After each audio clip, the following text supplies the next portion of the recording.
Hello everyone, I am Grandmaster Harikrishna and today I am joined by Jesse February from South Africa. She is a Women International Master, the current champion of South Africa and also represented Chess Olympiad twice in Baku and Batumi. And today we are going to comment, but before I would like to ask Jesse to tell some few words. And those of you who are joining, hello to all of you. Awesome. Thank you so much, Harry, for having me here. It's a real pleasure. I've never commentated on an event like this, so I truly am excited to learn and to hear some of your analysis. Of course, I'm going to be tackling you with a lot of questions, but hopefully I can keep up. And yeah, it's such a pleasure, and I can see that the games have started already. Yeah, let's go one by one. And today, in my opinion, we have five really hot games. So that's Timur Rajabov against in the round one, Timur Rajabov against Anish Giri. So I will just quickly go back and show a little bit on the opening part. So this is all pretty usual stuff. And we see Ragozin, which is a very solid opening, and all these moves are played. And I think this should be this should be a pretty solid game. And my prediction, well, it's not like I'm sure about it, but I expect it to be solid for a while. And we will certainly get back to this game as Timur won previous event, and not the previous but the earlier event, and Anish is in great shape, who almost won the Tata Steel chess, and he lost only in the tiebreak.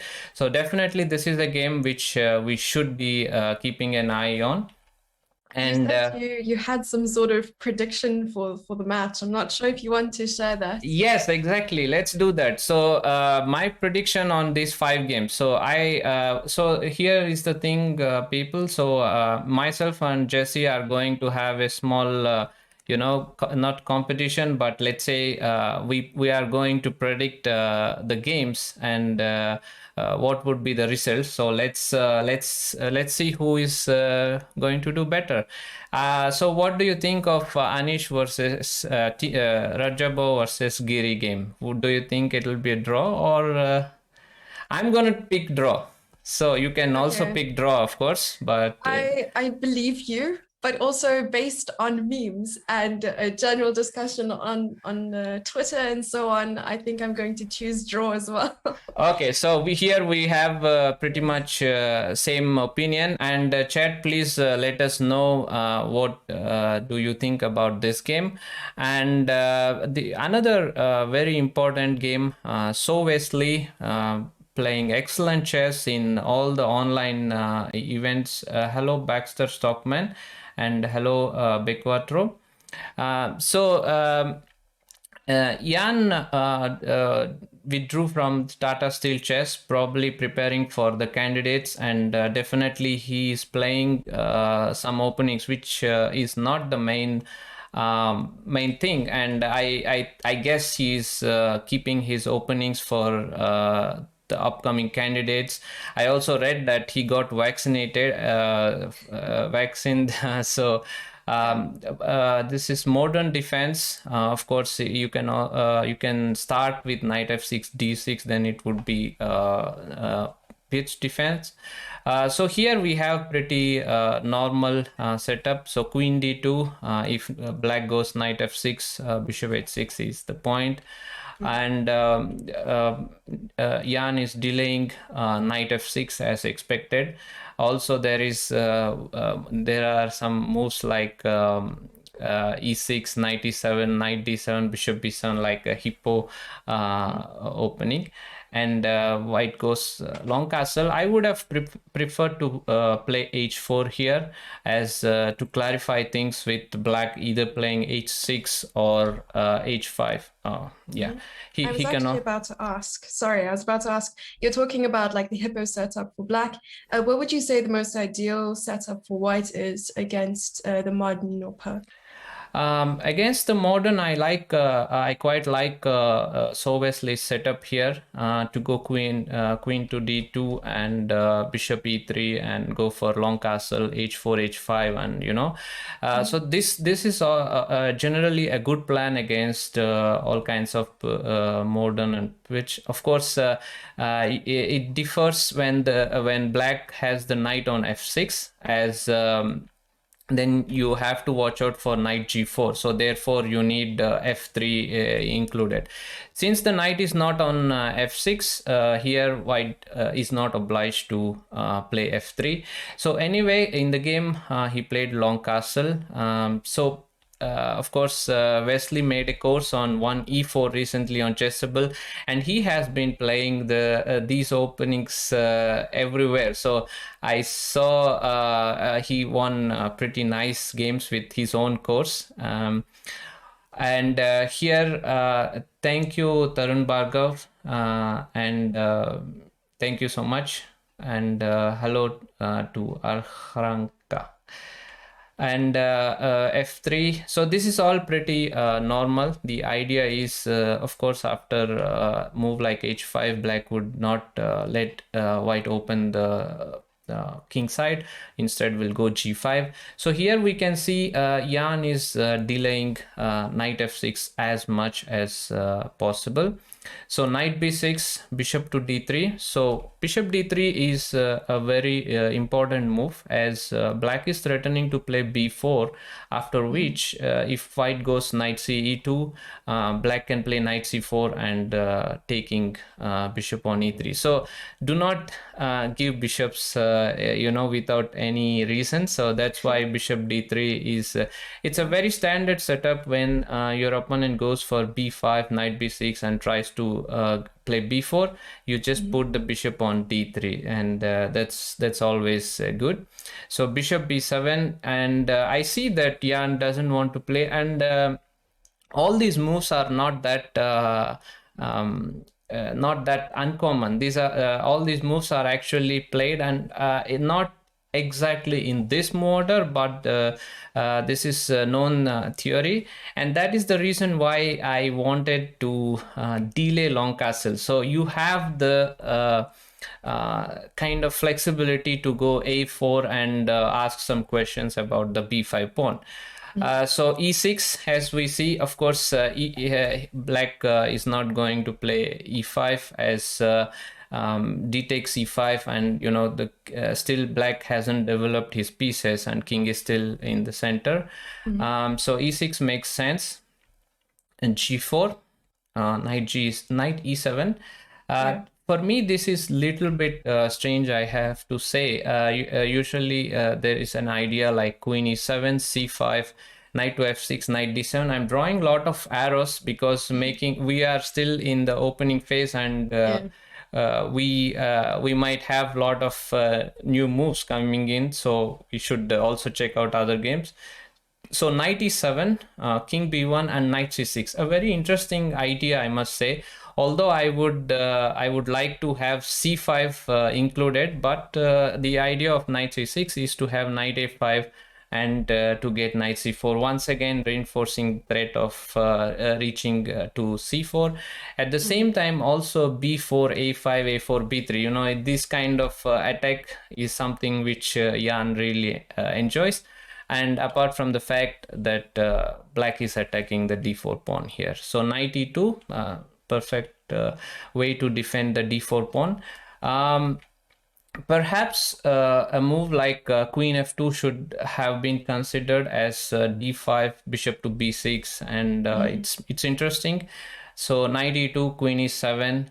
Sorry, I hate to interrupt, but I would be pretty intimidated with this sort of queenside attack with the piece majority and so on, with the knight on b6, knight on c6, and bishop on b7.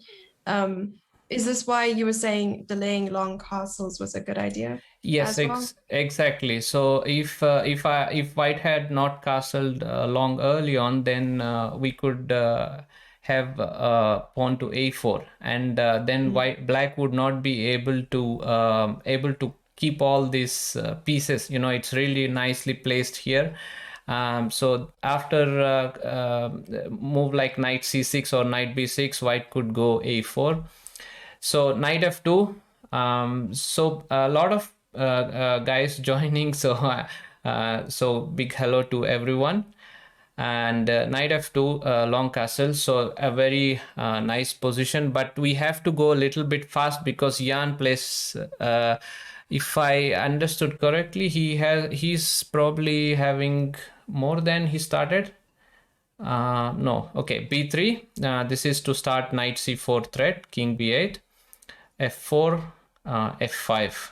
Okay, so f5 is, let's say, the first break through in this game, and I'm staying a little bit longer in this game as I believe that. Okay, so okay, we got 1 point. Thank you for mentioning that. So the one game we are right, and They've Rajab. drawn already? So we don't have to go there. Yeah, exactly. Oh, wow. It's pretty Okay. not much happened, and it was pretty equal, I Okay. believe. So Harry And won, chat 0. no, but chat probably also felt the same, but they didn't say it. So we will see. Okay. And f5 here is, in fact, a very interesting move which Nepo played. And after h5, f takes e4. So this is all a little bit messy. Here we see that white can capture the pawn, but then there are all kinds of threats with knight d5, rook h8. So I will just briefly make the moves here just to illustrate what was the point to have rook h8, knight to d. Okay, so let's say rook h3, something like knight d5, and for just one pawn, black is getting a lot of counter play, and since b3 has been played, this bishop. Okay, the bishop will have wonderful diagonal, and main point is, of course, white has to defend this the bishop on e3. So understandably, Wesley went h5 and f takes e4, bishop e4, g take. I actually like black's position. Maybe he's not doing great or something, but I have okay, so we might go quickly to Aronian's game. Of course, that is another interesting game. So I will just have the final position, rook h f8. Game is pretty interesting, and my guess is that if Jan starts to think, then he might be in trouble. But otherwise, I believe Wesley will win this. This is my prediction. Harry, you were mentioning something about the preparation for the candidates. Yeah. When is that happening? From what I have heard, it should be in the end of April, and of course, I don't know the dates. I don't remember the dates. Not very good memory, but yeah, that's. And I am hoping to see candidates, resuming and seeing who is going to challenge. But Ian, was it Ian Nepomniachtchi that was actually leading the tournament when they decided to postpone it? Yeah, exactly. Jan and he's co-leader along with Maxim. So Maxim had a rough tournament in January. So we will see. I mean, it's pretty interesting for me to see, and we have other players who are 1 point behind Anish, and so it will be interesting in my opinion, and I'm looking forward, of course. So we have this is another game which I believe to be really important. Both of them uncompromising and great attacking and creative players, Levon Aronian from Armenia and Shakhriyar Mamedyarov from Azerbaijan. Well, he's still technically, having Armenian flag, so he has initiated the Oh transfer. yes, I We remember. I don't know when he will be playing from USA flag, but That was a for big change. yeah. So they are going to have a very strong team, which is already very strong. So I don't know the word, but it will be interesting. So this game started with e4. Actually, Levon used to play d4 quite a lot, and in the recent years he has changed to e4. E5, knight f3, d6. So I see we have players in great fighting mode. We The games which I thought to be like the most critical and interesting, they both the players from black side did not play Berlin defense, and I'm very happy to not to see the repetition of Berlin defense, draws and so on. But the first game, big fights are always great fun for the audience. And I will quickly go through the opening. He takes d4, knight, queen d4, which is another way of playing. Usually, white goes knight d4, knight f6, knight c3, bishop to e7. There are lots of ideas here. You can go bishop f4, g3, bishop to e2, and So once again, you can go bishop f4, queen d2, long castle, as we saw in Sowesley's game. But queen d4 is indeed played. I'm actually taking notes. Yeah, thanks. Start implementing this in my own games. So queen d4, knight f6, knight c3, bishop e7, and bishop g5. Of course, he might go for long. Actually, that's what happened in the game. So I will just go to the next move. h6, bishop h4, short castle h3. So what is this mysterious move h3? Like, why did he not play long castle here? I don't know, somehow h3. Why can't I make the long castle? Why doesn't it allow me to make long castle? No. All right, so it seems like h3 is the only possible move here. Oh no. Okay. Total cutie, thank you. Uh, that's a really cute name. So knight c6. Okay, I see what was his point. What was the plan? So the plan is I need to somehow remove the arrow. I guess I can't. Oh So goodness. if white goes for long castle, Mm. then knight to c6, queen e3, and knight g4. So this is what he is avoiding by playing h3. So that's the point of h3. And knight to c6, queen e3. Now black does not have knight g4. Rook e8. I have, yeah, rook e8 is nice. Long castle, bishop e6, and g4. There you go. Do you think Shaq is borrowing a leaf out of Dubov's book, chat member?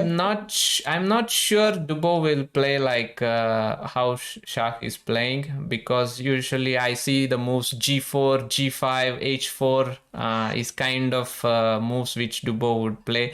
But a very interesting player, and he always comes up with great ideas. I really like Daniel Dubov's ideas and his play,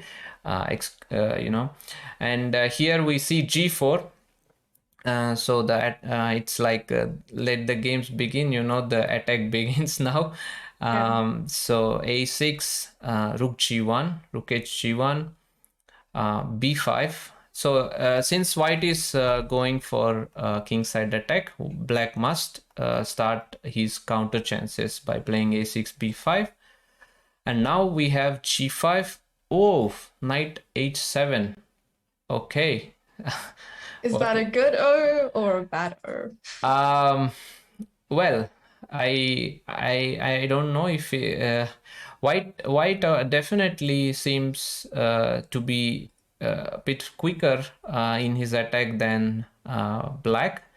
But knight h7, but maybe it was kind of necessity, you know. It's sometimes you make some moves out of necessity, like so let's say if he takes on g5, which looks normal.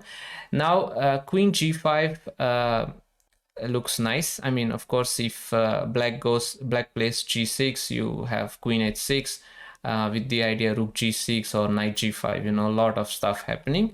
But he can play knight to g4. Oh, So, that is cool. stopping this threat of queen g7 checkmate. But here also, white can simply play queen h5. And once the knight is moved, of course, oh, but I missed something, g6, but you have rook g4, bishop g4, and queen g4. So rook g4, black can't capture the queen on h5. So this just simply fails because of queen to g5. And what else to play here? Do you have any move? Because I don't. Maybe he could go knight h5. I'm not so sure, Yeah. but This maybe is this is all theory, of course. no. Certainly not. Certainly not. Yeah, knight h5. The problem is that if black does not clarify the situation here, white is simply going to bring this rook, because this rook will be quite important, and also knight to d5 is coming next.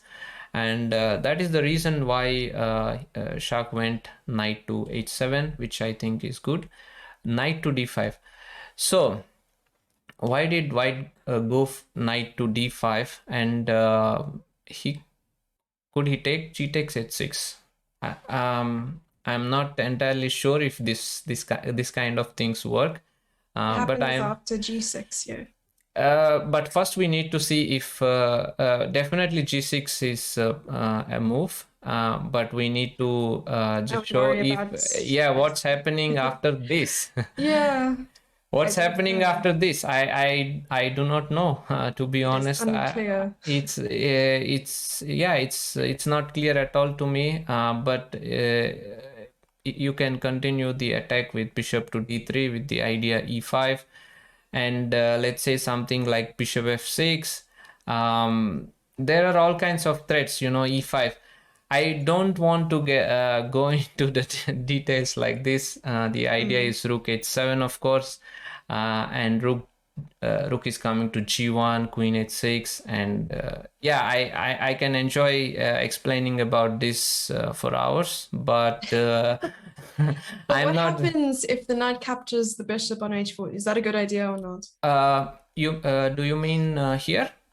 After rook takes g7, king Okay. h8, knight takes h4. Yeah, so knight takes h4, queen takes h4. Yes, you did remove the bishop, Yeah. and And for then the bishop moment it d3, looks good. maybe. But on the other hand, this knight on f3 is preventing getting anything on g5, and also the queen is kind of stuck on d8 at the moment. He gets bishop d3, and I believe the move is knight to e5, and of course, if the pawn is not on e4, yeah, it will be great. You can reinforce you can just take on h7, but it's not going to be easy task to have this for white here. And that's why it's really a good question, because usually you are capturing a bishop, and you think it's the right way to do it. But yeah, I don't know. G takes h6. Maybe it's good. Maybe it's just a blunder. And of course, you mentioned about g6. Perhaps after the players realize that bishop h4 is dangerous, the g6 is so. How did this? Was g6 played? No, it No, no, wasn't. no. Okay. We are just seeing g takes h6. Actually, g takes h6 wasn't Oh no, wait. Is it played? Oh wait, I have to see the. G5, knight h7, bishop No, d5. sorry. Actually, the move which happened in the game is g5, knight h7, and knight d5. So Okay, g takes h6 is just something which I want to have some fun. So I am, of course, I like tactics and stuff. So that's why of course. I was curious. But yeah, your question after g takes h6, g6 is quite like solid move, and still prefer white. Simply he can just take bishop e7, Mm. continue the attack with h4 h5 with not much happening for black here. So anyway, let's get back to the game. Knight to d5, bishop d5, rook d5, and after let's say something like e takes d5, black is getting his black's rook is open, and something like bishop g5 would occur. Things like that, yeah. Just a fun line I can show, that is e takes d5 attacking the Mm. knight, but we have bishop g5, That is and nice. I like to make errors, so Yeah. let me make all these errors. You actually answered my question. I was going to ask, do you prefer more positional play or tactical play? So you prefer tactics over. I prefer actually positional play, Okay. but I don't want to miss the tactics which are involved in the positional chess. True. So, for Yes. example, after bishop g5, knight to g5, queen is hanging, so white can't really capture the knight on c6. So this is just one trick after e takes d5. I think in the game rook d5 happened, knight b4, and now we have our move. Ooh, does this work now? I don't know. This is the current position. Nice. Oh, So from what I see, I guess from so Wesley, Nepo's game is interesting, but I have a feeling it might end in a draw. So, or yeah, I think it will be draw. So okay. I am probably wrong in that game. And this is the most interesting game so far. But let me check if any other interesting games. So while you're finding another game, I actually have a question. What is your preferred area of focus when studying chess? What do you enjoy the most? I from my experience is anything to do with chess I enjoy. So that's the first thing Okay. with chess, and Mm. I love solving tactics, studies, and some point even mating twos and stuff. Okay. incredibly difficult, but Mm. really nice. And I also, I mean, I have to study openings, so let's put it that way. So Mm. openings are something that you would like to skip, but Okay. So that's more you of a chore for yeah, you. yeah, but you Okay. one has to do it. Yeah. So we have some moves here: g takes Mhm. h6, and bishop to h4, and rook g7, and king h8. Okay, so as we saw, we had similar idea without the Mm. knight on c3 and bishop on e6. So we just have this. So I want some moves from the chat, guys, and I also want to say we don't have the engine, so that's why we are a bit Yeah. slow.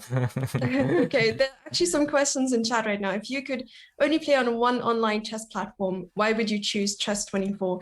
And I think I can give a quick answer before Harry jumps in, but more like there is a new play zone on Chess24 that is worth trying out. But what is your favorite platform to play on? Well, I of course, I have been playing on Chess24 as a part of the tour, and I played several Banter Blitz. I also did Hand and Brain and Simul and various activities on Chess24 platform. I really enjoy interacting with the audience and playing against the premium members who are supporting the server. So I think all of you should go premium and get a chance to play against various grandmasters who are playing against Chess 24 premium members. Do you bring the banter to Banter Blitz? I can bring the banter to our stream as well, but I it's more like my channel, so I would keep that for Chess 24 activities. Oh, I see. You're just building it all up so that. Yes, it's really Oh, I difficult. see. It's really difficult, but yeah, And I'm I trying. have another question. So when you're working on your chess, for someone who is wanting to improve really drastically and quickly, what would you say is the best thing to work on? It's of course best to go and identify your weakness. Like usually you are making mistakes in tactics or position or end games and so on. But you should solve tactics. That's my. I really enjoy that, so that's why I always suggest that. I would like to point one cute mate here. So let's say I go queen to d4, and of course knight to d5. So mate in 2, can someone tell here? It's mate in 2. Mate in 2. Okay. Mate in 2. All right, we can wait for chat to give us a bit of an answer. Yes, I think I'll yes. keep the answer to myself until I see it in chat. Yes. But it's definitely cute here. Where's Total Cutie to give us an answer? Great. Rook g8 and rook h7 both are working. This is the way. Nice. So anyway, this is just rook g8 is right. Rook g8 or rook h7. Both moves work. So after, don't be greedy. It's done. Yeah, and we have some moves here. I think what happened is rook g7, king h8, and not queen d4, but is it queen d4? No. We have some moves. Because I checkmated, I think it kind of stopped the game. So I need to. Yeah, I know what I just did, but I will make the moves. Okay. Yeah, I have to. Can you go back in the notation? Maybe click on the move. Yeah, so rook f5. Yeah, There we go. bishop f6. I have to input the moves manually, so it's no problem. Rook f5, bishop f6, and here they are thinking. So let's go back to other games quickly. So Karyakin versus Alan, and I mean this is all. Yeah, this is all theory. I was kind of expecting that it would end in a draw. It's a pretty known theory, so we will see some other games before coming to here, because I still hope that I will be right here. So that's my hope. I'm keeping an eye here. Yeah. Okay, let's go to the game of the world champion. But chat, if something interesting happens in the game of Levon, please notify us. We don't want to miss Levon Aronian versus Mamedyarov. I have a question. So obviously Magnus has been world champion for a while. Who do you think the next world champion is going to be if you were to predict? At the moment, by play, I would say Wesley is doing very well, but he's not in the candidates at the moment, and we don't know what happens until the next candidates. But I mean, Maxim was in a great shape actually until Tata Steel. So it's hard to predict for me. Who do you think you are, will be great challenger for Magnus? I think Magnus will win the next match. So let's ask chat. Who do you guys think? So Phoebe is also in great shape. Nepo, Glamjing says Nepo. Okay, those are some good suggestions. I thought maybe with the youth up and coming. Okay, so I like this guy. Can we just give a heart to him? Water power 100. Oh my goodness. So anyway, let's go to the game. We see Sicilian and wait, I think let's go e4 c5 knight f3 g6. So it's clearly expressing his desire to have a fighting game against Jordan. Extremely well prepared, excellent games we saw from him at the Tata Steel. So it could be that, and bishop c4, not a very usual move. You can play d4 here, or even c3, but bishop c4 is new, and bishop to g7, c3, d6, d4. I actually like White's position because the only problem is that Black can have this d5, and then the pawn will be isolated. But otherwise, it's pretty good. And now Black is threatening to take on e4, knight e4, followed by d5. So that's the reason why White moved his bishop from c4. Knight c6, h3, otherwise bishop g4 would occur, and d4 pawn could be slightly weak. b5. Ooh. Okay. And how do you feel about b5? Yes, exactly. What is this b5 move? What happens if I take just queen a5 check? Knight to c3 is necessary, And otherwise 94 queen. maybe? Yeah, exactly. Knight e4. Yeah, that's it. It's a simple tactic, but it's hard to see from far that you should have b5 in mind. Of course, once you play it, you are going to see it. Short castle, b4, knight to d5, knight d5, and Why chat. not knight takes? Good question. So queen c2, attacking the Ooh, e4, that is c6 nice. and e4. So you can't defend this. That's the Apparently, there's some progress with the Iranian game. Iranian is last, it seems, playing in seconds.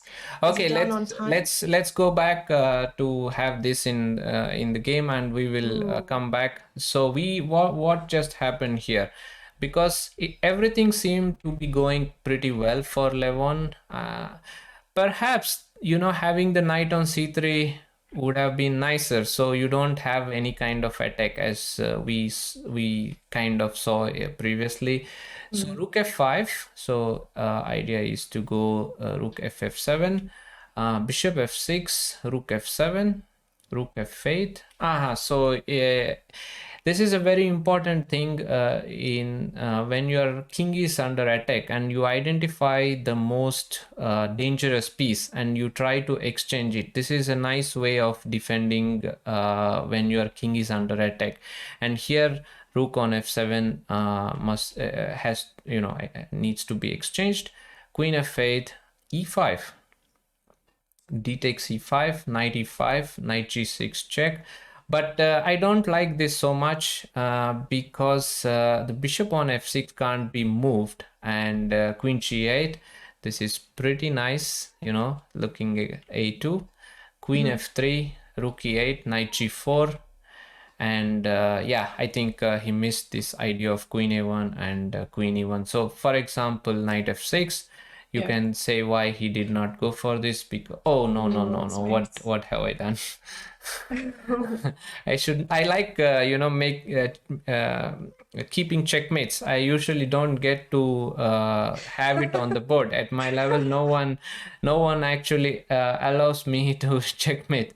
So Okay. anyway, queen a2, and we have king d2, queen a1, knight e3, bishop b2, and bishop d3, just bishop c3, and after king e2. You see, I told you, no one allows checkmate. Yeah. Okay, so that's it. I think it was interesting to play g takes h6 before knight d5. So that's at least what I would see. I thought it's quite promising. So Yeah, let's I was go gonna to, ask. Maybe the attack had potential, but do you yeah. think it was a lack of time? I think he kind of misjudged pieces, like to exchange the bishop on e6 to c3. This could be the reason. Okay. And chat said Dubov is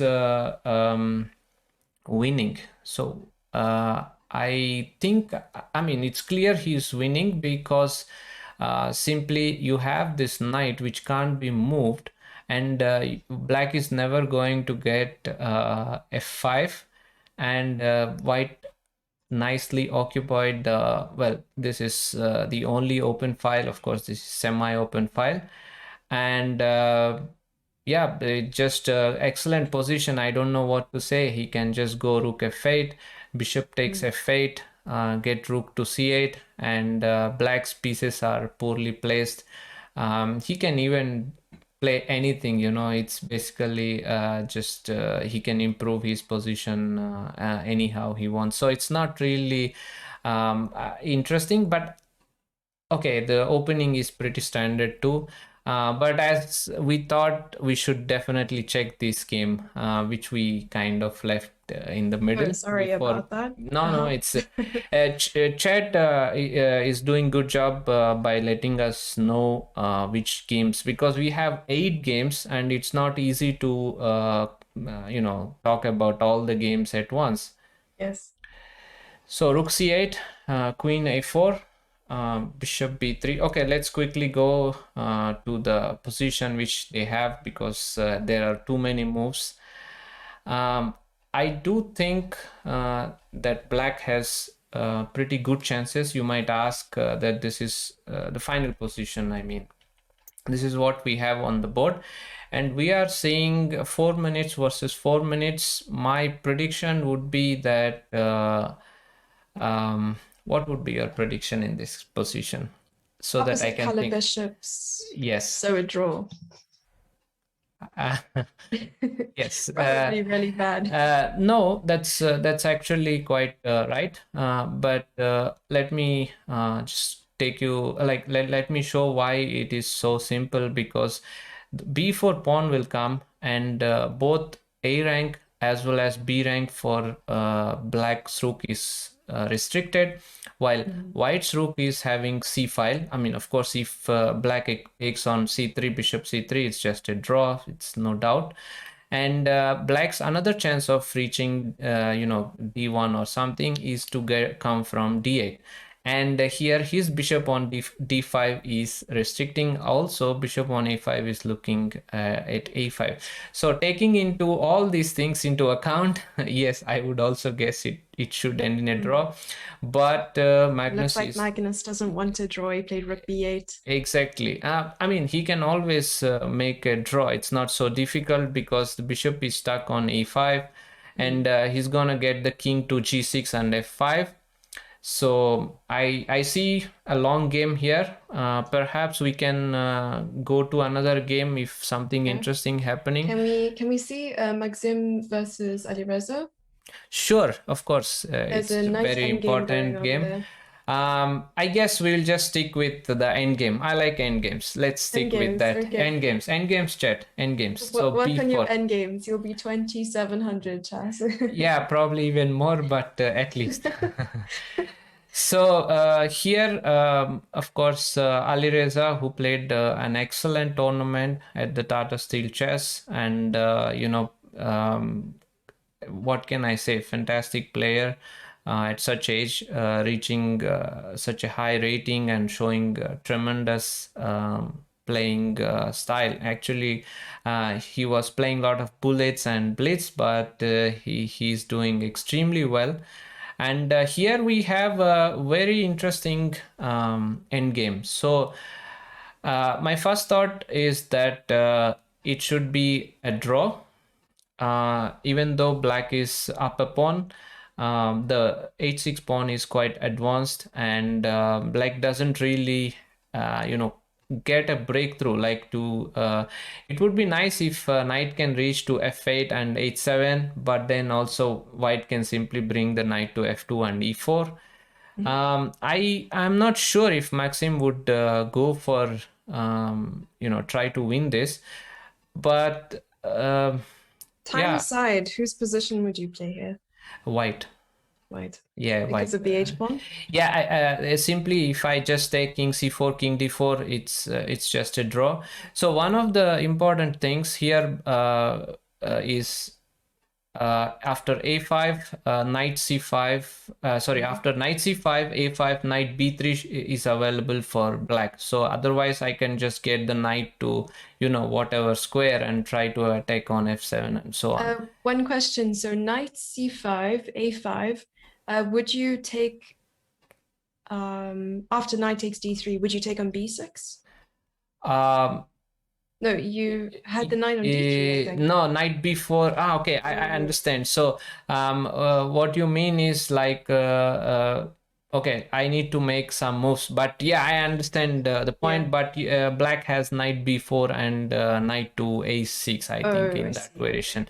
But here, after knight c5, is this possible or not? Why is this not good? But we don't have this. We don't have this. Yeah, this is not the move. King h7. Okay. So, Nepo versus Wesley. We took a look at that, I think. okay, so we will have this. What happened to Wesley lost? Oh, so I was wrong. What happened? What happened is, I believe that Nepo played fast. Okay, this should be draw, I think, without any problems. I mean, this endgame. I thought even though black is up a pawn, white should be all right here. But somehow I guess. You think he pushed too hard? Yeah, I think so. Maybe he missed this move king a7, as he must have thought that some kind of rook a8, queen b8. I don't know, but these are sometimes you lose the sense of danger, which is a very important thing when you are attacking. You have all your pieces on eighth rank, and you think, okay, if nothing happens, I will make a draw, but. that moment is usually gone. Yeah. So king a7 and okay, let's quickly go because we have, but this is too bad. He should have moved the king from b2, which is just bad.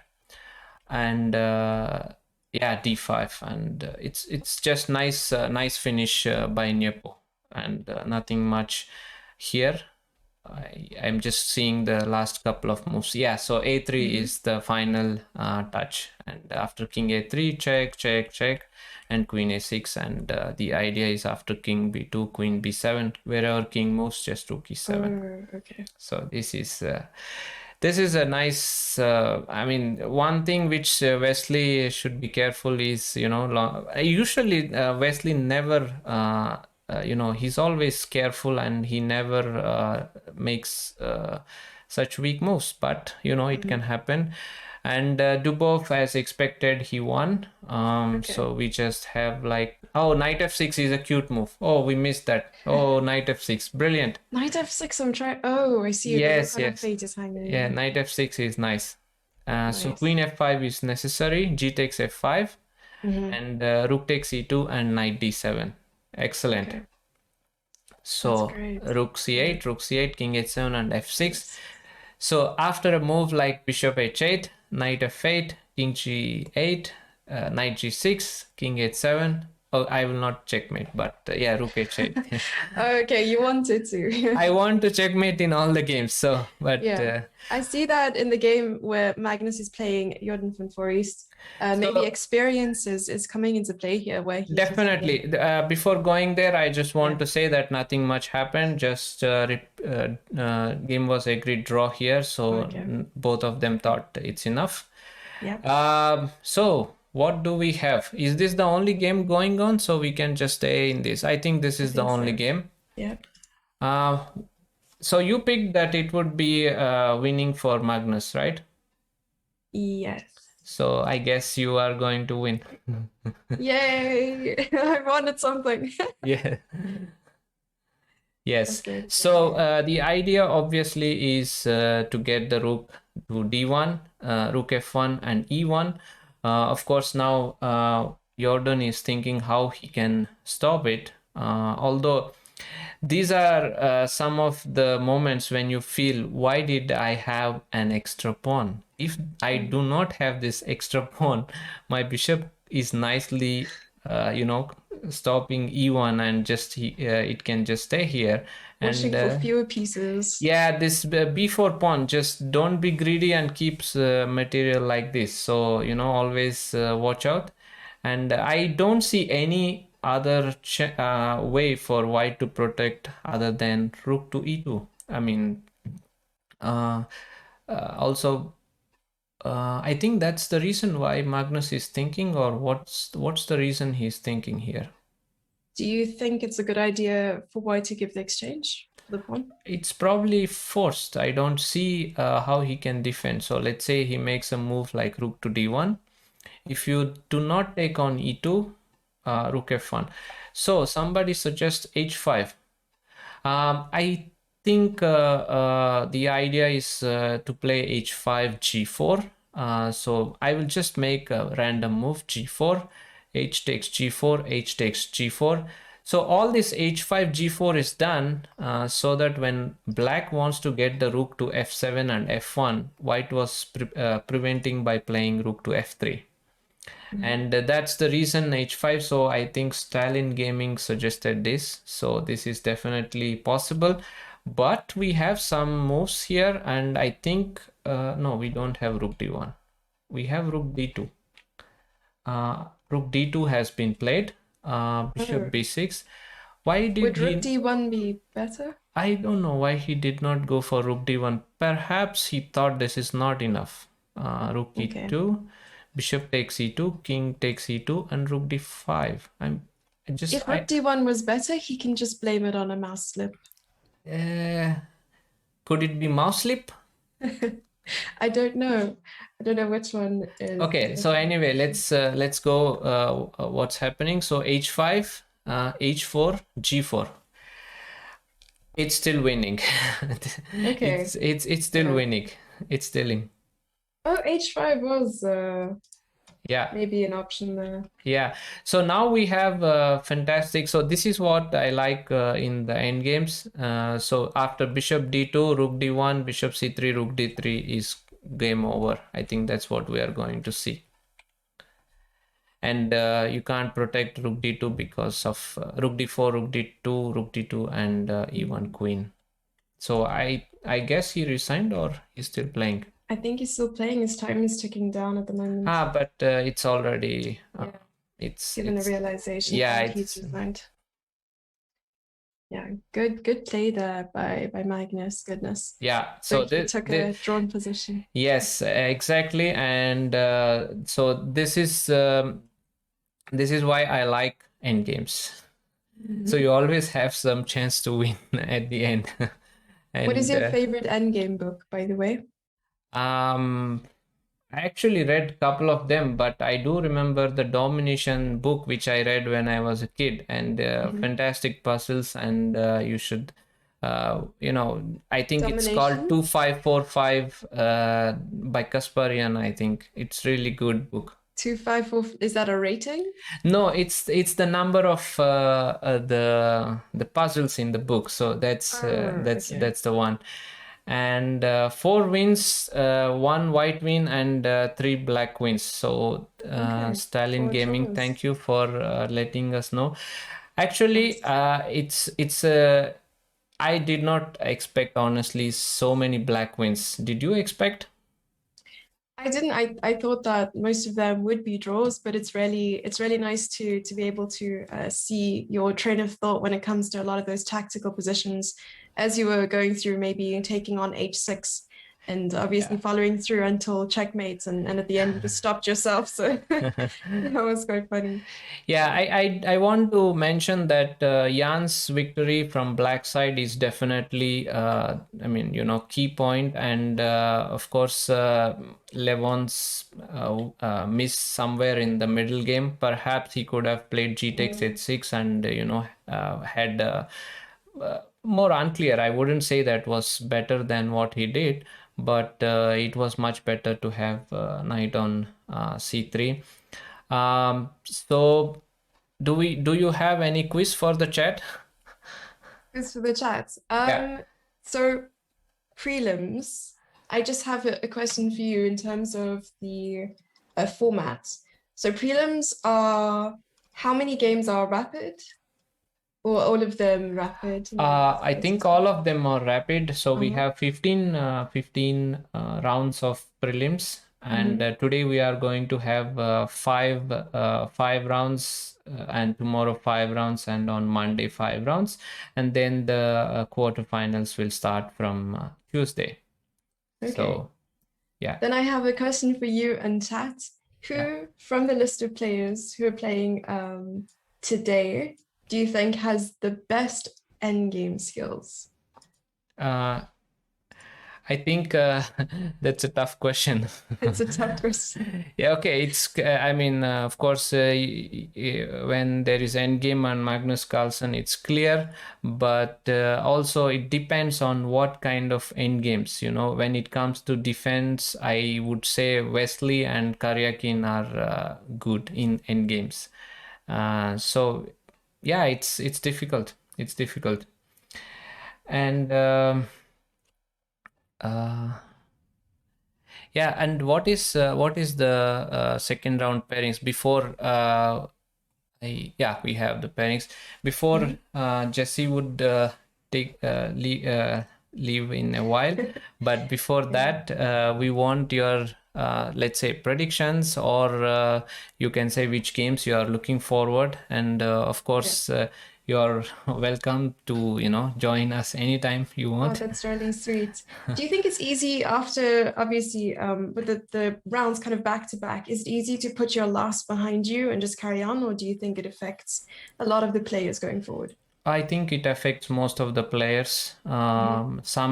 Some can get over pretty quick. Some perhaps the whole it can affect the whole day, and that's the reason. Some players tend to play a bit solid in the initial rounds, not to have a kind of bad start and then you lose the confidence. So confidence is quite important, and to start well, it's also quite important, I think, for any player. And I wouldn't be surprised if Wesley plays solid in the next game. Yeah. And then we have Magnus Carlsen versus MBL Yeah, in the next game, and MBL has black pieces. His performance in Tata Steel, do you think it was 2 months ago, but do you think it would affect his performance in this tournament? I honestly don't think so, because there was yeah, I forgot.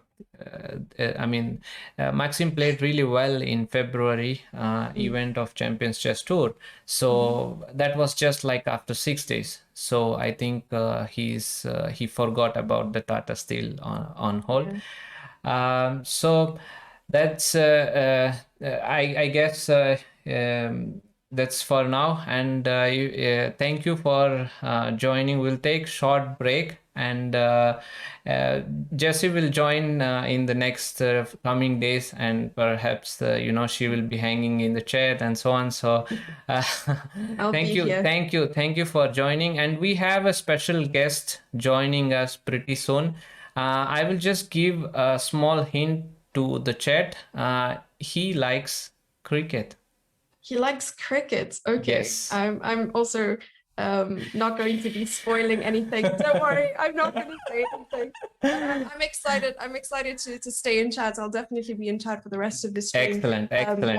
while I'm doing my work or whatever. But I'm really excited to watch the rest. And thank you so much for having me, Hari. And yeah, I look forward to being here in the coming days. Thank you so much for joining, and yeah, going to see you soon. And yeah, we can take short break, Yeah. and we'll be joined with our next guest. Okay. Awesome. Hello, everyone. Welcome back. And as most of you or everyone guessed, my clue was too obvious, I guess. I should have been more discreet. So, welcome. 8 times Russian champion, World Cup winner, and I know many more achievements of yours, but most importantly, a very good person and my friend. Thank you. Yeah, I was hoping you would go in that direction at some point. We've known each other for a while, and Yes. yeah, I'm very happy to be one of the first people on this channel as a guest. And we can return to this topic at some point, but like, look at this game. Yes, yes. What exactly is this? What is this? What is this? I think maybe he wanted to play the Sicilian again. Do you think my only guess is he was actually sort of inviting the whole e5 c4 conversation again, but maybe not. I don't know. But also, could it be mouse slip? No, I don't Okay, think so. okay. No. So c3 and we have b6. What exactly is the idea? Since c3 is already played, after e4 he could get bishop b7 as we see in the game. But the current position seems really ridiculous for no? No, I think it's I mean, they're back in sort of kind of normal French style positions now. Yeah. Although somewhat shockingly, bishop b7 appears to be kind of a waste of a tempo now, because you will probably want to play bishop a6 later. We should probably show the viewers what we mean. But in more general terms, I think, when you see players of Magnus and MVL's caliber play c3, b6, it's quite clear that, both of them are in a good mood today. In their own territory. Yeah, basically they're in a good mood. They're very much kind of welcoming the opportunity to have fun early on, and that's great. It's just them, they've known each other for a while. I think they're on very good terms with each other, and they're just kind of enjoying the less serious side of playing the openings, which is good to see. So Stalin Gaming says he or she loves your voice and sense of humor, and welcome. So thank you. Thank you very much. I should actually. Do you want to have the chat as well? Okay, yeah, I can get the chat up yet. So. Okay, cool. So we have e6. Perhaps he could have gone e5, yeah, or yeah. I mean, I think there are no wrong moves in this position. Pretty much, like I don't think you can make a mistake here. Yeah. If we're honest with ourselves. So e6. I will just quickly go to the current position, so that we can talk about here. I don't like knight f6 that much. Yeah, it's a bit surprising. He could play c5 first. Yeah, exactly. I mean, he could have delayed this knight f6 move and just have c5, knight c6, or I like this g6, bishop g7, knight e7. Yeah, I don't know how well it works when we already fianchettoed the other bishop. Yeah, that's true, because of the bishop on b7. Yeah, I think, I think Magnus will be very happy with how this went, considering he started with c3 and then e4 and g3. I think he should be quite happy with this French, because as we were discussing just now, d4 c5 played, and normally in these structures, which you will see this, like, what would be the quote unquote normal move order to get this? I guess e4 b6. Yeah, that's one way, but I mean, sort of specifically in the French, if you get it via the French move order, nobody will play bishop b7. The bishop will go to a6. The bishop will be used to trade the light squared bishops. So the thing which Peter is mentioning, knight f6, yeah, let's say e5, knight e7, and the old line c3, c5, and they used to play knight f3 here. And if you play b6 here, your next move is not going to be bishop b7. Yeah, definitely. Yeah, I mean, bishop b7 is not going to happen. So bishop a6 and exchange this bishop. Yeah. So what basically what they have on the board right now is, I think, pretty much exactly tempo for tempo. It's the same position. Just the bishop is. Yeah, but black played bishop b7, which is definitely not what MVL would have been playing. Absolutely. If they got there via the French. So I think Magnus should be quite happy. Although they're progressing very quickly, and Magnus just allowed cd4 knight b4, and I'm not sure how happy he is supposed to be with that. Why didn't he just input a3? Include a3. So that knight b4 doesn't happen, yeah? Yeah, definitely could have been done. I mean, bishop d3 looks very natural, but he does need to have a good reply now. And if you look at the current position, like it seems natural to play bishop b1, but then black goes bishop a6, and you have some issues potentially. Because white can't really castle that. Yeah, can't castle. Knight d3 check is a huge threat. Yeah. So you already have to make kind of awkward moves, like maybe knight b3 needs to be played or something, because stopping knight d3 check is hugely important. And yeah, he ended up playing bishop e2, and now MVL gets sort of more tempy to do things he wants to do. He played queen c8. The fork on c2 forces Magnus to castle, and bishop a6 played. this is definitely progress for black. Absolutely, absolutely. And it seems quite unclear now, because the bishops will eventually come off now, and the queen will be quite happy on a6. Yeah. I just want to point one line, one variation, a3, bishop e2, queen e2, perhaps queen a6. Yeah, we can play queen a6 even here, I think. Yeah, because queen e3 is met with knight to c2, and queen d1 is necessary. Even knight knight e3 is very playable, but you can also drop back to c6. Yeah, because h4 has been played, and in French, like when you get bishop e7 f6, of course, it's quite nice. I do not know what is the we have just bishop a6. Yeah, up to here, and Magnus is thinking. Yeah. Do you want to quickly take a look at Jan versus Levon? Because how often do we see this? Yeah, in particular followed by bishop c4, which is... I remember here something like this happened between...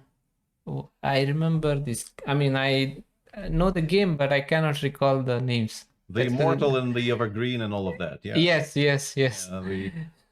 No, obviously, bishop c4 is a very... I think the point of doing this in a practical game, like Jan is doing right now, is if, let's say, he did, I don't know, spend like a couple of hours checking this very recently, maybe today, and he's playing against somebody like Levon, who, I mean, clearly had seen this before. Everybody, you know, we all see those games when we're kids. You know, they're included in books about the past and so on. But nobody really studies it, because why would you? Like, it's irrelevant. And your advantage of being the one with the fresh knowledge is so huge that black very often will do exactly what Levon has done in this game, which is basically sort of bail out and play kind of normal developing moves, which are fine, but which aren't really aimed at refuting the opening. And I have a suspicion, if you look closely enough, you can probably just flat out refute this. Yeah, with the help of machines. Absolutely. I think it might even start with like point 60 or 70. I mean, I don't want to go into these engine evaluations, but it's like and which move do you think, like not the refutation? I think d5 is pretty critical here. Hello, Hovling Matt Benji. And I remember in 2007, I was looking at this position. I don't want to embarrass myself, but please check this move. It's not that bad, really. Even this is playable. Yeah, I'm not shocked. Yeah. I mean, it's maybe slightly worse for black, because, okay, why black should play f5? Yeah, it's just... But this is just, it's absolutely unnecessary. But, you know, white wouldn't be ready for such a thing. That's all I wanted to point. Yeah. So let's go.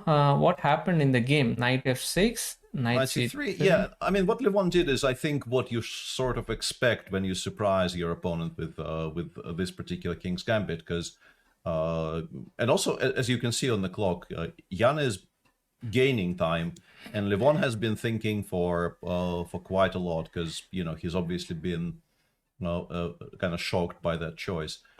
And then the choice of f4 and bishop c4 becomes a very, very good practical choice, probably for one game. You probably don't want to be doing it more than once in a tournament. but for one game, it's just excellent, because, you know, he's 8 minutes ahead on the clock. I suspect he's better. Yeah. Right now, at least. Let's get to where they are. I also have a theory that whenever Jan is playing fast in any kind of position, he's feeling confident, and he knows what he's doing. I mean, it doesn't... Yeah, the first half is true. The second half could be a bluff. Knowing Jan, I'm sure you also have seen him just blitz out things because he feels like blitzing out things. You know, not because he knows anything, just because he doesn't really feel like thinking today.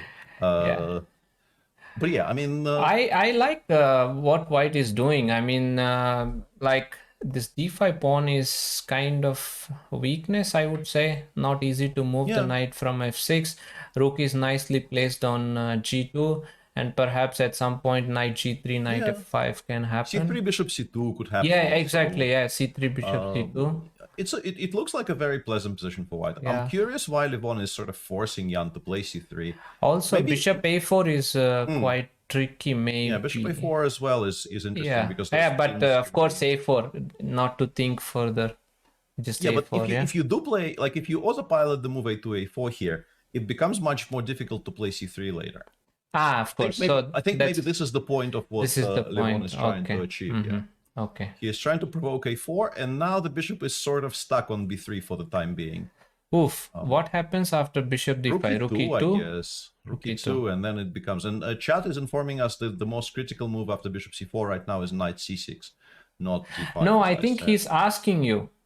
No, he then said that both Gusti and Setoraman gave knight c6 in their courses. So. If Gusti says we trust. Yeah, we trust in we trust in Gusti. Sure, yeah.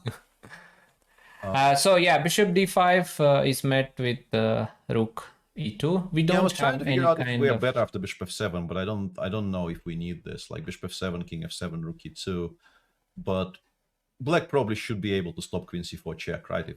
Even maybe just going back to g8 here and hiding. Yeah, but we really don't want to do this with the position. Yeah, I don't think it's necessary. Completely, yeah. No, but the point is, this is exactly why a5 was clever. If you imagine the same rook e4 with the pawns on a7 and a2, why just insta move c3 here and goes knight g3 next? And it's just a waste better. of 2 tempi. Yeah, it's just completely pointless. But with the inclusion of a5 and a4, Jan now cannot play c3, and that makes it difficult for him to play knight g3 because d4 is hanging. So he went king h1 for now. And Levon got time to play rook a8. Oh, sorry, I just lost. Okay, so no, king h1. Yeah. Okay, so Jan actually is giving up some material here. He went king h1, and after rook 8 he already played knight g3.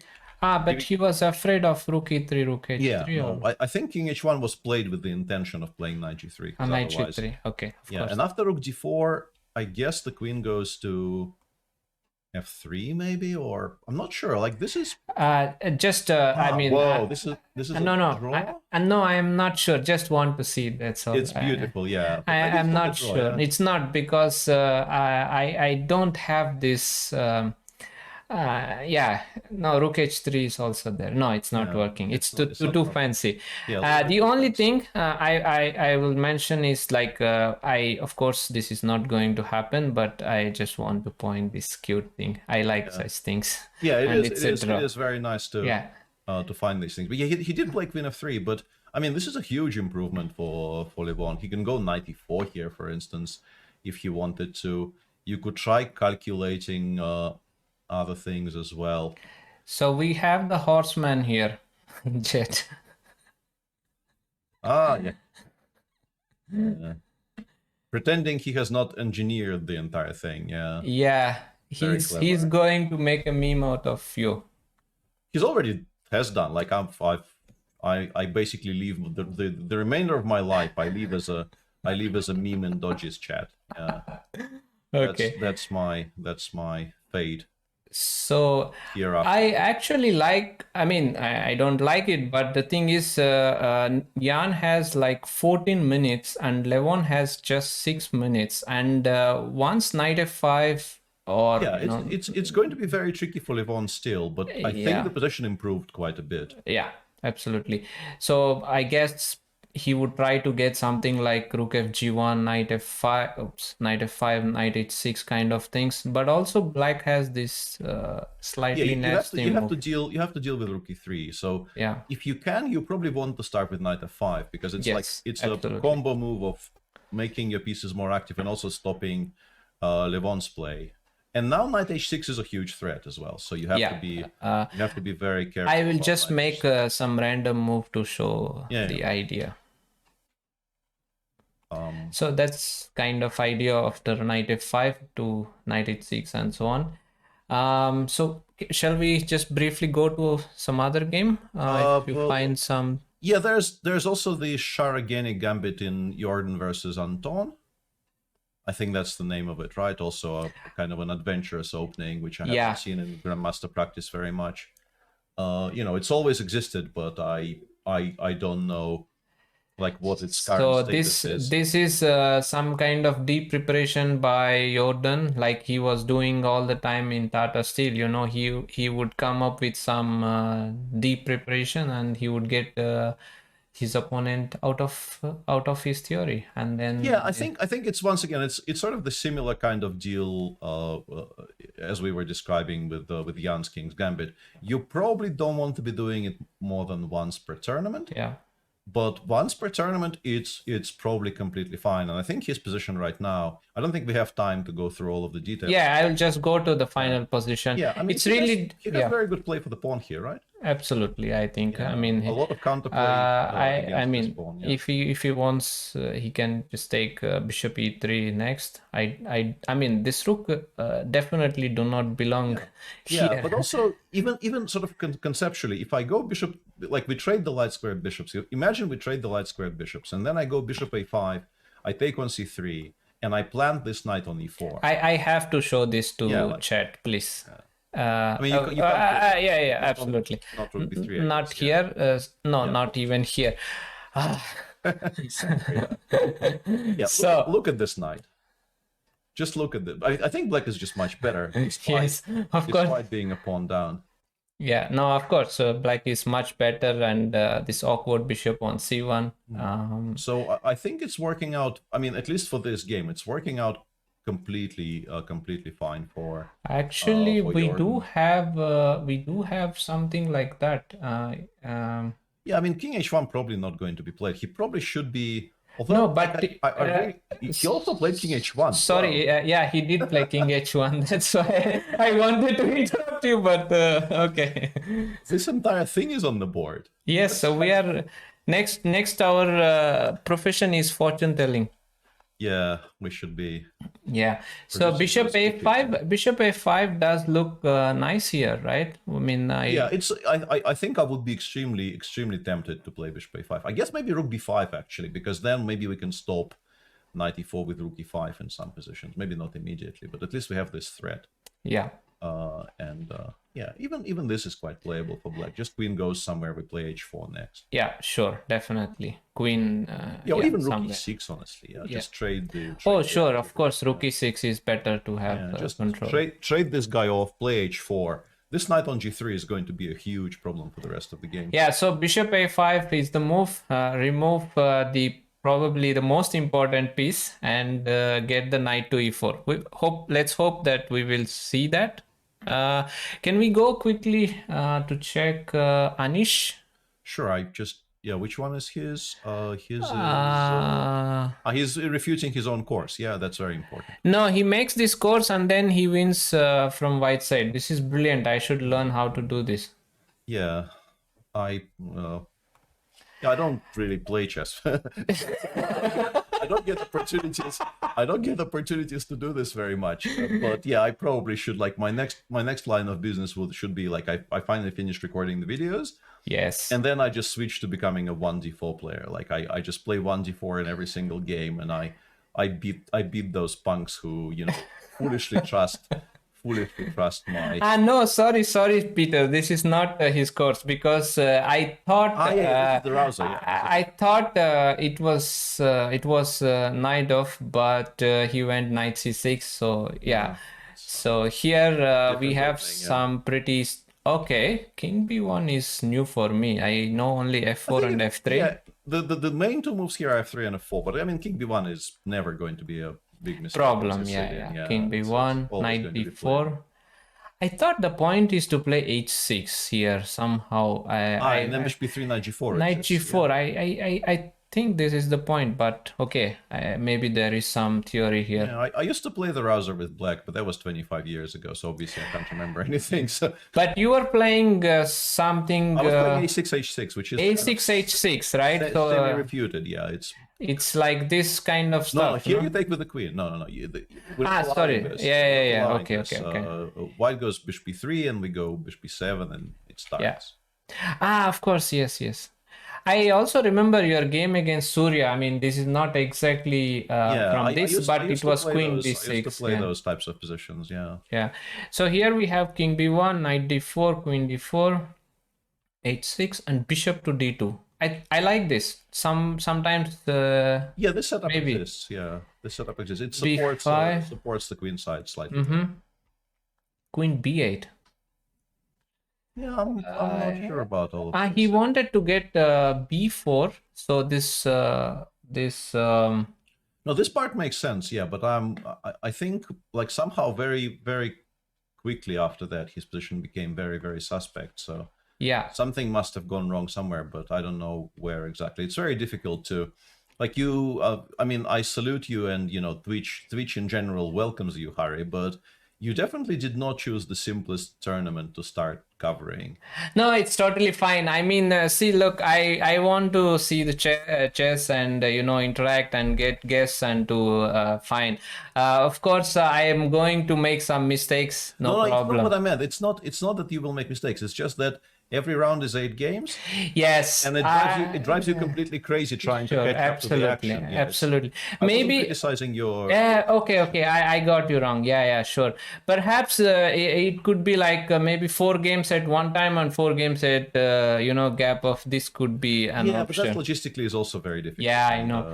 Okay, so anyway, let's go to the position which we have right now. So yeah, this is what Anish we took have. and bishop takes. I guess Anish can win some pawns on the queen side here, but Black will finally sort of consolidate castle and yeah, I don't know. If you don't mind me asking, why did he take on h6? He took very quickly as well. It's Oh, okay. I was also kind of surprised.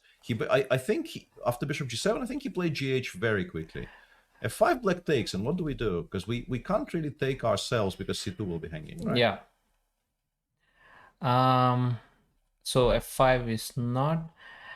So g takes h6. Maybe it's a good move. Bishop takes h6, and what is he planning to do? Yeah, I don't know. Maybe f5 anyway, but g we take before. Oh, bishop b4 even. Whoa, I did not see that coming. I did not see anything, but I am just going with hoping that something will work. That is very beautiful, and it probably does work. I can't see any refutation. It seems very strong, actually. I don't know. Maybe I'm missing something simple. Maybe something like bishop. Okay, it's too much. Not simple. It's not too much. Queen b5 is coming, so it's not simple. Okay. No.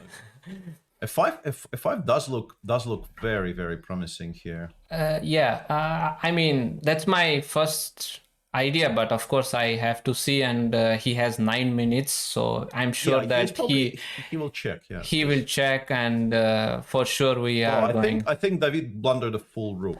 Okay, that's always great. Okay, so oops.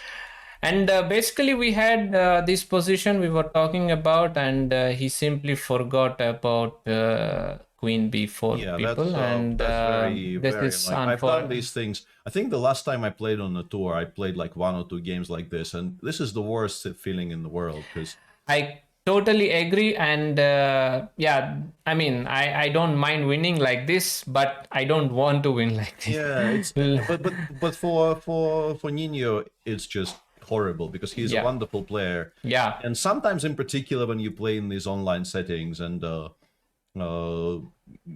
I think these mistakes will happen more online than they happen over the board, and you just feel so bad about it. Like you feel like you've not done yourself justice, you've not done your fans justice, and you just sit there thinking like, what?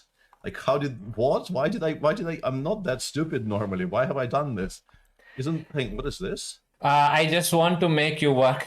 What is this? I don't know. Like rook e3, rook e6, I guess, or rook e3, h4, maybe even bishop g4. I mean, bishop g5, rook e6, yeah, right? Exactly. At first, I thought bishop g5 just ends the game, but it doesn't, because rook e6 exists.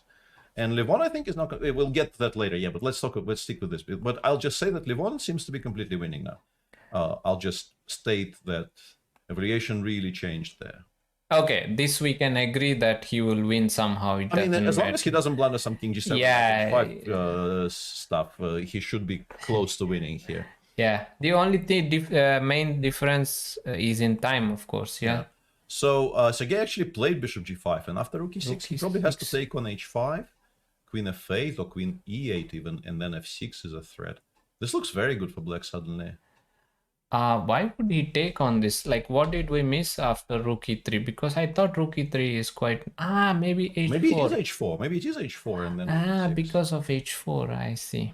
Yeah, because otherwise I think, yeah, I mean, if you have to play rook e6, you definitely play rook e3 first. Maybe he missed this move h4, right? It's possible, it's yeah. normal How to did they miss. get here? Show me how they got here, because I don't really, he probably did not have to. So this is actually like queen d2 I saw in one of Anand's game against Ding or against Nepo. I forgot. Yeah, h5.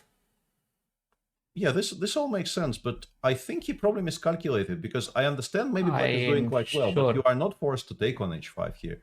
You can make some kind of a normal move and absolutely and circle back. But I think maybe he thought he was winning after knight h6. It's quite possible that he missed h4. Otherwise, it should be winning for Black. Yeah. Yeah. So I assume he thought this is. Oh, bishop d7. Okay, but it's kind of forced, maybe. Yeah. I don't see any other way to defend. Yeah, so queen h5, and now I think both queen f8 and queen e8 look very strong. Yeah, queen f8, of course. Rook rook e3, just rook g3, rook g6, queen g7. Like we will always stabilize here with Black. White just doesn't have enough attackers. You pretty much always stabilize. So your next move, okay, just you should not play f6 because of bishop f6, let's not. Yeah. But otherwise you are pretty safe. Yeah. No, everything. We have some moves in the game. D takes e5. Yeah, that makes sense actually, because if Black takes with the pawn, we get the tempo to play rook d1, and if Black takes with the rook, we get some f4, f5 play maybe. But on the other hand, he's allowing this. Yeah, but he has only a minute, so he has to take I completely forgot about that. So rook d1, bishop e8 maybe. Maybe you include this bishop in the default. Rook d6 is also fine. I have a feeling this is although no rook d6 is not fine because I'm not entirely sure. Maybe yes, something. Rook d7, yeah. It's he played bishop e8. Yeah, no, Wesley is super solid. Solid. Queen h4. Queen h4, I guess queen g7. We have to. Yeah, that. No, but sorry, I'm missing bishop f6. Yeah, that is an exchange sacrifice, and I don't know if we need to return. No, we definitely don't need. I think queen g7, we probably queen g7. We can also just play f6.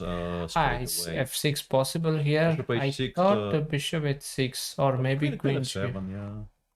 Queen g4. Queen g4. Yeah, queen g4 is clever. Yeah, I missed that.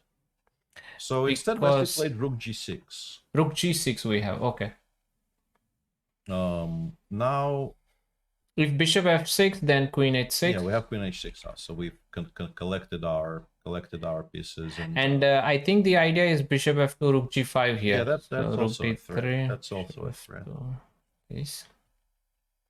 Yeah, it looks like he's probably going. I expect Wesley to win this unless some blunder happens here. Yeah, I think that's fair. I think Black is ahead, and also he's very much ahead on the clock. So okay, I just want to say that Magnus won. I mean, I don't know if it is necessary to go through all this stuff, but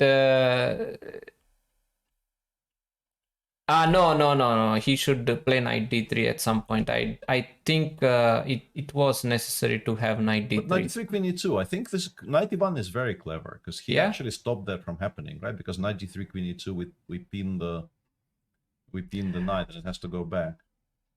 Yeah, and then I come back again, because I would like to exchange this. Somehow these two knights with not having any space, I don't like so much. But okay, maybe I like space. Yeah, but I think he was doing okay for a while. I don't think his position was so bad. Like around move 25, he definitely has compensation for the pawn. You will see that MVL won the h5 pawn, but there is a problem with like controlling the c file is an issue. So I mean, there's clearly compensation, but I don't know if Black is supposed to lose this position so sort of effortlessly. I don't know. Yeah, okay, let's see Anish game. I really want to see, because this is... Alireza sort of stabilized. He's probably still worse, but he's what happened exactly after bishop h6? He didn't play f5. He took on e5, and Alireza went bishop g7, which is a very striking move. Oh, and Anish did not take queen d6, where he would perhaps keep a stable. I mean, Yeah, he's but just this endgame is not so easy to win. Like no, queen definitely, d5. yeah, definitely. No, There's absolutely definitely not easy. compensation here. Yeah. So he went for But more. I think he kind of went for the more ambitious try, collecting both the a5 and the b4 pawn. But that allowed Alireza to get his king to safety. And also to stabilize this bishop on e5, right? Yeah.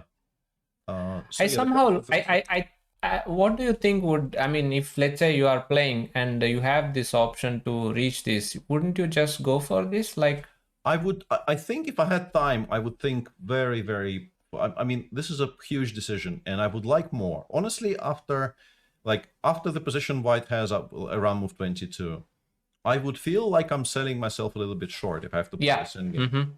But on the other hand, the position he got right now, you can actually imagine White losing this type of position occasionally. Yeah, this bishop on e5 is something which I'm a little bit scared, when bishop is having a nice diagonal. But he sort of stabilized. Let's take a look at what's happening now. So sure, he brought the queen back, and first of all, I need to count the pawns. He's only one pawn up. This is quite unclear. I would prefer black here, to be honest, not because it's better, but just I think the moves are a bit easier, no? With less time. I mean, for Anish also, like he's just pushing the a pawn. The issue for Alireza here is that in order to win the pawn on e4, you probably have to trade on c3, and you really, really hate the idea of trading on c3. Like you just never do that. I'm wondering. I mean, sometimes d5 is an option, but I was actually thinking about that, but right now he has knight to d5. I don't think it does very much, right? Knight d5, queen d5. We don't have rook d8 here. We would like to have rook d8 here.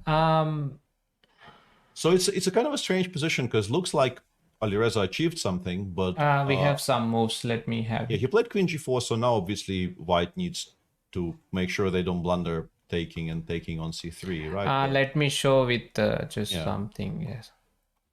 This is the idea of black. But of course, moving the rook anywhere solves this issue immediately. And he played rook e1, kind of a nice stable square. Sure. And yeah, I don't know how Alireza makes any progress here. So it's going to be a draw. This is an invitation. But okay, where to put this rook other than d1? Maybe f1. F1. But then. Okay, d5 is still not possible, so rook f1. Okay.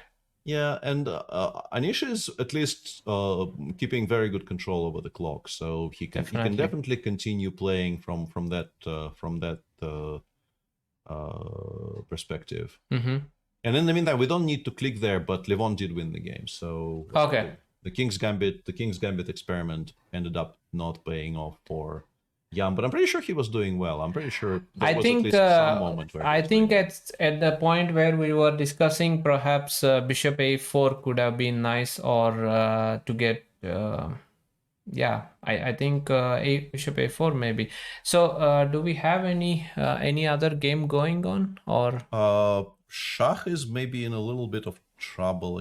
No, I have no idea who is to move there. There's this really strange position in the Mamidyarov-Dubov game, which looks like maybe black is ahead. But this is great. Two creative players. Yeah. I mean, the king on e3 looks like it's in trouble, but actually, like, you can imagine even like running it forward to c5, and it might be completely safe on c5. This reminds me one game of Sasha against Gashimov, where his king ran from g8 to a1, and actually I myself had one game where my king went from g8 to b2 or something, and that was against Jan in Russian in GP at Moscow. So I like the king much, to opposite side. I don't know about you. No, but like seriously, if you imagine like queen h6 check, we go king d4 quite happily, I think, and where to go? I mean, it's completely safe on the dark squares. Yes, here. absolutely. Black cannot even create a single threat. I don't know. Maybe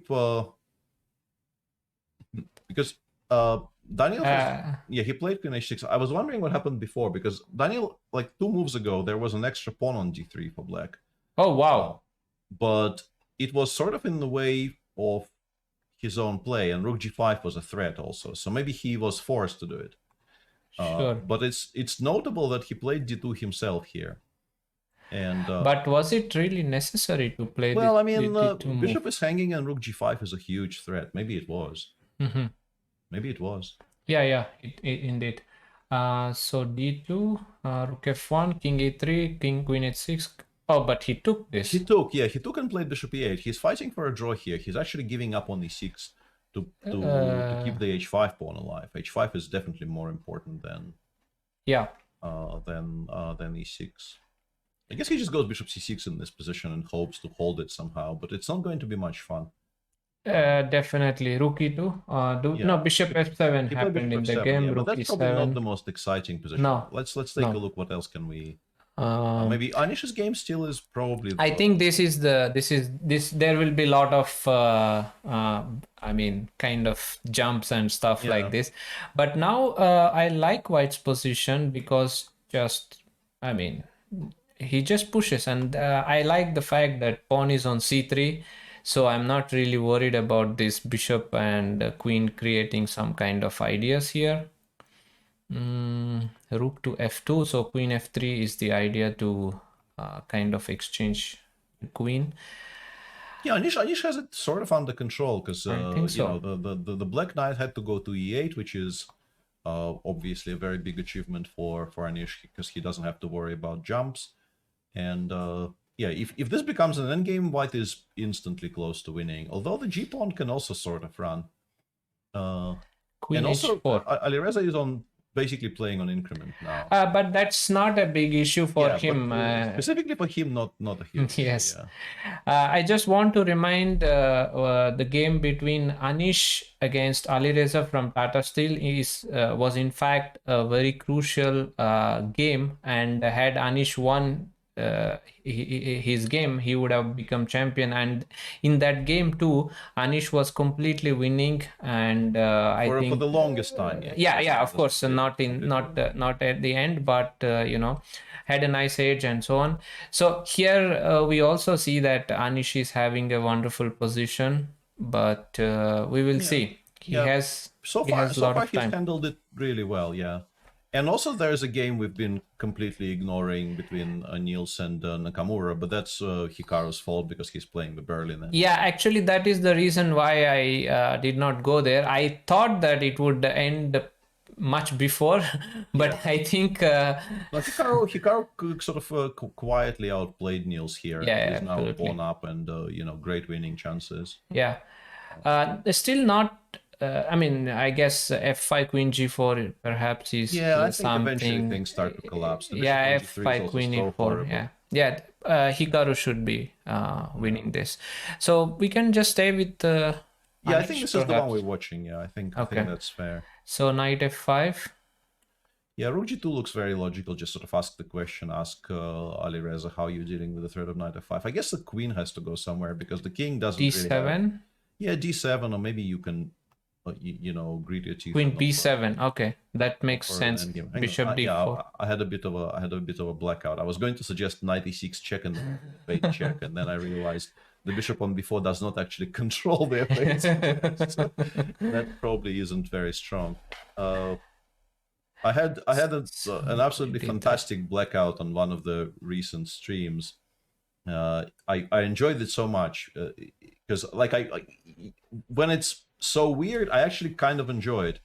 I had a game where I think it was maybe in a title a few weeks back, where my opponent had a king on c7, a queen on e7, and a pawn on f7, and I had a rook on h7, and the knight I think on d4, and instead of knight e6 check, I played queen e6.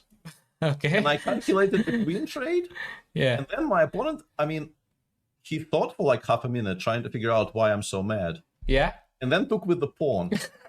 and I just resigned because the queen on e7 was protected. And And I was just sitting there kind of laughing hysterically because like it's just such a weird blackout. It's not like I didn't realize the queen was protected. In my mind, the move was illegal. The move was just the laws of chess would not allow this move to happen.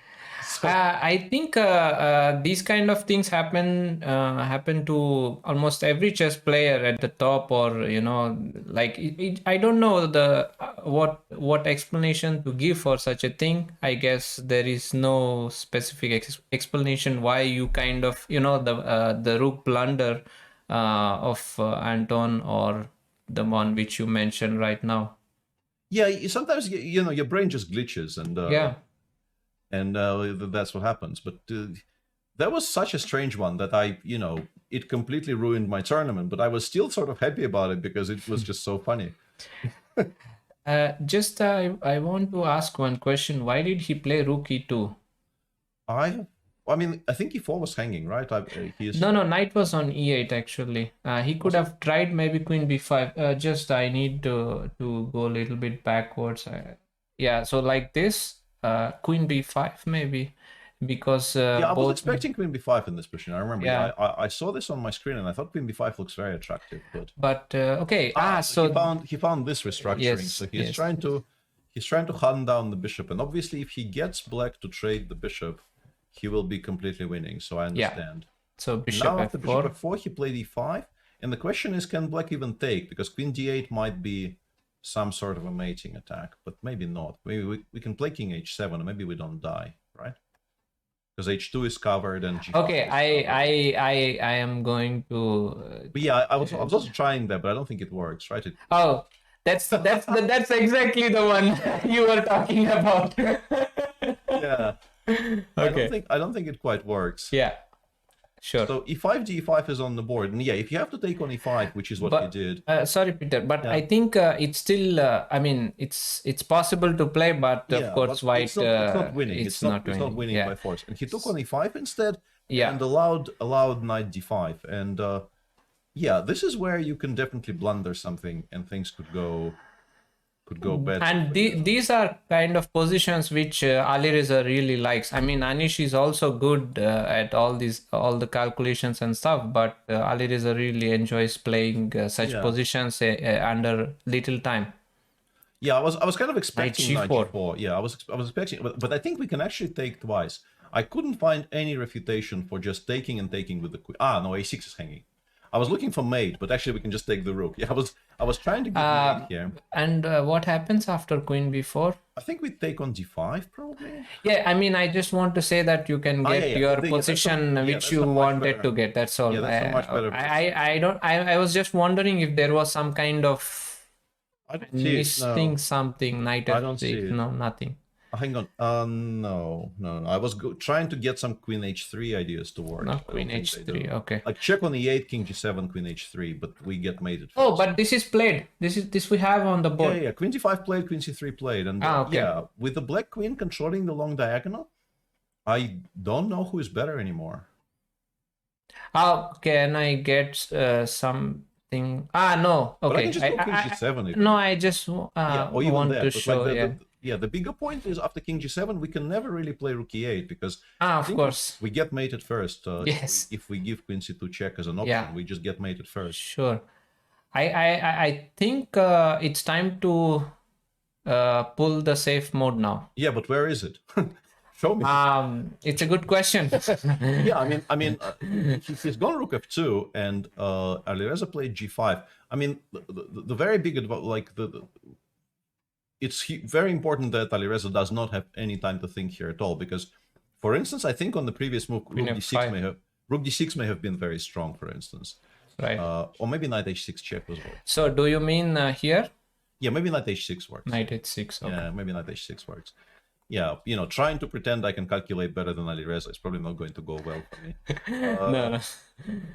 So g5, queen f5. What is happening? Yeah, he's gone rook b6. Queen c2. Anish actually is looking for some kind of a bailout, but this endgame is bad. Like this is bad. F5 g4. No, maybe he has rook c2. Oh, I just want to show something, but it doesn't work. Okay. it's not working. Yeah, but you don't even have to play g4 so quickly. Sorry, I just want to show this. Yeah, he did play g3. It's interesting that he's gone for. I didn't think he needed to play g4 so quickly. He could have just gone, I don't know, rook d6 or king g7. Something. But now it's just a draw, right? Yeah, probably. Yeah, he probably can't. Maybe he also calculated what you were just showing, and he missed knight h3 because. So exactly, this is what happened. Yeah. Very possible. Yeah. I will just make two moves to have the rook on. Okay, no need. He played bishop g4. Yeah, this will just be a draw. b4 king b3. Yeah, I mean, the pawns, perhaps you don't even win the pawns. Yeah. Perhaps white should be a bit careful. I don't know, but yeah. Nah, No. I don't think Okay. So just bishop d2 and king e6 rook b4. Yeah. Yeah, I think in this particular setup, I think. Even king e7 is possible. Yeah, you can even he's played king e7. Yeah, he is very happy to just offer it. He played e7, okay. Yeah. So rook e4, it will be draw. No, it's interesting to see if Anish tries to play this for a win, but I kind of doubt it. How? Just continue playing. Yes, of course. Rook e4, rook e6. No. You always trade. Yeah. Rook e6. Yes. He's a sane man. He's not going to be doing anything really stupid. Of course. You cannot. Yeah, in the meantime, Hikaru did win that game against Niels. So I think this is probably the last game in progress, potentially. Although, no, Shah is going to be playing for a while. Shah is, yes. I think he's going to lose this.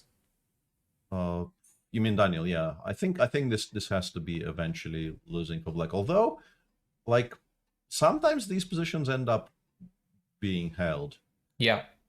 Because, like, right now, for instance, how do you make any progress with white? I'm not sure Shah is going to find it very easy to make. But just bishop moves somewhere, yeah? Bishop you c5. think the bishop ending is winning? I think so. I mean, Yeah. I don't know. My friend showed me, like, when you have the distance like this between the pawns, you can win it, something like. But I think I'm not sure actually now since you asked me. No, it looks winning, yeah, because we put the king on g7, we go f6, and then we just start pushing the b pawn. Looks completely winning, actually, yeah. Also, probably what he's doing is quite good, yeah. What is okay? I don't know what. Yeah, rook b6 is nice, yes. Yeah, rook b6, and now as long as we don't blunder some kind of rook f1, and the pawn on the 5 should survive. So it's kind of important for the pawn on the 5 to survive. But king d7. I guess rook e7. Yeah, king c6, and then we go bishop e5, rook c7 check. Yeah, bishop e5 is clever because we create that threat. Yeah, bishop e5. No, Shah is very direct player. Oh, rook c7. It's just like what we are. Rook f5 and draw. Rook f5. Oh draw. Oh my god. We need cameras. This is. And he spotted it in a second. Yep. Okay. He did it instantly. He saw the. Yeah. That is so beautiful. Yeah. And what happens exactly after king e7? No, but that's just completely drawn, right? Yeah. Rook e5 and rook e4, rook b4. Yeah, this is just completely. No, rook f5 was great find. That is so beautiful. Amazing. This needs clip. He is not bad at chess, Daniel. Peter, this is the quote of the day. This is really the quote of the day. Daniel, not bad at chess. No, this is amazing. No, I am just. Yeah, I mean, like he clearly saw it when he was playing rook f1, and I think he played rook f1 in like 3 seconds. But you also don't have a choice. That's the issue here. It just makes a draw because after king d5, you no longer can save the pawn on the 5. It just makes an immediate draw. Yeah, and that's why bishop e5 is just bad. Just bishop c3, rook e5. Yeah, you should have done it that way. Yeah. I also think that this should be the most. Yeah, I think this is probably better. This is probably because the pawn is managing. Just king g7 here. Yeah, play yeah, f6, yeah. and then the Zugzwangs will start. Yeah, absolutely. Yeah. So he black has to put the bishop on c2 and of course b4, and then it should be winning somehow. I think it should be. Although, yeah, I can understand why you're like you feel kind of uncomfortable simplifying into this, because if you're wrong, you will look very silly. Yeah, and if we tell it wrong, we also look very silly. So let's move. No, I think this is winning. I'm joking, of course, but this should be winning. I'm pretty sure people expect us to be wrong all the time. So. Yes. But yeah, it does look like something like king e5 and then f6 and like once the pawn reaches b6. Okay, let me make some random moves. I guess. Yeah, you can't allow b5 here, so you probably play something like this should be winning. Yeah, I don't believe this can be held pretty much anywhere, and yeah, they will get torn apart. Yeah, they will get torn apart eventually. So a big hello to all who are watching and who are just joining in, and so we. Do you want to just continue? I think the games will begin. I can definitely do one more round. And yeah. Okay. See how it goes. Thanks. That's great. So I have one question which I noticed during this round also when I was playing, and of course I'm sure you also faced it. When your opponent comes up with a crazy idea, or let's put it this way, like the variation which you think you are never going to face, and what will be your reaction and what should be the reaction for a general audience, like what happened in Levon's game or what happened in Anton's game? I mean, it very much depends on what kind of a crazy idea it is, but I think people have very it's very person dependent, and I normally I try to look for a solution. I mean, not a solution exactly, but I try to look for a response which kind of satisfies them. I mean, for me, the main two criteria there will be: do I think this loses? Let's say if in particular, because you don't really we're not talking about f4, ef4, bishop c4 in the opening, because there is plenty of things you can do. But sure. if you're faced with an idea later in the game where there is a very sharp tactical position which you have analyzed, but you don't really exactly remember, and also your opponent probably plays something you have actually failed to prepare for, and the position is very sharp, so I'm normally looking at something that I don't think is bad, but also I'm trying to guess sort of where they expect me. I'm trying, one of the biggest questions I ask myself is, what do I think the main line is, and how confident I am playing what I think is the main line, because there I know my opponent will be extremely well prepared. So I'm trying to kind of balance trying to make a good move, but also trying to make a move which maybe was not checked as deeply as everything else.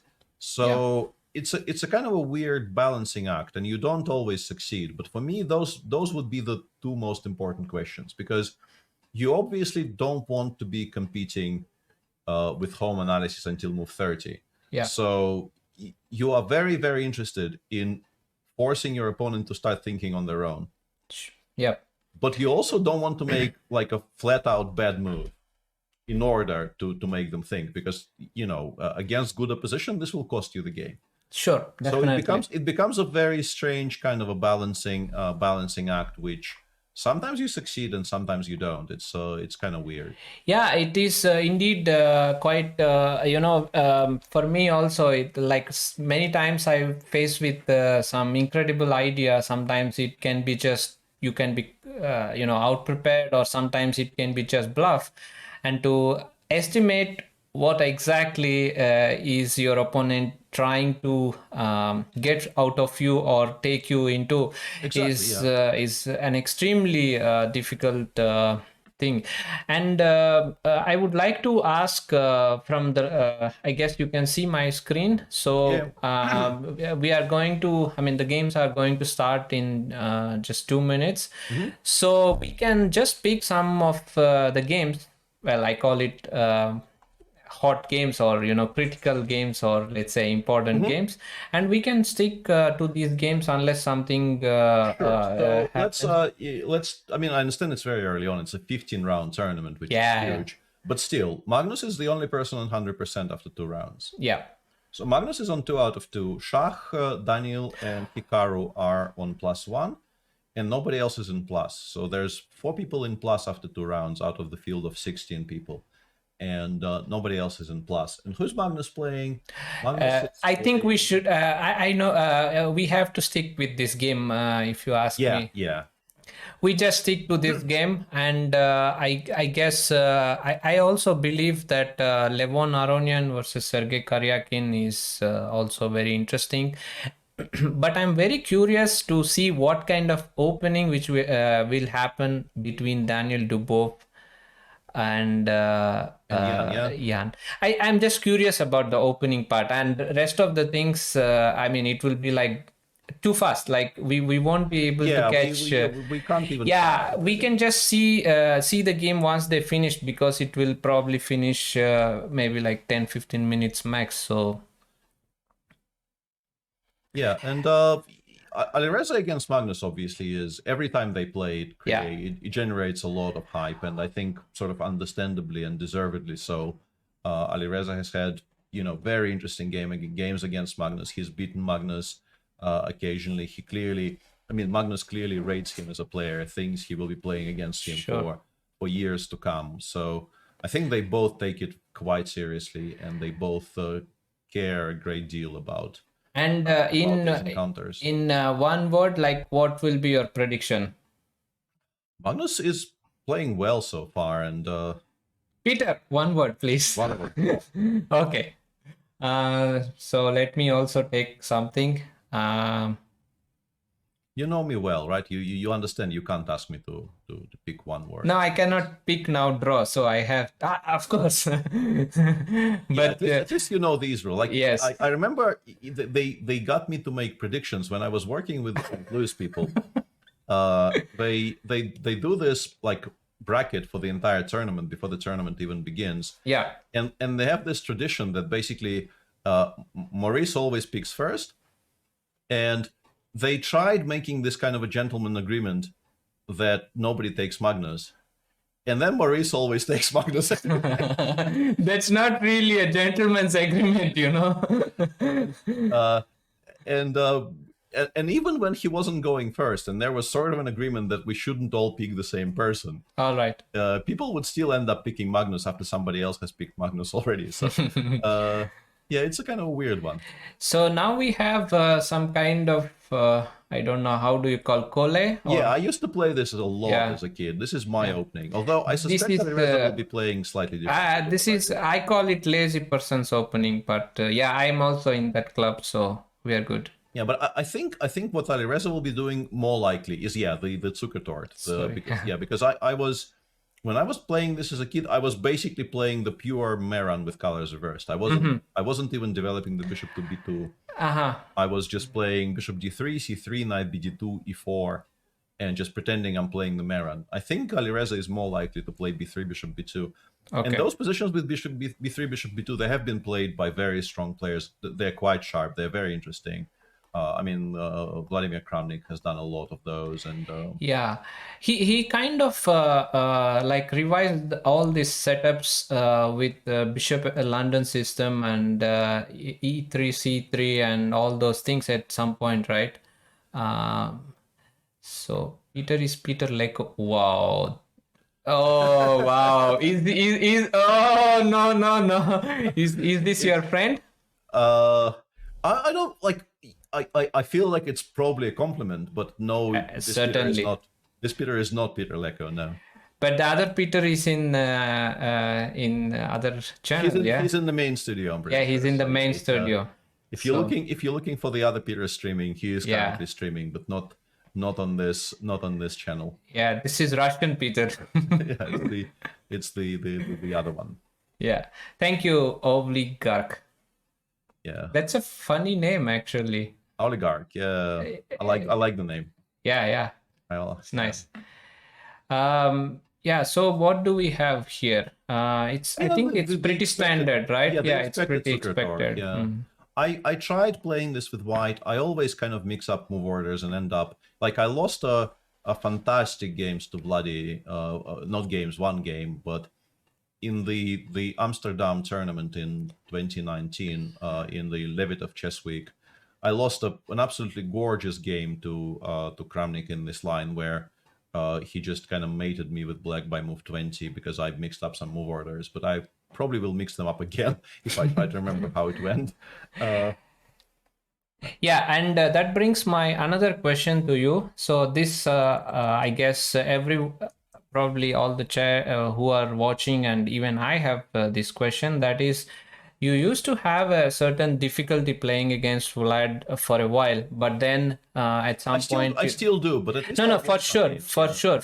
But then you started winning some games. Does this winning one game? I mean, the game which you won was really nice. It was after, I don't remember the exact year, but it was nice. And like, does winning against a difficult opponent like brings back a lot of confidence, or it's just a little bit pleasant? I'm not sure. I have a feeling you're not referring actually to the first game I won against him, because the first game I won against him was a Petrov in one of the super finals, and you probably think of the games I won against him in 2011. Yes, 2011. My first ever classical win against him was 2005, I think, in one of the super finals. Yeah, not that one, certainly. Yeah, and there I didn't really like. It was still very important for me to know that I can win a game against him, because until then, my score was not only was my score horrible against him, like also the way the games looked was really it felt like I have no hope. It felt like if I'm playing extremely well and he's not playing his best, I will make a draw. And this is like it's such a depressing, frame of mind with which to enter a game. How did you change it? So yeah, just to continue the story a little bit, the one I won in 2005, it didn't really change so much, because there was the super final where he was basically playing while really ill. And we all knew that he wasn't well. And I felt like, yes, it's still Kramnik. Even if he's not feeling well, it's still Kramnik. He's still Kramnik. But I knew that I was playing against somebody who was kind of struggling to get to the game. He really did not enjoy life at that moment. And that didn't really change very much. But the games I won in 2011, those actually did feel different, because I won a game in a super final, and I also won a game in the Tal Memorial. Both were like really interesting, sharp tactical games where I managed to, outcalculate him, and generally those felt like I deserved to win. Okay. I was playing against him when he was playing quite well, and I felt like I deserved to win. And those actually made me feel a lot more confident going forward. Okay. But I don't really know, like, I can't explain why I suddenly started winning games against him. But and how did you when you had a huge minus score, or unpleasant, the first win? How did you manage to win? That's like most difficult thing for most of the players to, you have a difficult opponent and you like, okay, I will maximum make a draw. So no, I think you need some help. Like, I'm pretty sure, as I said, like the actual first classical win against Vlad definitely was helped a great deal by the fact that he was playing like at, I don't know, 40% capacity. So yeah, these things are like,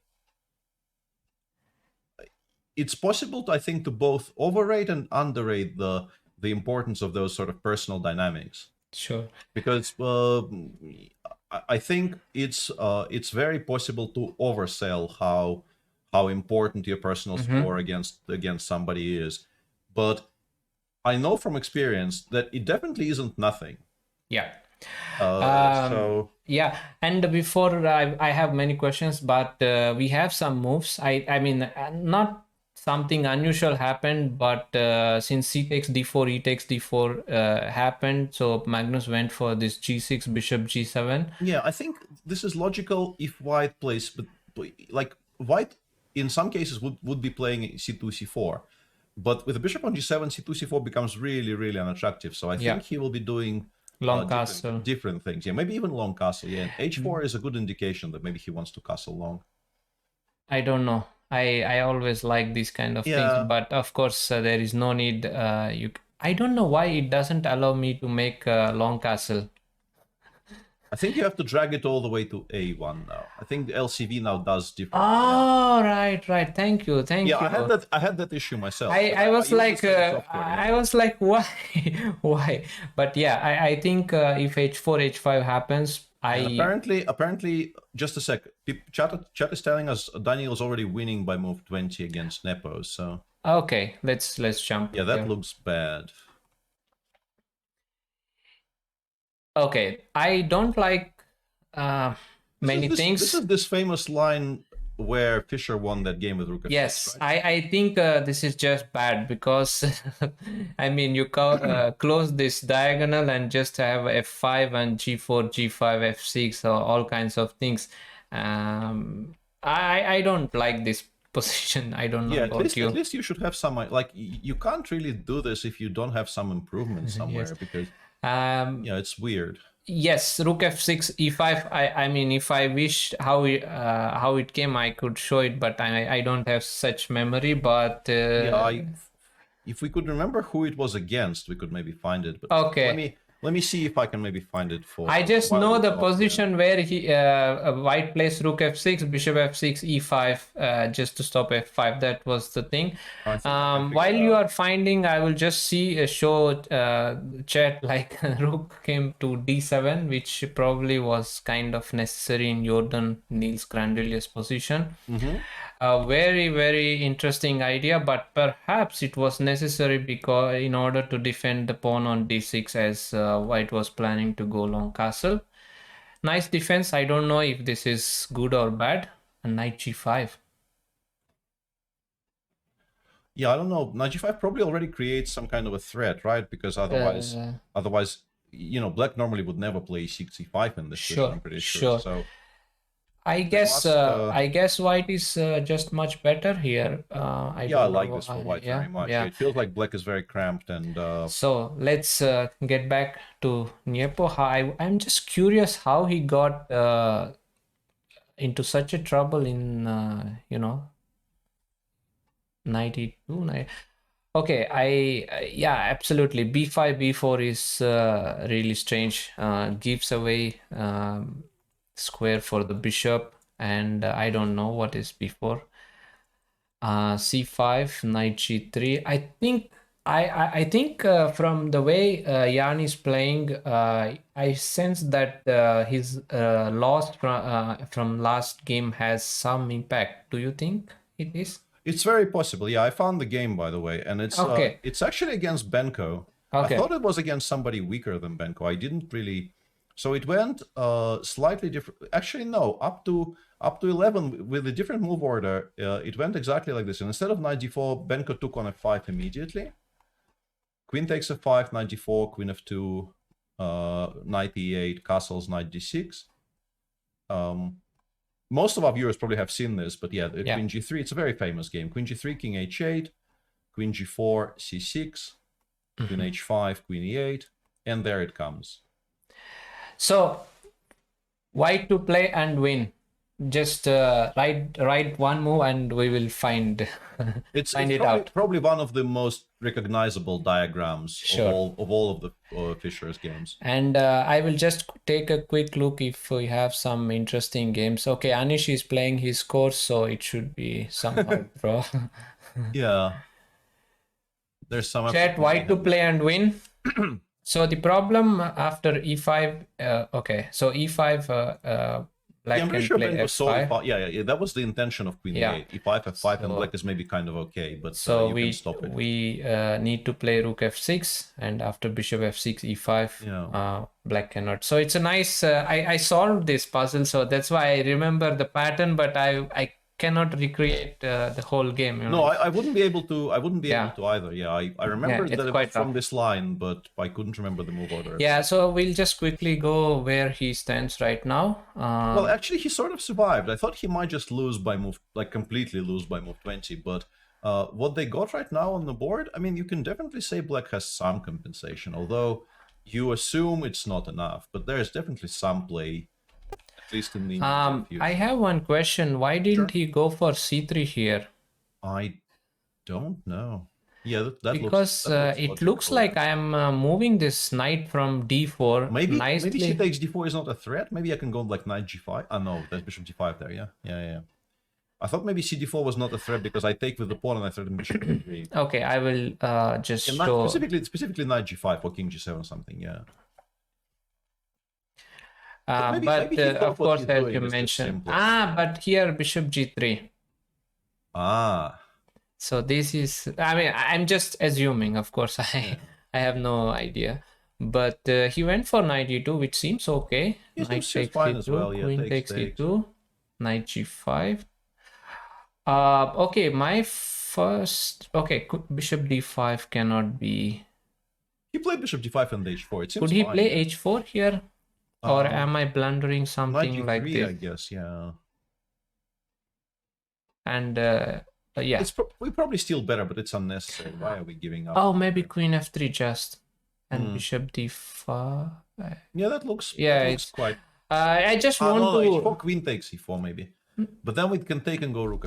This is nice. This is nice. I just want to show the idea. But it doesn't work, yeah. Unfortunately, it doesn't work because of this. f2, yeah. But king h2. Oh, I don't want to checkmate because then it kind of blocks the thing. So knight g5, bishop d5, queen c8, h4, and knight e6. Now, and then he plays c3, and eventually he will push g3 as well, and the black pieces will have to start going back. Yeah, I mean it's still winning. It's yeah, this is totally winning. It'll take longer, but it's still winning for white. I don't think there's much to discuss. I mean, if the pawn is on c4, knight on d4, maybe it's a different story. But here we are sure. Yeah, let's go back to Magnus. Oh, okay, okay. So yeah, everybody got that queen side. Yeah, so okay, until h4, h5, long castle, it's okay. And now we have long castle. I think it was really necessary to play a long castle here, right? Yeah, otherwise like some kind of knight g6. Also, if he delays a little bit, maybe knight g6 could be a threat here, maybe. So long castle, king b1, and you wouldn't want to play such thing, right? Like if it doesn't lead to mate, you normally don't. Yeah, want to be, I also think so. I don't know. Maybe you don't have to exchange. Actually, perhaps it's better to leave the queens. Yeah. So king b1 we have, then king b8 and rook to h3, bringing the rook to f3. Yeah, f3. Well, I could maybe try taking on e5 and playing knight e4 here. Maybe this is. So you want to play like this, right? Yeah, maybe like if it works tactically, maybe this is not stupid. No, if it works, it's great because e5 pawn is hanging. Yeah, it's hanging. There's some knight c3 ideas in some positions, and the pawn is hanging, and just generally it doesn't seem. But stupid. Yeah, actually, I don't know. I think. Yeah, Magnus has taken already. Yeah, I feel like this is probably where we're headed. So queen e5. Yeah, but then we've sort of given up on much of our everything. Planning. Yeah, everything. Yeah, black can just go like I don't know knight e8 or something and just say. So we have d takes e5, and I think we are going to see Peter's pretty sure the knight e4. e4. Yeah. Peter, we need to start one fortune telling business. So anyway, how is your Grunfeld course going? I'm really waiting for that. It's in the beta right now. People are sending in.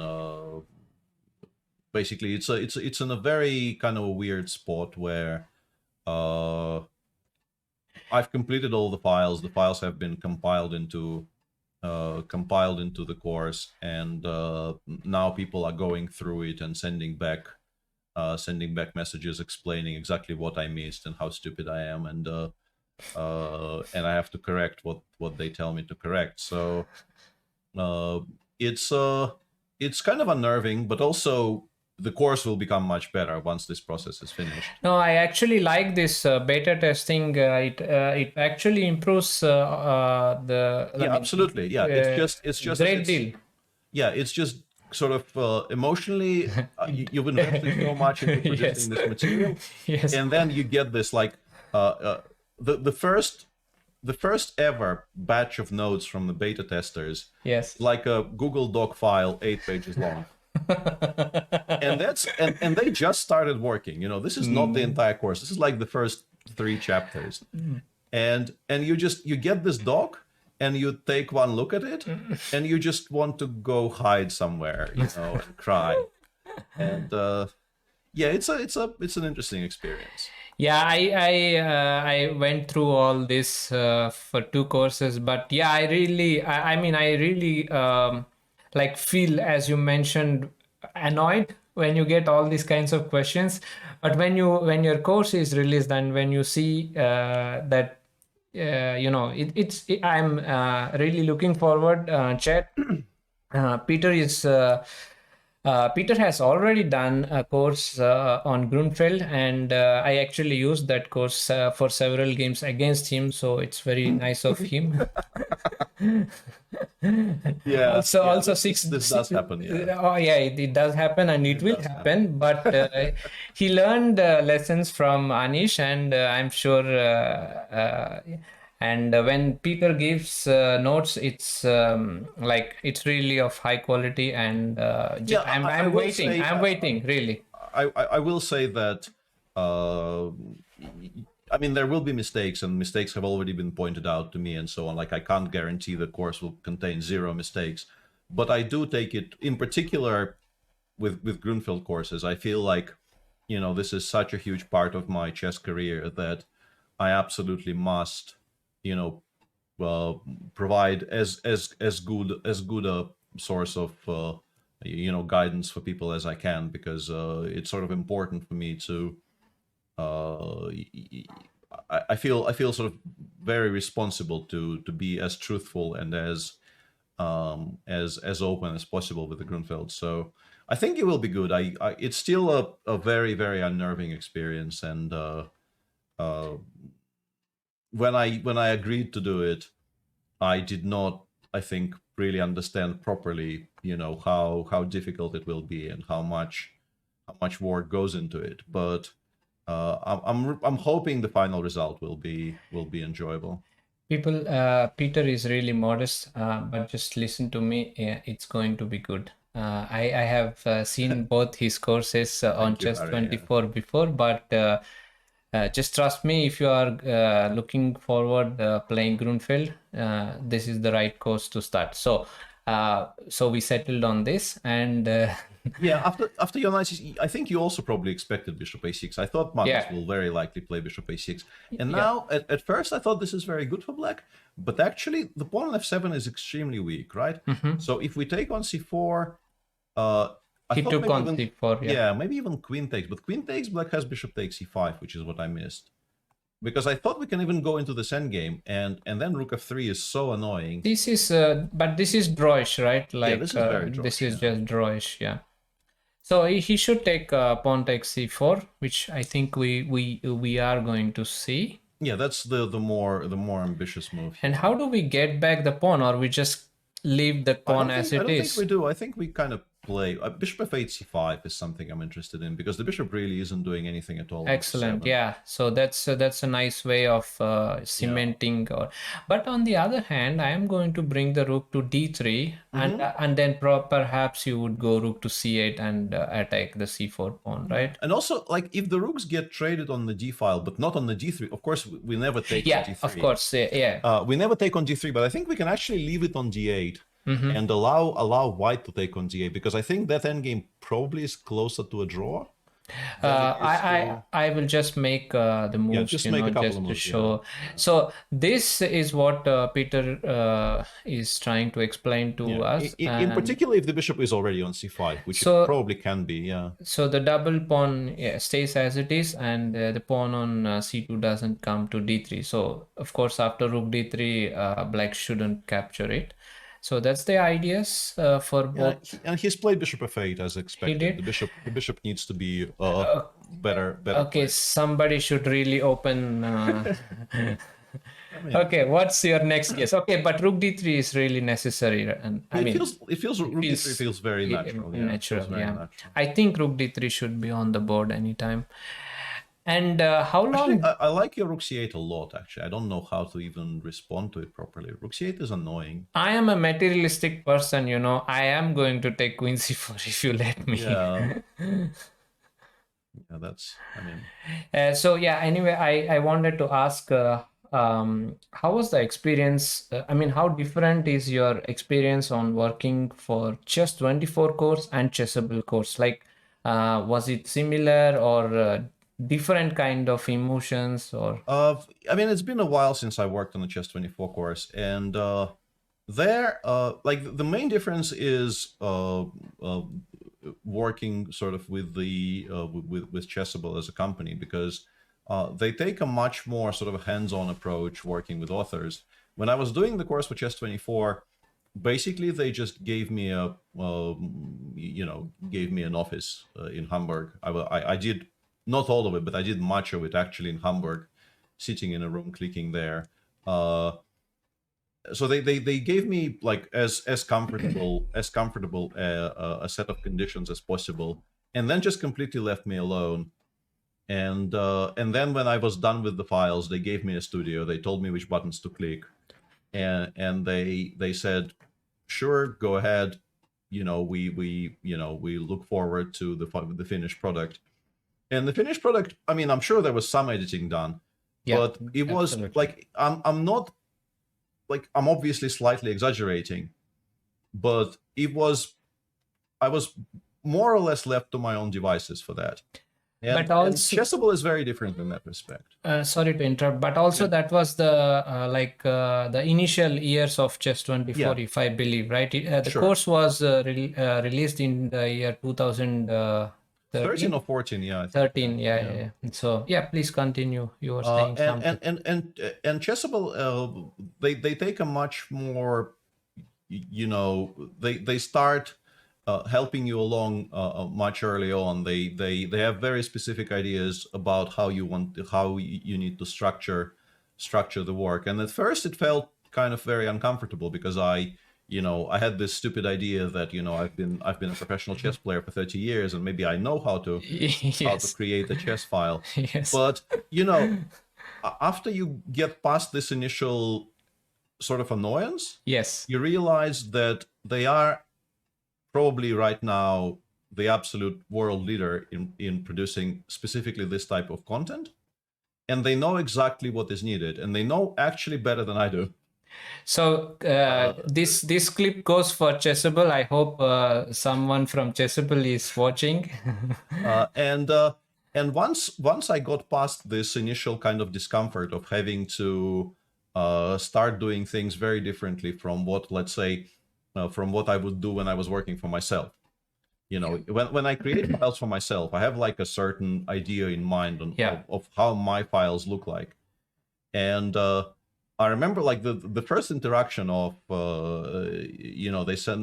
told me, do you have anything for us to have a look at to see like how the course is shaping up? And I sent them what I thought was like a perfectly edited file with all the words inserted and everything, like everything exactly as it should be. And I got it back with like a comment. This is all excellent, Peter, but where are the annotations? Yes. As a matter of fact, it was the same reaction for my first course. Yeah, like it's excellent material, Peter, but like exactly where are the annotations? There is no annotation. I am not surprised. And obviously, as I've been doing this for a while, your first reaction is, Like, what? That was my reaction too. What? But then they explain exactly what they mean, and after a while, Stockholm syndrome kicks in, and you start doing it exactly or as close as you think they want. And okay, and where is your promotional video planned exactly? Because mind you, it is coming. They will wait until everything is finished, so not to put you in pressure. But there will be such an idea. So just be prepared. You mean, but in this respect, I think I'm sort of luckier than or maybe unluckier than the people who've done it before, because I can't really travel. But they will wait, but it will come. You cannot escape this. I'm going to recommend to the guys at Chessable, so you should not miss this. Anyway, I just want to see what happened in this game. Just a little bit chess. Yeah, let's return to the actual. It's all nice. Chess for a bit. I think all this was. I'm not sure how much of this was mentioned in the course, but I'm pretty certain Anish knows what he is doing, and he knows it very well. Yeah, and I mean, it's now move 25, and Anish has 8.5 minutes in an incredibly complicated position, which I think is a huge indication that up until very recently, he was still, at best, he was remembering, or maybe even pretending to remember, because he actually still remembers quite well. Yeah, I have no idea what I think about this position. This is just such a mess. It looks kind of scary. Also, it's interesting to see Alan enter this. Why would you do that? I think maybe that brings us to our question from the a couple of minutes ago. Like, would you go for the challenge, or you kind of chicken out, or with white, if I played white against Anish, I would not go for this. I don't think I'm playing the Nightorf against him until, I don't know, 2022, because at some point it will become kind of hazy in his mind. Yeah. But, after I recorded the videos for Chess24, for maybe a year after that, I felt very, very confident in my Grunfeld. And I actually I normally would have very decent positions. I kind of stopped struggling in the openings. In this particular opening, at least, for a while. And then at some point, you suddenly notice that it's no longer fresh in your mind, and you once again go back to forgetting lines and not being sure what the move is, and you go back to your normal kind of self, where in a complicated, very memory-heavy, sharp tactical line, you maybe decide, nah, I'm not going to be able to remember this today. Let's play something else. The normal kind of reaction. But for the first year after you do this incredible amount of work, specifically on one opening, you don't want to do this, right? I don't really see what's the point. Really see why it's a good idea to check. Yeah, sure. But maybe Alan, feels like this is his best shot. Maybe this is like absolutely his repertoire opening. He also has looked at it a lot recently, and he feels very confident. Also, it's possible that he bought the course and found mistakes. Okay, after you finish, I will tell something about it. Actually, Niels did tell that he purchased the course of Anish, and he played exactly the recommended variation against Jordan in the last round, and Jordan was ready for that, and then he won pretty easily. I didn't understand until what just happened, because after like 15 moves or something, Black was basically lost in that game. I just want to see what's happening here. I can't really figure it out. This is so weird. This is mate in 3, right? No, I will not make mate. It actually bugs out the program if you put the mate on the board. Then it stops. Weird. Or maybe I didn't use it properly. Anyway, I have to if check. Queen takes c5, I've been trying to calculate. It should be mate. I'm getting very, what happens after f6? How do you give mate here? Because the bishop is hanging. I will take on b3. So none of your normal queen e8 moves or queen e6 moves, they do anything at all, because I just take the bishop and queen g8 is no longer a threat. Yeah, and here the f6 is protected, so I can go. Oh, yeah. But where? But King where? f8, yeah. Ah, king f8, and then you have queen. And then rook d1, queen g1. takes b3. Yeah. Rook d1 Okay. And, yeah, show. Yeah. I cannot resist this. I cannot resist. I mean, ab3, but I don't want. Oh no. You see, it's alive. Yeah, it's alive. It's okay. Okay, so it's fine. So it's some kind of magic. So queen e5, yeah. Yeah, queen e5 f6, and I don't know how you follow this up. And so we have the moves: knight e8, knight f6, bishop takes f6. And I think Jordan now realizes he cannot take because of rook d1. And wouldn't it be such a pretty thing to see this mate? Yeah, I think Jordan just resigns here, right? It's just completely lost. Yeah, it's lost after queen f. But he had 9 minutes and he was playing fast. I don't understand. Yeah, why all of this happened so quickly? Like he must have had different options at some point. This is completely lost, but perhaps we should quickly go to Anish game because it's still what? Oh, we have queen f8 and king c7. Yeah, because queen a1 rook takes d4 is a huge threat, right? Or queen a3 maybe is even better. I don't know. Queen a3, yeah, but perhaps queen a3. Both of them are very strong. Yeah, and black is probably just winning here, right? Collecting everything. It's lost, yeah. It's lost. I think this is what will happen. Yeah, queen e7 played, and Anish is now choosing between queen a1 or those two squares. Yeah, they both look very strong, honestly. I think Dubo won his game, which is not surprise really. Yeah, it wasn't. So I think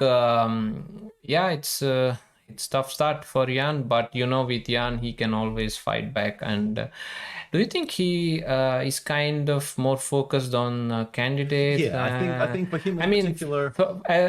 I mean, from what I know about Jan, like he's very, very motivated to win candidates, and since they already announced it to be in April, so it might be possible that he's thinking about it. Yeah, I think he both for him and for MBL, as much as this tournament is interesting, as much as this tournament has a fantastic field and very good prizes and everything, for now I don't think they care. They really are completely focused on April. They have to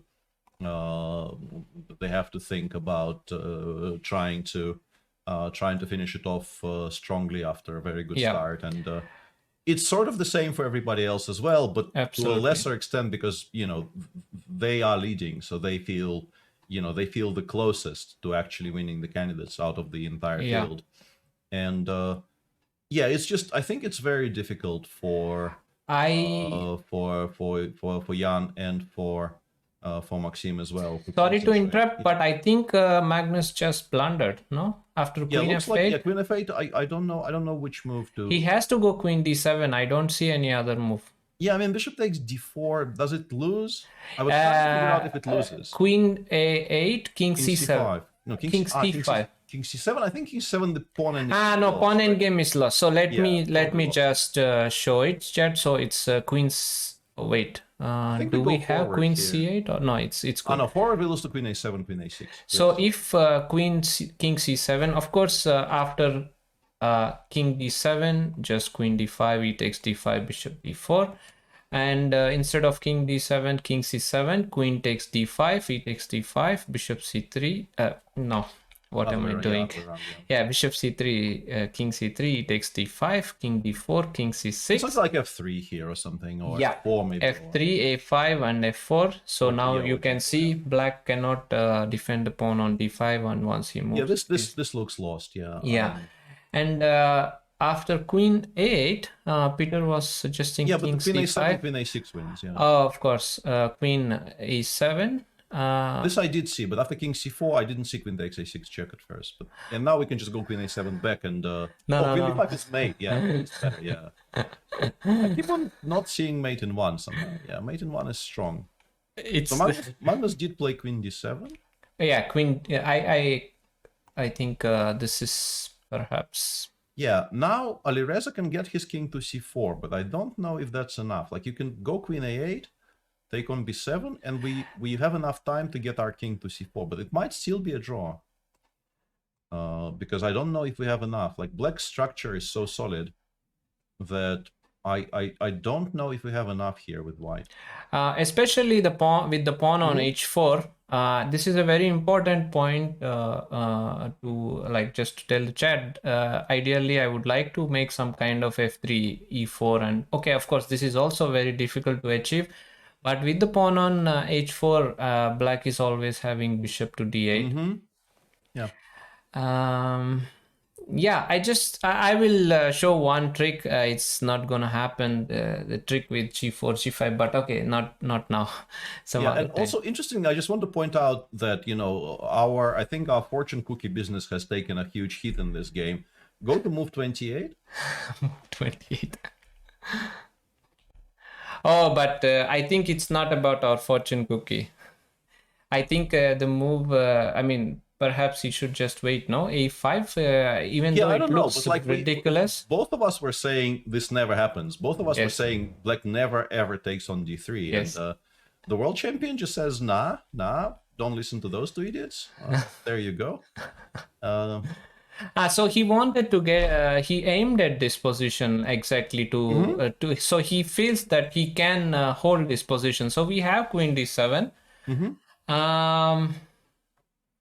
So yeah, Jordan lost his game in a different way, but yeah, still lost. He's getting. I just want to quickly see this endgame. I don't know if you are interested in such endgames, but I am always. I am. Yeah, I think it should be a draw, but somehow I think like white is now playing for a win, right? It's not black. Yeah, because rook b1, king c6. What is his point?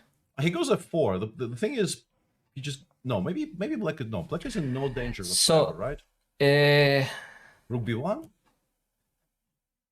I'm not entirely sure who is playing for win here. I might still be black actually. Rook b1, king c6, f4, because you cannot play rook b5 here. Take and okay, so I just will point out that after this is yeah, I'm not even sure this is a draw. It might be, but I'm not, because it's a check. I'm not so sure. Therefore, rook b5 is not good.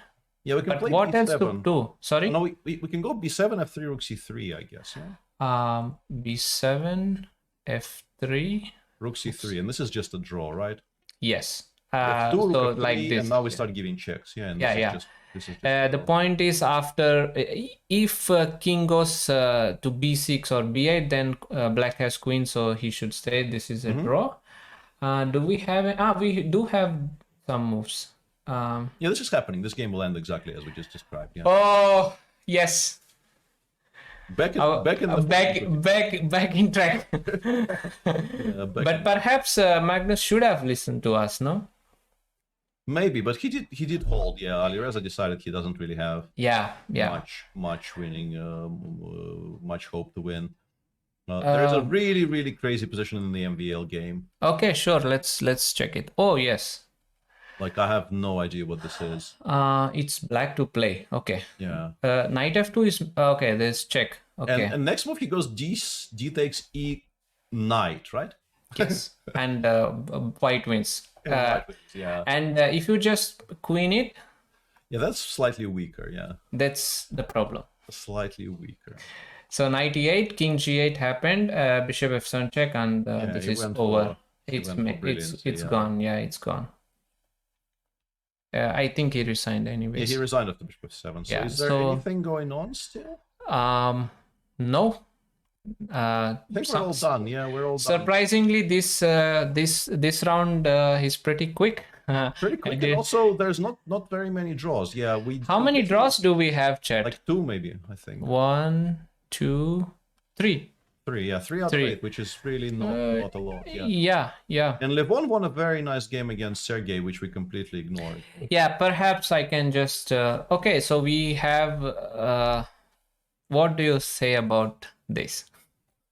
I'm not a fan, but you are not fan to play against it, or against? Yeah, against. I really hate playing against. So whoever is, if I'm playing next, I will play this. Yeah, but it became kind of wild very quickly. I've never seen this particular reply to London. This used to be some kind of queen takes. Yeah, do they take with the queen here? No, not here. Yeah, it's I think so. position. This bishop before check and some king d1. Yeah, like this is something like. This used to okay, so queen b3. Already he prepared something, I guess. Yeah, knight c6, knight g2, and yeah, like the position became really strange looking very quickly. Aha.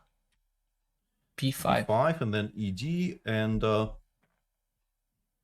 if you so c takes d5. This is the point, I guess d4 right? is a problem. Yeah, I think this is the problem. Okay.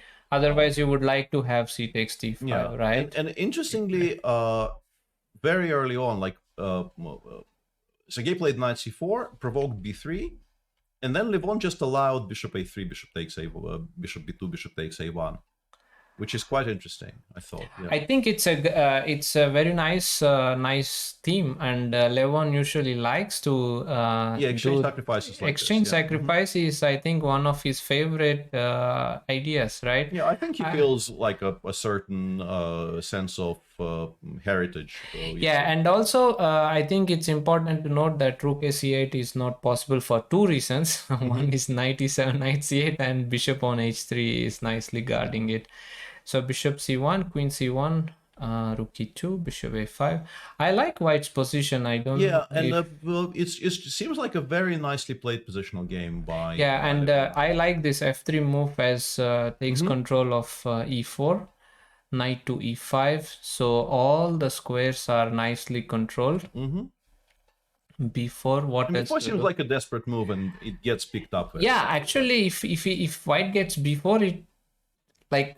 You can't move anything. I can't move anything. Everything is protected. All, yeah. This is why I wanted to attract your attention to this game, because it really feels like it's a nicely played game. Yeah. Queen just d2. Very, very dominant performance by Lev and h6. So I mean, the position is so bad that there's nothing. Knight d7 is not possible. Make a single decent move. Yeah. This is great domination by white here, and also this nice pawn, which is doing a fantastic job. So h6, knight, and then he just started collecting. And okay, of course, just simple. Yeah, and I think not much. I don't see any chances for black here. Yeah, right? I think just a very, very clean game by Levon. Yeah, I was very impressed. It looked very nice game, nice game, and good to see him playing his usual sacrifices. I'm really happy. So we have Magnus and Daniel Dubov on 2.5 out of 3, and the long group of people on 2 out of 3 after 3 rounds. Okay, so I mean the round will start I mean we have to wait for some time, I guess, or they are just going to start. I think they started set times. I'm pretty sure it starts at. Okay, so the next game, I mean, in the next round we have Anish versus Magnus, but okay. So, do you what would be your prediction? And once again, I will put you in the tight spot that this time it's even particular. You cannot pick a draw. I'll take Magnus then. Yeah. It's, okay. If I can't take draw here, I know what I'm taking. Come on, I will take Anish. Okay, so but I'm almost certain that we both will be wrong. This is the one where you don't like if this is an actual betting market, you don't make much money. Yes, betting against draw. But I think. And do you have any other interesting games? Let me take a look. Sergei Karyakin and Dubov is something which I think it will be interesting, of course. Yeah, there's always the whole sort of sub-story of Timur playing against Levon, which sometimes these games are very quiet and sometimes they aren't. So you never know which one you're going to get on the day. Yeah. But we can expect some fireworks, or can maybe just quiet Ragozin with couple of exchanges or something like that. I don't know. I mean, I don't know which opening you predict. Actually, I am very curious to know what will be your predictions for the game between Anish Giri and Magnus Carlsen. Or maybe I should check their Twitter. Maybe they are discussing already. It's never a bad idea to check the Twitter. Let me. Yeah, if something happened on Twitter, please. Hello Rishipi 27. 1 sec. That's Naidov for you. Okay, so Anish tweeted about his win against Alan. A nice win. It was a nice game, really nice one. And apparently, all of this is is in the course. No, I thought the screenshot might be actually from the course, but it's not. The screenshot is just the game. Yeah, just the game. But as you can see, it's it's kind of advertisement for the course, which I think anyway is not needed because everyone purchased that course, purchased Anish course, so it's good. Yeah, so do you think it will be d4 or e4? In this one, I think Anish will play something solid. I think some sort of d4 or he has played some 1 c4 in his life, but I'm going to bet one d4. 1 d4. And yeah, I have another question. Well, so you are top chess player, then great commentator and good, excellent author, but I will not praise you too much because that will be, my too head will much. explode. Yeah, yes, exactly. So, but I can how about your batting skills? Non-existent. Yeah, they were not great to begin with, and I have not had any practice for 13 years. So. Yeah, not good. So guys, I'm talking about cricket here with Peter. So Peter is a great cricket fan, and he's fan of Rahul Dravid. He plays cricket is a good question. No, he doesn't play. He watches. Yeah, but I watch, and for me, it was a kind of a really bittersweet experience because for the test series which just concluded, it was. For the first time in a long time, it was on terrestrial television in the UK. Mm-hmm. So it was actually very easy to watch on the internet. Yeah. And I was able to watch in high quality with original commentary and everything. And I had to watch what was being done to my team, in full HD. Luckily for me, the matches were not very long, so I didn't have to suffer too much. So for those of you who do not know, he is a big fan of England cricket team, which is the reason why I really persuaded him to change to the right side.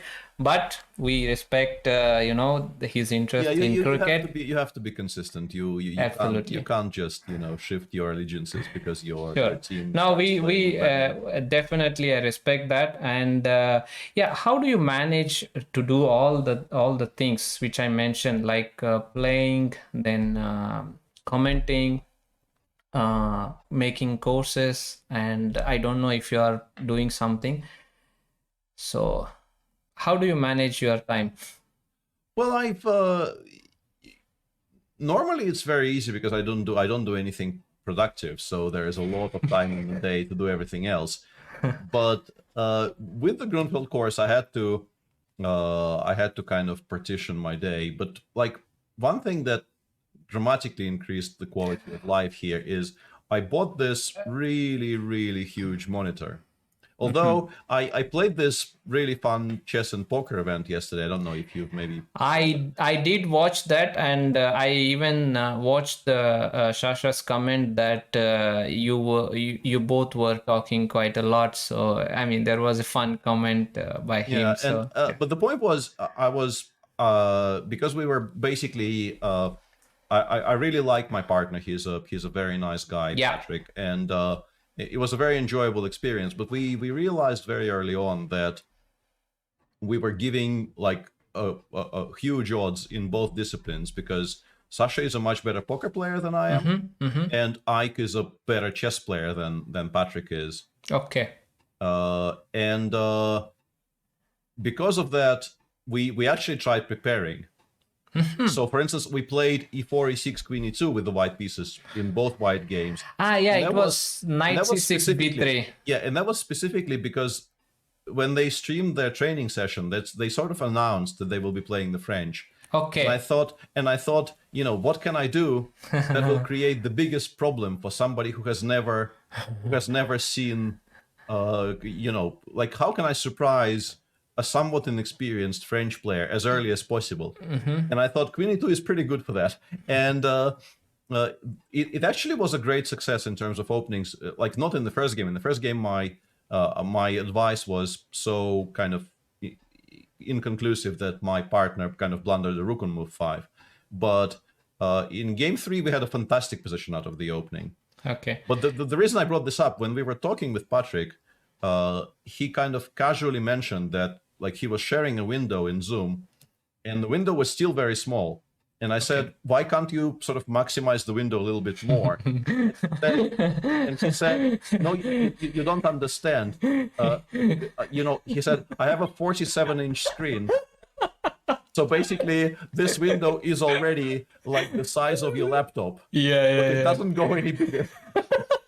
So after that, I realized my screen is not really that large. Okay. But I still have a really large screen. So basically, when the cricket is on, I can put a chess base window on the right side of the screen and the cricket window on the left side of the screen, and there is still plenty of space left for other things. Probably for Hearthstone. Yeah, I forgot to mention that someone in the chat reminded me that you also play Hearthstone. With big fan, I guess, right? Yeah, I'm still playing playing it on. Which is anyway. Please tell me. No. I just wanted to. I probably need to go do something. Sure, that's exactly what why I was about to say that. So thanks a lot for joining at such short notice and explaining various things, which is quite informative for me, and I hope for everyone. So great stories, I enjoyed, and thank you, thanks a lot. I'm very happy to be here. Please chat. Thanks Peter for joining and sharing his experience, and I'm really not offended, Oligarch. We were just kidding. Being compared with Peter Lecco or being called Peter Lecco it's great. It's a compliment. No, definitely. It's a compliment. So I was not offended for a second. Don't worry. And we'll take short break, and we'll be right back. Thank you, Peter. Yeah, thanks, Harry. Hello, welcome back. And I guess everyone is excited and looking forward to the game between Anish Giri and Magnus Carlsen. So we are, it was my mistake, and we have already a lot of moves. I'm not going to start from the very beginning, as we have 8 games and it is difficult to go through all the moves. So we have dragon structure, and any predictions? I like just not draw. Just pick someone. I think most likely it will be a draw, but let's take some sides. I will take Anish. I will be brief. It has to be draw. Okay. So Jan and Hikaru is having a Berlin defense. I better skip this one for a while. I think as I pointed when Peter was here, that it might also be kind of drawish. Like it will be solid. Nothing exciting will happen between Timur and Levon. I expect the game between Shahriar and Jordan to, get wild as much as possible, as I see already things are happening. So for now, I see it's pretty standard position here to have bishop to c6, knight to d7, knight c5, a4, queen a5 kind of ideas are possible here. And both Anish and Magnus are playing pretty quick. And also there was a chance to there was a possibility to go bishop e6, but it doesn't work so well in when black has already played e5. So we can maybe switch to some other game, some other interesting game. I don't know why we don't have more moves in the game between Alan versus Wesley. Was it some kind of internet problem or? Yeah, exactly. If Anish wins, it will be Tweet Barrage, of course. So that's exactly what I want to see. Dubo Karyakin already draw. Yeah, that was. This is a bit sad, but of course, we cannot blame Sergey for taking this decision because of his previous game against Levon, which which was just a smooth victory for Levon.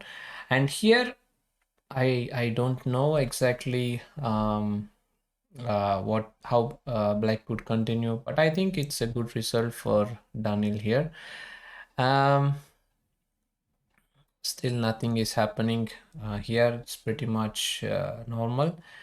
I actually like White's position in this, but on the other hand, Magnus really likes this kind of structure with pawn on e5, knight on c5 to get f5, f4, and so on.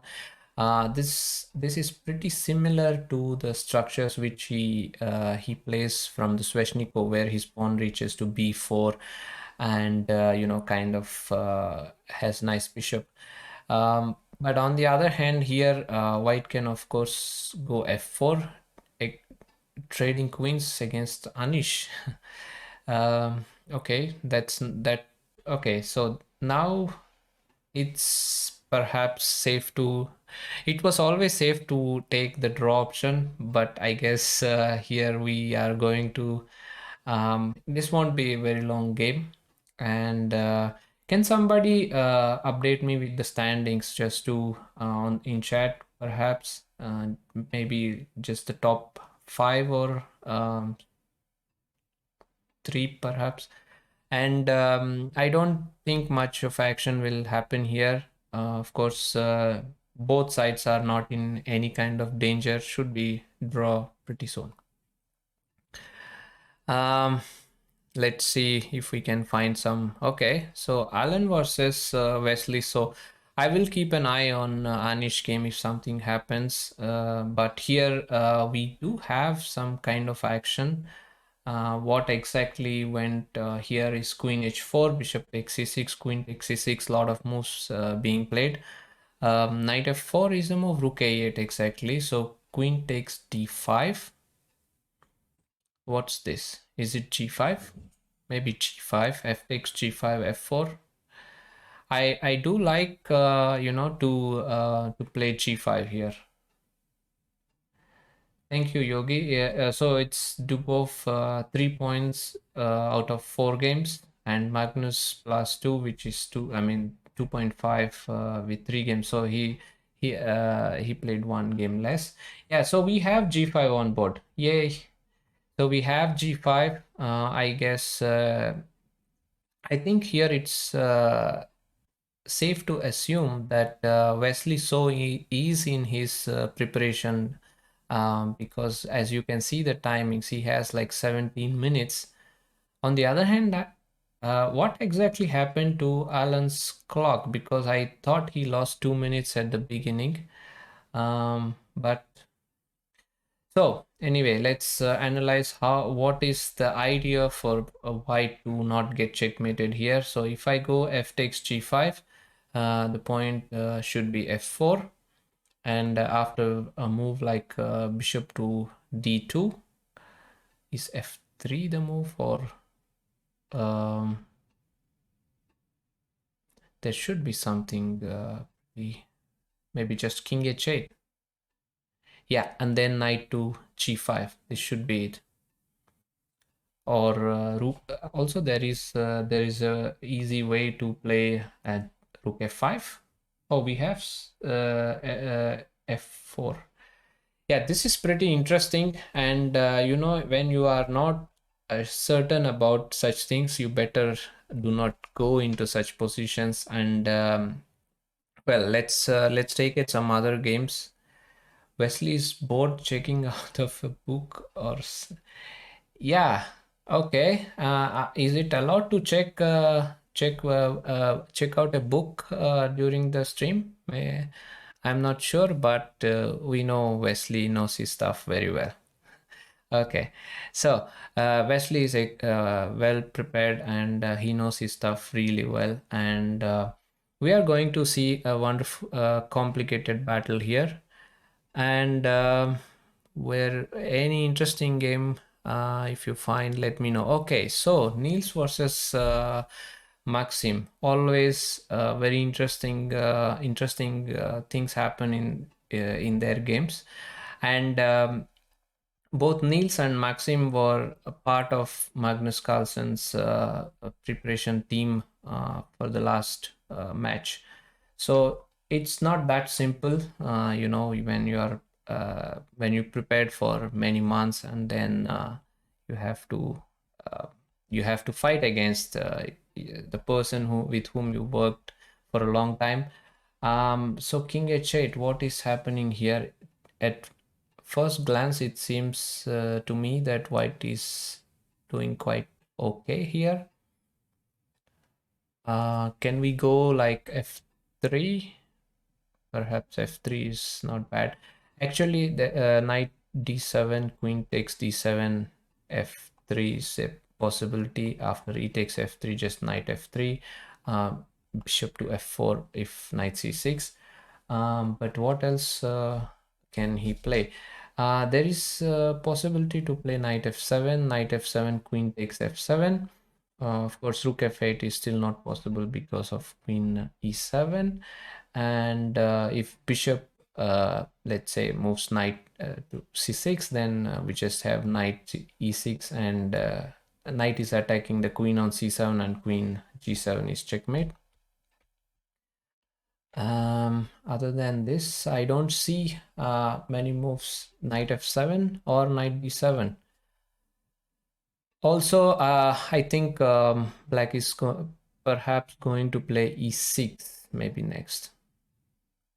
Yeah. So did anything happen? Oh, we have some moves in the Anish Magnus game, f4. So f4 idea is to get e5, d takes e5, f takes e5, and kind of have queenside majority. So f5, which I think is a nice move. And after e takes f5, rook takes f5. I have a question for the chat. How many moves do you think this game will last? So we have like 20 so far.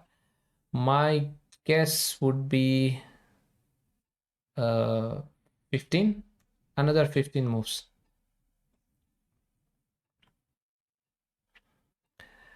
Yeah, Jan and Hikaru should be ending in a draw too pretty soon, I guess. If black wants he can just take rook h, we can play rook h1, rook b1. Pretty drawish position here. What else? Okay, so we have this f3 move here, very complicated stuff. And after g takes f4, white is going to play bishop f2. Move like queen h5 is most likely to happen, and the idea being king h8, rook g8, or rook f7, rook g7. So king h2, I think king h8. Okay, so we have we have some moves here. I think black played king h8 here. So that's very nice, very nice. Now bishop f2 is not possible because of knight f4 check. That's the reason why he did not commit g takes f4. And after king h2, can he play g4? He can also play knight f4 here, and something like g4, but this is not the best. I think king h2 is the move here. It should I will be surprised if he did not play king h2. What else can he play?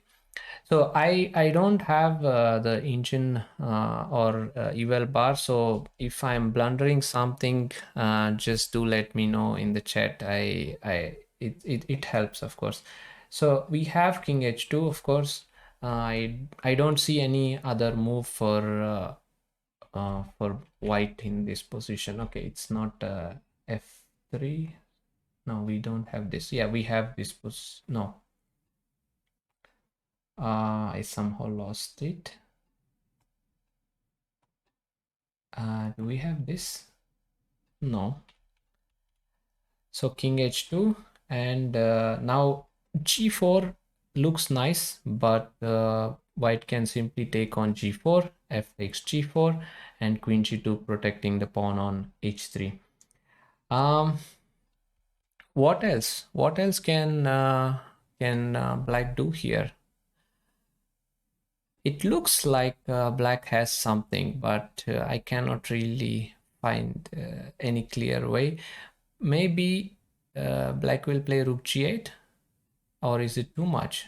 Because after f takes g5, knight f4, bishop takes f4, queen f4. You know, this is all queen g3. It's all crazy complications, and it's pretty easy to miss something very obvious. And after f4, it's maybe a draw. Or no, actually it is not a draw, because after queen g3 you have queen g2. But this is not very important, as after rook g8, maybe white can just play rook g1. As after knight takes f4, bishop f4, maybe queen f4, I have just king h1 or king g2 g4. So very, very complicated stuff going on. I am not entirely sure actually who is better, but it's pretty easy to play from the black side. That's what I would think. So we have some move here, rook to b8. Wow. So what is this, rook to b8? And rook to b8, and first question should always be like, what happens after queen e6? So rook b2, rook to f2, rook f2, bishop f2, queen takes f2, king h1 is the only move, queen to f3. And first of all, black is going to collect many pawns here, and at some point g takes f4 and rook g8 should be winning. So that is the reason why you cannot let black get his rook to b2. It's a very nice move played by Wesley. And after rook f2, you are trying to defend the b2 pawn. Then you have knight to f4.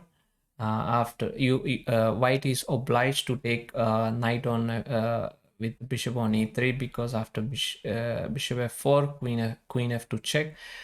This is a very important move, which is the reason why rook f2 doesn't work. So what is the move which doesn't lose? So I see there is only one move, which is rook a b1. I guess we should be seeing that pretty soon.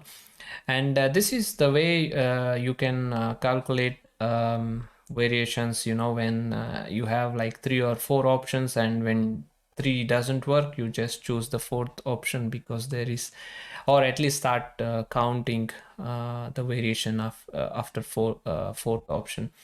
And here so I said 15 moves, but we have 6 moves, and we have like bishop e4 already, and b5. Okay, not sure actually if it is going to end in a draw pretty soon, because once c takes b5, rook takes b5, I mean, black has, of course, the pawns, but on the other hand, this is an open position, and I like bishop in the endgame. And he can go for rook h4 here, but still not threatening anything because of knight f3 check.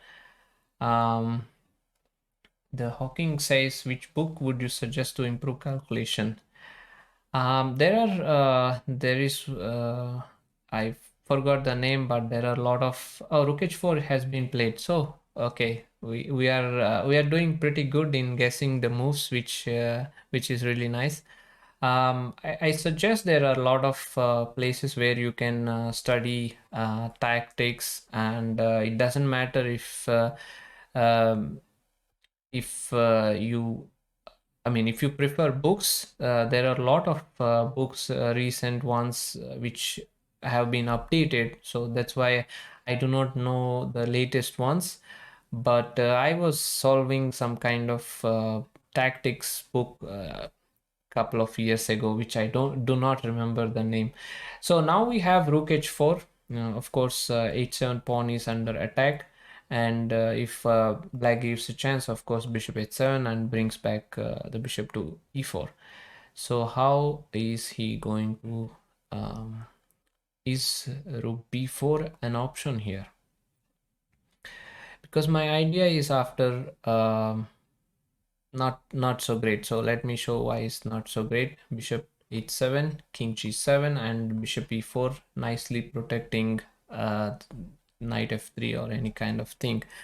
So what to do here after rook h4?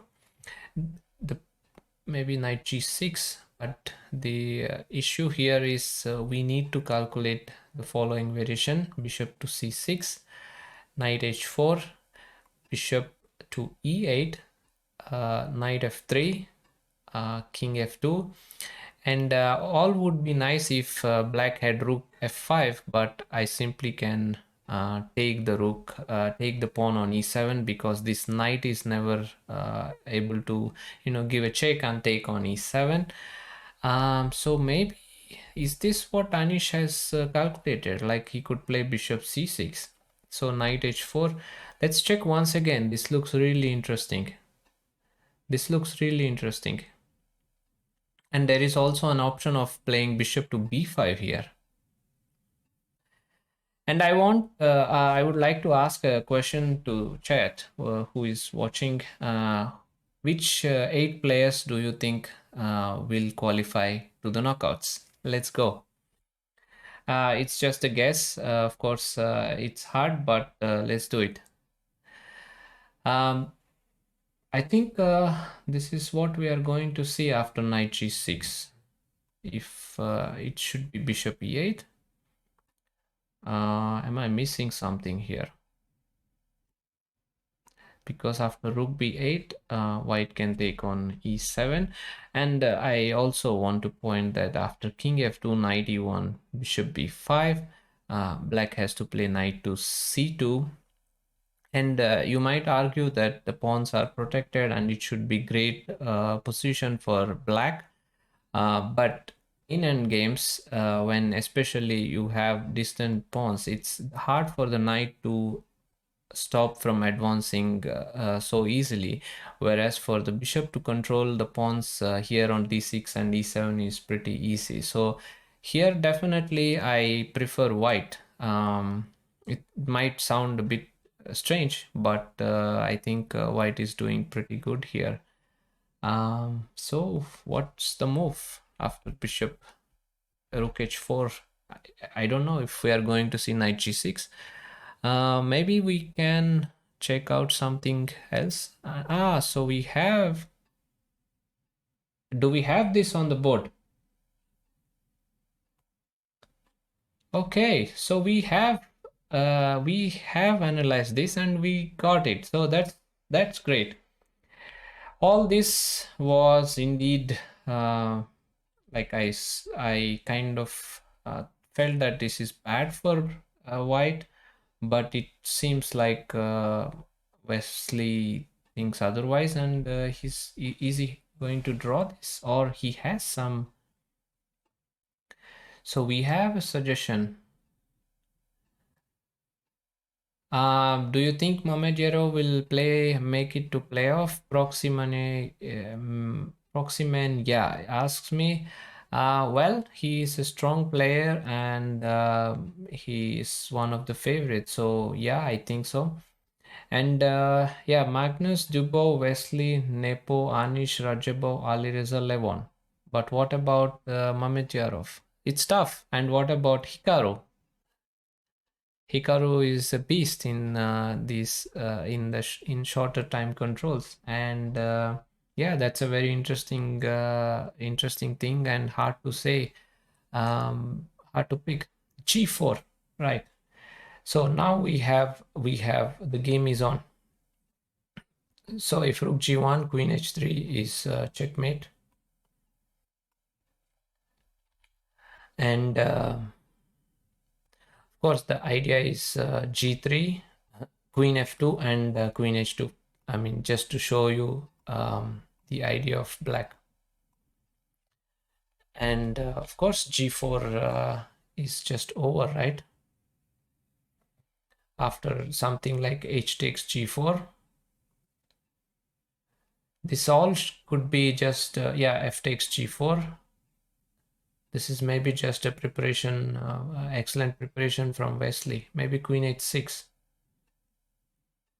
Oh, Queen H6 is bad because I think many other reasons, but this should be just winning as well. Rook H3 is unstoppable and there is not a single check in this position. It's really amazing. Yeah, hard to pick, yes, but you should.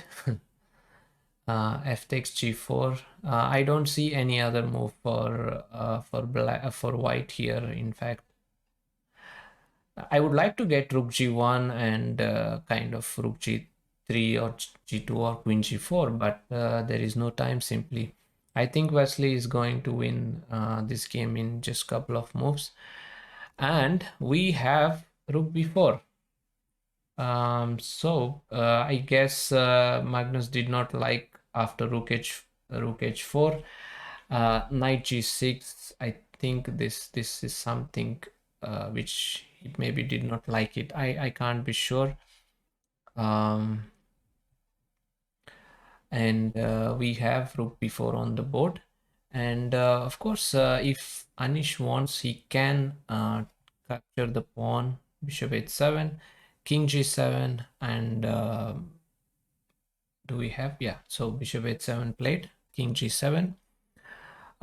Pretty soon, I think Bishop E4 should be on the board. I'm just looking if we missing. Yeah, Queen H6 on the board, and I think Queen F2, King H1, Rook F3 is the simplest, but there should be some more. I think some more ways to win here.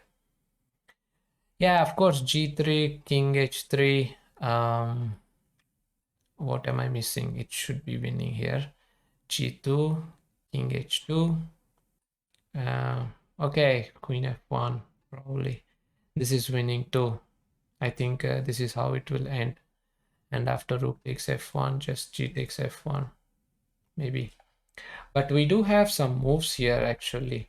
So Rook F5, yeah, that was another thing which I was considering. What happens to King H4 here? There is no other way to defend Rook H5, so King H4, but just G2. Everything is collapsing here, so this is lost for Alan. And what are the moves possible for Anish here apart from Bishop E4? So Rook B4, is that a move? I can take A takes B4, Bishop E4, stopping Knight F3 check. Maybe E6 to get D5 and roll the pawns here. Sounds good, right?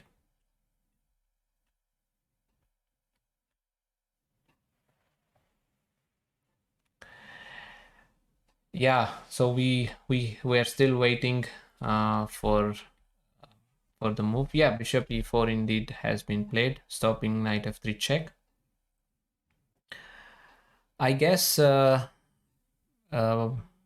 we see? I think a4 is not necessary because the rook is nicely protected here, and I wouldn't be surprised if move like rook h8 is played just to stop rook h7. But a4 is indeed played. Okay, so this is something which is missed by me. So what happens if we play? If you exchange, rook takes a4, and black is soon going to pick this pawn, and it will end. But my prediction is wrong, as I think there's 4 more moves here, and that shouldn't be enough to finish the game. Yeah, meanwhile, Wesley just won his game. So king h3. Yeah, king h4, rook f4, king h3, queen g4, check, and yeah, just winning. So the mate is as follows. Now I can do it. So I'm not coming. And actually, I thought that this game will be just some solid stuff, but I see that it's still not over, and it is definitely Levon who is maybe a little bit pressing. Ideally, I would like to have this on the board, but unfortunately, rook c4, d takes c4, rook d8. It is white who can play on a bit. So maybe it's still pretty drawish, like rook d3. Queen d2 has been played. Rook takes d2, knight e5.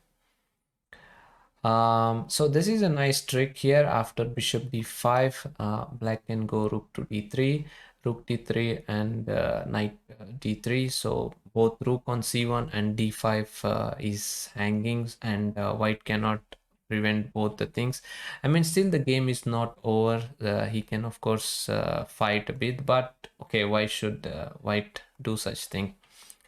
So 95 still Timur is thinking, and well, I am not sure if the world champion has fully equalized. I mean, definitely there is compensation for the extra white pawn, but it's still not that easy, as he can't move the rook from e8, as rook h7 is threatened. So how is he gonna attack the pawn on a2, rook h8? So he could have done that without playing a4, something which I thought was perhaps better, as rook and pawn could nicely hold. So we will see rook h8, king h8, and it will be a long game. It will be a long game. I was wrong, and I might be right in picking Anish, and I have to check the Twitter pretty soon. So we don't have any other important. So what is happening between David Anton and Alireza? I would say that Alireza would like to strike, as he understands he needs to get as many points as possible in order to, I mean, not as many, but he needs to get some nice points. And he did go for just his usual stuff, nothing unusual. The thing which I like about Alireza is that he plays, good chess, and systematic chess. Like he doesn't go for some bluff just because his opponent is some yellow points less or something. So that is always good. In long run, you can improve your chess strength that way. I am not sure. Hawking 007 asks kind of blunders in winning drawn position. I'm not sure if it is due to nervousness. It could be because of tiredness. Sometimes, as Peter mentioned earlier, it could be just your brain kind of has blackout. It's not like he's missing these moves. In fact, a very strong player, and maybe some of you might not know that he was a silver medalist in the European Individual Championship. I do not recall the year correctly, but he won Tata Steel Challengers and qualified for the Masters. So no, he's pretty good player, but sometimes we can always make mistakes. So let's go to the final position. And well, I think white is kind of safe. Well, I mean, safe is not the right word to choose here, because I do not see any kind of problems for white. In fact, it is black who should be careful here, because bishop c3 is coming, and also bishop a5 is a threat. Not easy.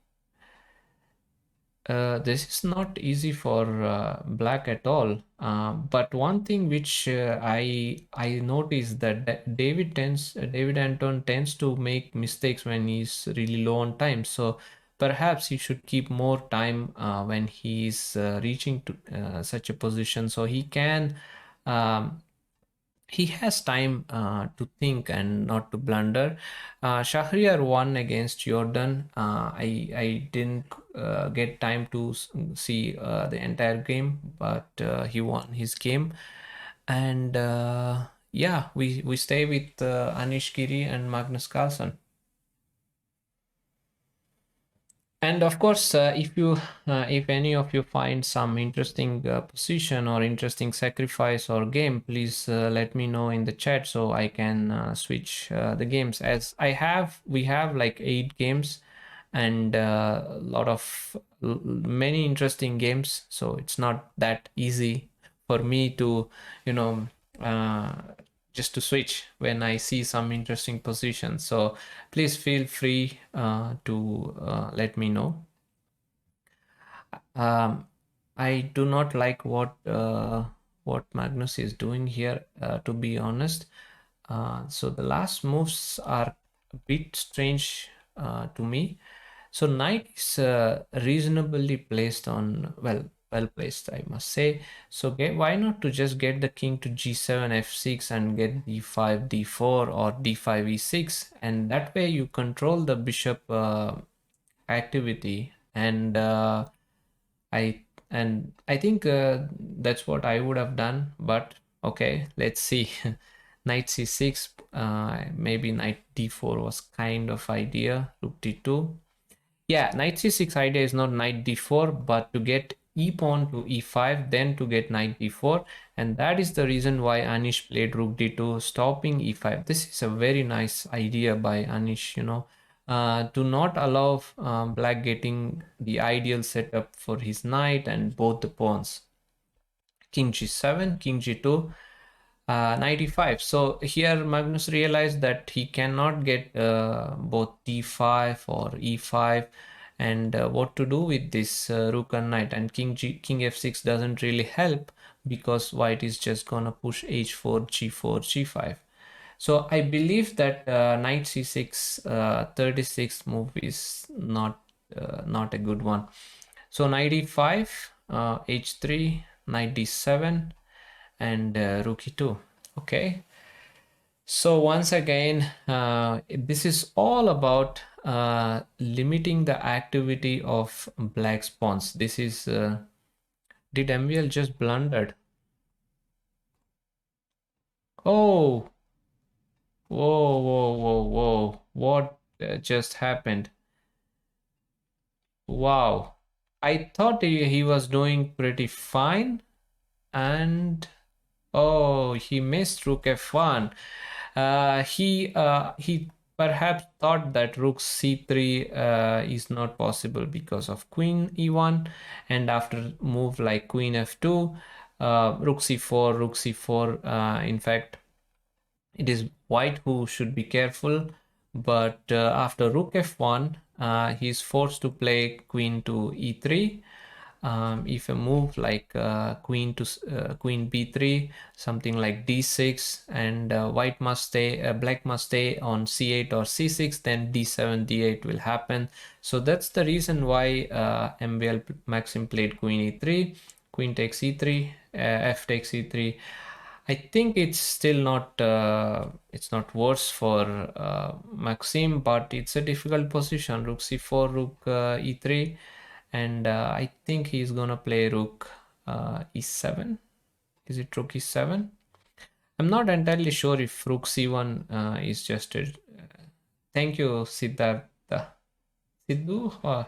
Yeah. So rook a4, and now it's not that simple. Of course, e5 exactly. So white is trying to create kind of mating net. Also, it weakens both g5 and h4. So rook f5, rook fg5 is the idea. I'm curious to see if Maxim will go for some concrete approach here. Perhaps rook f4 is holding, right? Rook f4, rook f6, rook d7 kind of. So this should be the setup for black. Rook a6 also rook a6 not oh, rook a6 is also fine, because after a move like rook f5, rook c1, king h2, black has this nasty move rook rook a1, rook g5, and just king f6, and it will be a draw. Or do we have the we have it. So we have this, and yeah, king we have king f7, not king f6, and it should be because he cannot play rook ef5 because of king e7. I don't know, probably it will be it's possible. No, I'm not sure if it's a draw, because if you move the pawn, it's just checkmate, and all black has to do is so we probably see some repetition, right? Or I don't know if it is. Yeah, I think it's just a draw. It finished.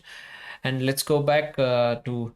Oh, this is a very interesting position. So if now black has to decide if he's gonna take on a4 or not.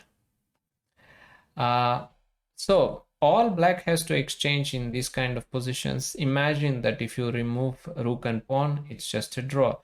But the problem is that he's not sure. So let's go back and see if indeed is it a draw or not. Knight e4. I'm gonna get knight c3, but it's not that easy. I go bishop c6, and if you do not exchange instantly, white has this pawn, and he'll bring the king, and it's gonna be difficult. So that's the reason why Magnus decided to keep the rook, and I still think that this is not an easy draw for black. And why did he play rook c4? I don't like rook c4 that much, because I would like to play h4 first. The simple reason is after knight f7, you just have rook e7, and this knight is nicely pinned. So, and knight e6 is not possible, knight e4 is not possible, and he has to go knight to h7. And of course, now you can play rook c4 if you want to. So yeah, that's something which I thought is nice. So yeah, so exactly, now he has knight e6, and now after rook g4 he can play king f6 perhaps, and something like knight f6, knight f4 here.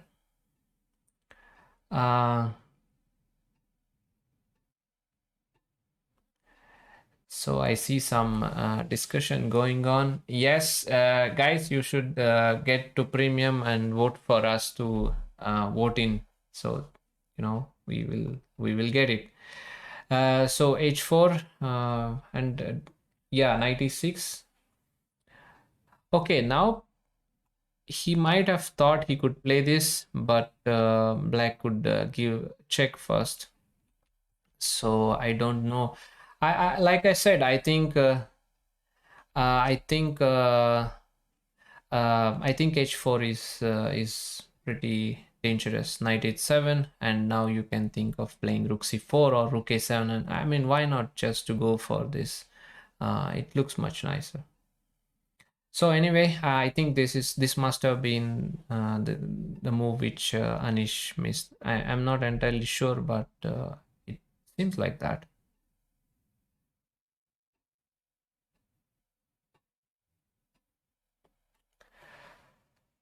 And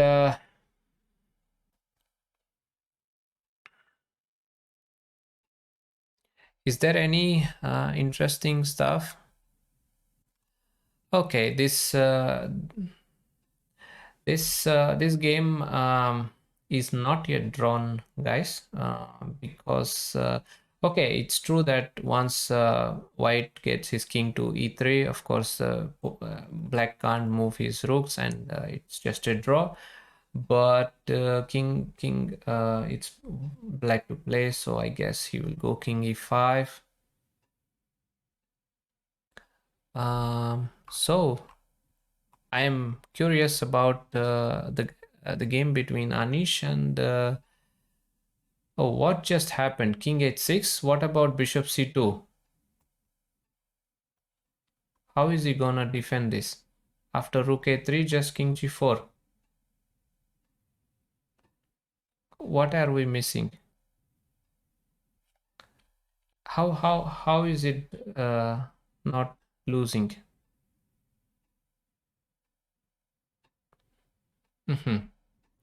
Because after knight g6, I see rook c2, rook c6. Rook a3. We have the move. Okay, bishop c2, rook a3, king g4, knight d3. Wow, nice. That's the defense. That is the defense. Okay, that is the defense. That is the defense. So we will get back here. Let's take a look at Anton versus Pirusha. Ali Reza's game. Oh wow, white is up 2 pawns, and they are really low on time.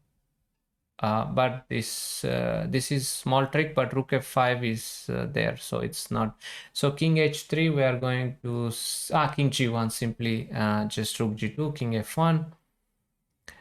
And I don't know why he did not go for king h3 here, guys. I'm not sure. Probably he thought this is lost, but simply you have rook f5, bishop f5, g4, king h4, rook h2, and king g5. So well, king g1 should also be winning, but why to do this?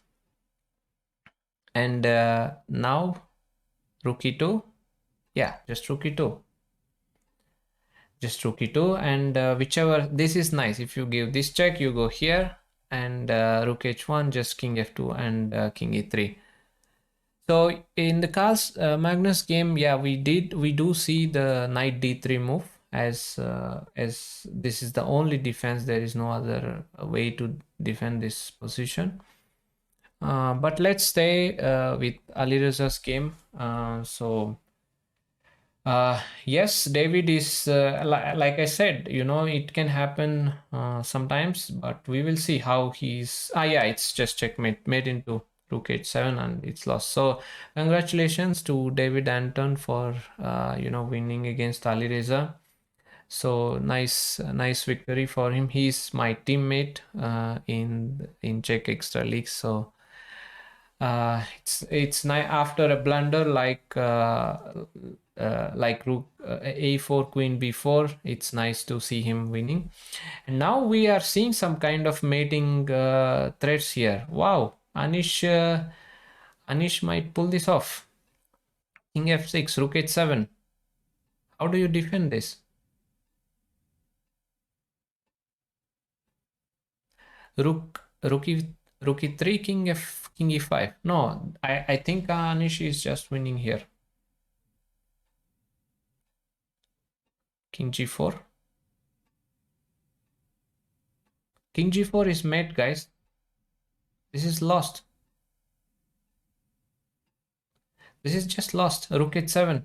Do you think Magnus... Oh, what a moment. Do you think Magnus will allow Anish to checkmate? Yes, I was right. I picked Anish and he's going to win. So... but I don't know who all picked Anish. But I certainly can say that I picked that he will win. But, you know... Yes, I am actually checking, but maybe... Oh, Anish won, so congratulations. Perhaps I should go on Twitter.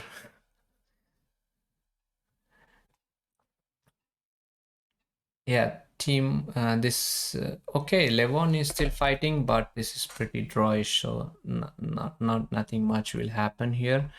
So do we have any other games? Or no, this is the only game, so let's stick. Oh, that's nice move, king f8. This is nice.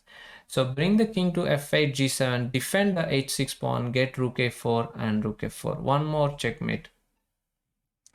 But we do have some moves, rook h1, king g7, rook f1, and what about rook a5? Rook a5, f6. Not sure if this is completely drawish, because after rook a5, white is kind of white should go rook d1 or rook b1. Okay, I'm too curious to see Anish tweet. I cannot stop it. But we should have his camera. We might have missed some dance. Yeah, happy anniversary. So that's the tweet, guys. Happy anniversary.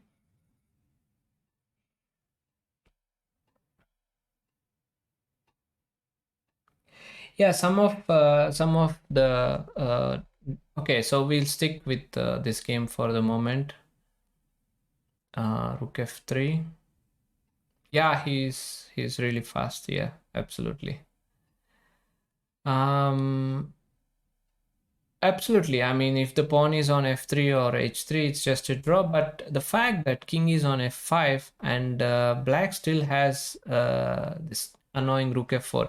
So now it is important to move the king either to e4 or get the rook to c1, so that yeah, rook a1, f6, white is actually maybe winning here even after rook a7. So it's gonna be rook f1, rook b5. I don't actually see how he's gonna win this, because he will bring the king to e7. Okay, rook f2, rook f3, one of these two moves. I mean, probably he has a lot of tweets ready for him. Yeah, this. So let's stay with this game. Rook b5, rook a1. I don't think much is gonna change here anyways. Yeah, so after f6, rook a7. Can we have standings for the after? Perhaps Anish is leading with Lubov.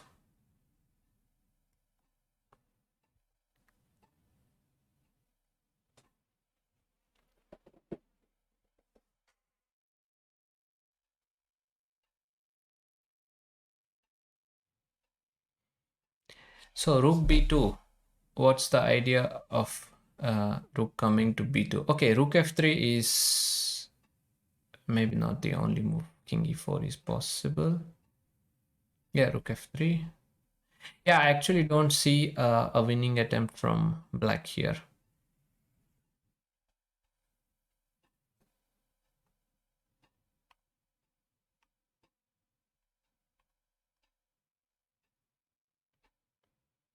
Wow, king is going to f8 and king to g7. Mamedjarov is also doing very well. So yeah, never underestimate Shah. He's very, very dangerous.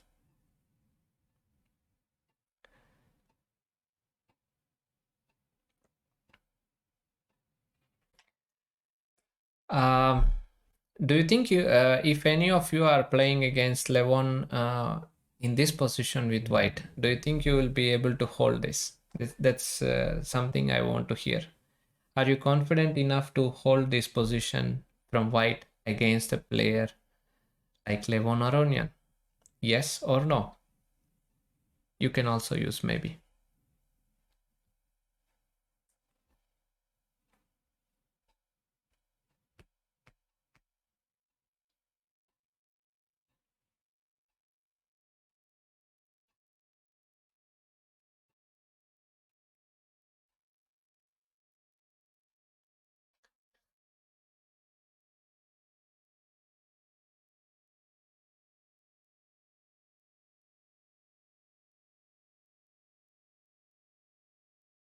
Okay, yeah, you have 10 minutes, you have sufficient time, and I'm just curious if you will defend this, because all you have to do is not to allow this checkmate and just keep this rook a7 idea. That's all. But still, top players will find some tricks, and they might trick you. So you have to be. You're not sure, Gibel. Why? As you know the method of drawing, but do you think you will hold a position like king and pawn end games, or yeah, just move the rook and watch with something like f6 rook d5, and keep an eye on rook a1 rook a7. So that's what I you know the method, but still, are you confident? That's my question.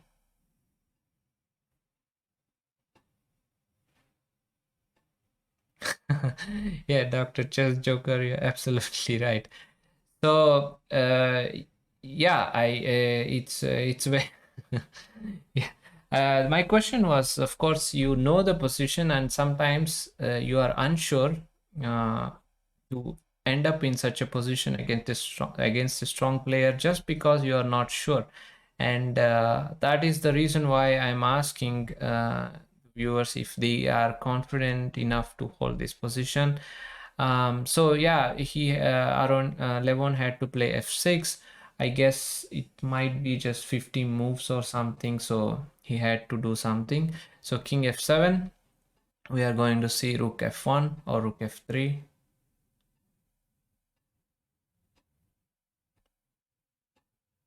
Maybe even king e5, but just stick to the basics. Just stay with the rook on f5, and that should be it.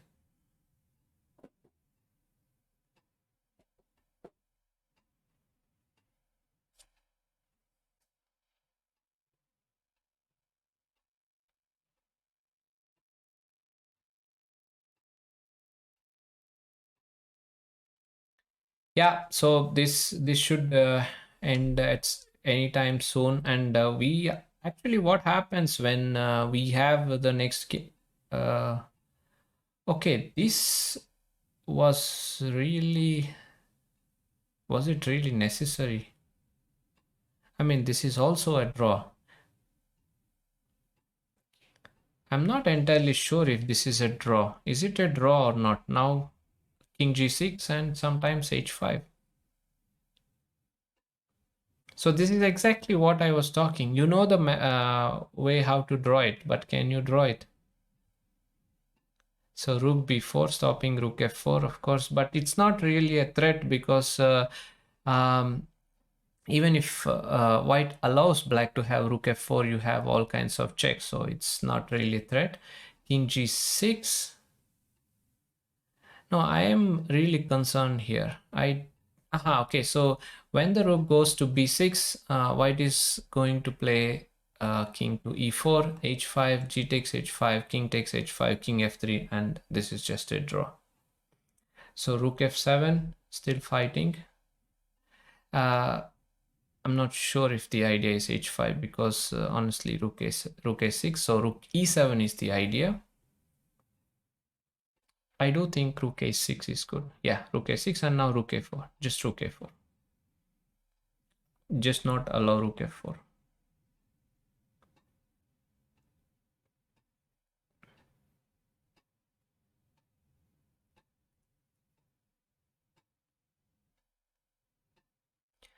So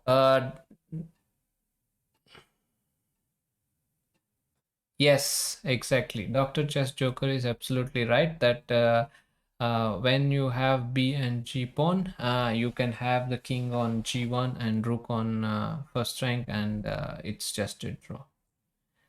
So Dr. Chess Joker knows chess endgames very well.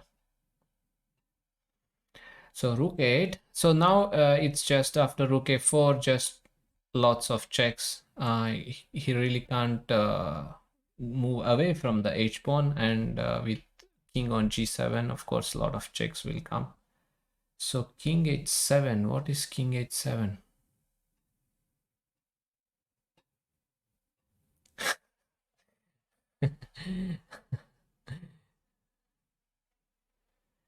So Anish won his game Shahi CZ. He won against Magnus. Magnus did not let him checkmate, but yeah, he won. And fourth draw, I like both of them. So if I have to pick one, I would go for Allu Arjun. It's about Telugu movie stars question. This is my mother tongue. It's question from fourth draw. So yeah, king f5, rook e7. Okay.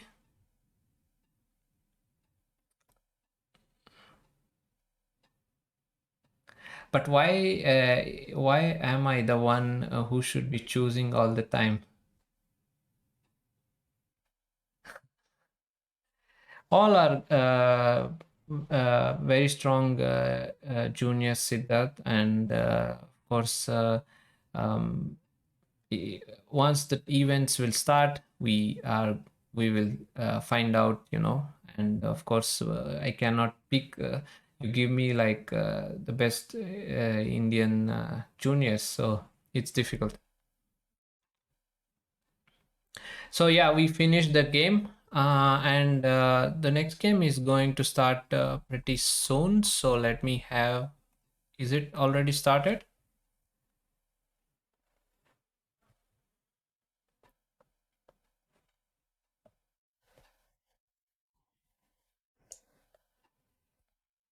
Okay. So we'll just take a quick break, but we'll be back like maybe 2 minutes, and we will start. Oh no, we will not take. We already have some games, so we can continue, of course. So we have obviously Mamit here of fighting chess, or I don't know if he prepared this, but let's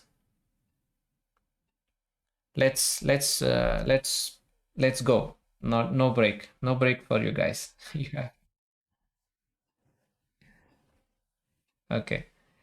So yeah, no break. We are going to stay. I mean, until other games, we can happily analyze this game. Rook e8 f3. I don't know much about this, to be honest. D5, and is knight db5, does it work? Knight db5, just c6, knight e7. Looks crazy, but don't play like this, it's bad. So d5, after something like e takes d5, knight takes d5, knight takes d5, black is pretty much fine here.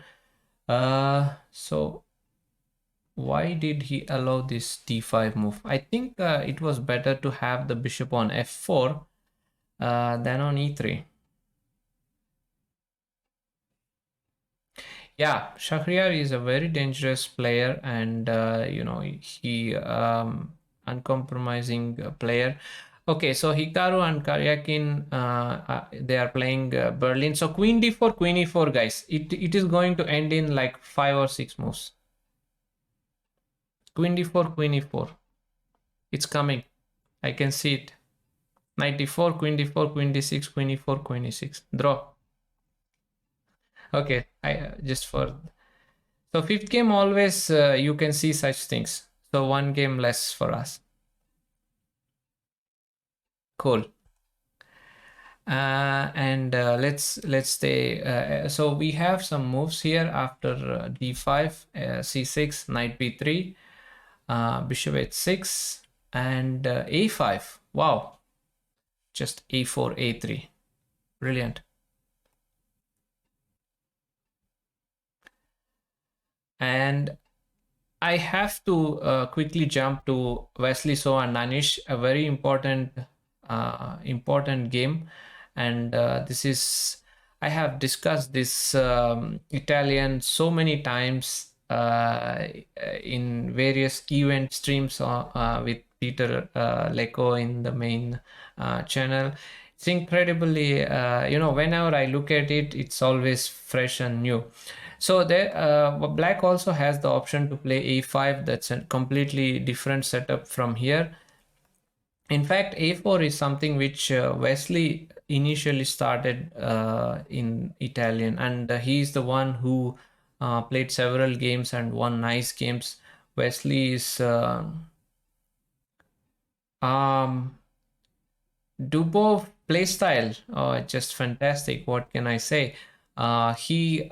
He's not just sacrificing pieces. He also looks for positional compensation and a long-term initiative. This is the style of his play, and this initiative is very important to him, and that is the reason he tries to find variations where he can have a lot of options. So I have played several times, all these moves which are happening in Wesley So Anish game. So I think something like bishop e6, bishop takes e6, rook takes e6, b4, queen to d7, and here white has ideas to get to knight to g3 or just to stay with bishop b2. Black must be careful, playing this d5 move at once, because then b5 can be a bit of a problem. Also knight can go b3 and have all kinds of ideas here. So this is most likely to happen. So until then we can check some other games. Well, another it's not really Berlin. Yeah, so d3, bishop c5, but Magnus decided to play something quiet. So he has big experience in these kind of positions from both sides. Of course, h3, bishop g5, or yeah, we have h3. And black also must choose how he's going to place his pieces. So knight d7, f6, knight f8, knight e6 is something typical maneuver to have control over both these squares, which in fact is the main breaking points for white. So this will be developing a bit slow. I want some action. I see that Levon is still not. I mean, Levon and Timur, of course, they need some rest after the game. So here we have after a5 we left here bishop g7, king g7, a4, and bishop e6. So after e takes d5, I would say just he can capture the knight with knight, but I would prefer c takes d5 to keep this knight on f6, knight c6, knight b4. So why not knight d5? So first of all, I'm not sure about knight takes d5. C takes d5, of course, without the knight on f6 and c3, it is much easier for white to continue with his attack. And after move like queen d5, queen c3, black is losing his queen, because here there is check. So therefore I prefer c takes d5, but we have g4 on the board. Guys, it's game on. So we are going to see some h4, h5. This is the game at the moment. Okay, so we have some moves in Anish game. So as rook b1 is the current trend and a very, very important move. Recently it picked up, and rook d8. Also there is an option to play b5 here, if I'm not mistaken. Rook d8, b5, knight e7, e4, knight g6. So we have a typical Italian kind of position. Of course, if the knight is not on f1 but already on g3, it is much better. But we can't have them all. And after knight f1, maybe he is going to play knight f1. I'm not entirely sure, because here something like d5 can occur. So, and it's never a good idea to play d5. Well, at least maybe here it's not so bad, because after rook e8 you can go knight c4, just close this b6, and then have the bishop on e3. Something like this can be considered for white, but he goes for knight f1 to get knight g3. Is d5 possible here or not? That is the question. Yeah, every super GM plays h4, h5 nowadays, but I think h4, h5 is some kind of setup which was played even before. Like if you see the Alexei Shirov used to play g4 in the Meran, and various other various players employing g4, h4, and other kind of. But it did got popularity due to the fact of recent engines, where all the time the engine wins because of h4, h5, h6. But the engine wins because it is just much stronger, and not just h4, h5, or a4, a5. So we have some action on. Do we have some action? Okay, so we have some action on Jordan versus Jan. So let's see what this is. So Jan decided to play just some modern. Most likely we are going to see this in next, all his games.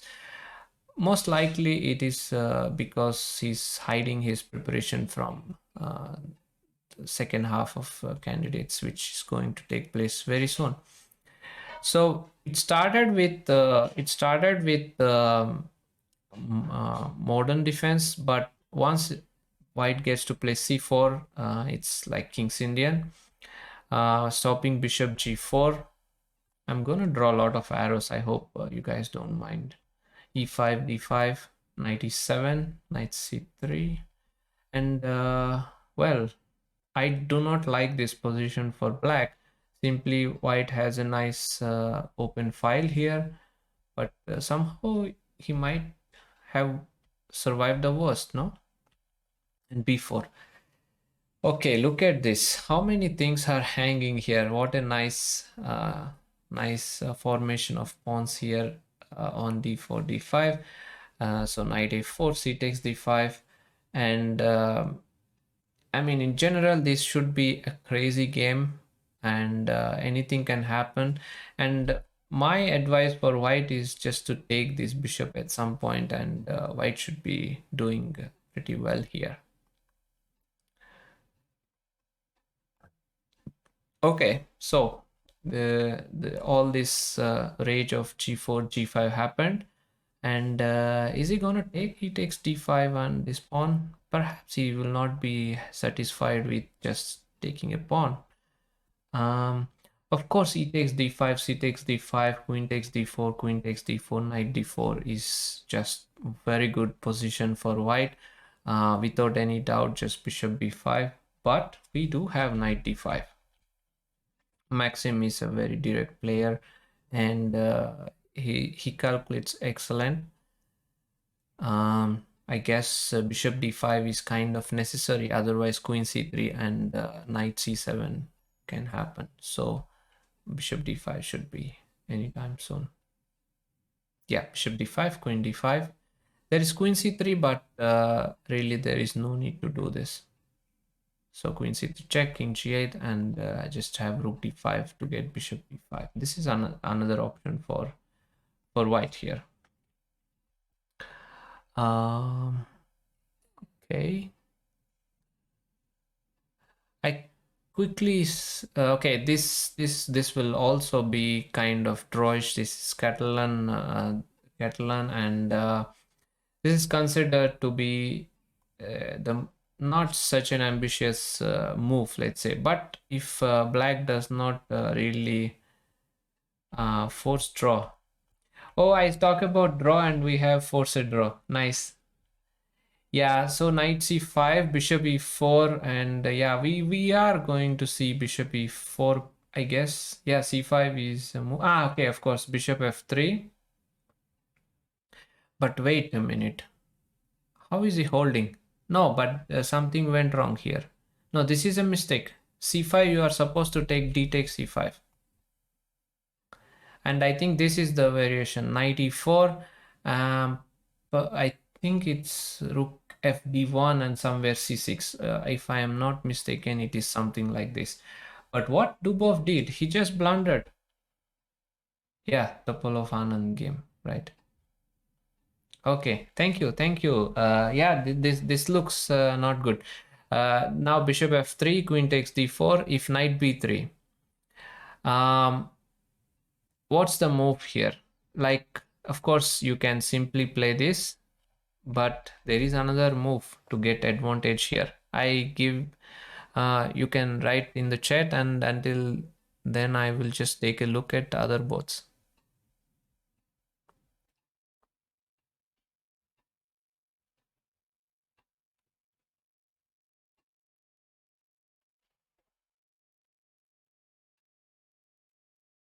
Yes, that's correct. Queen f2, Dr. Chess Joker. So queen f2 is the move.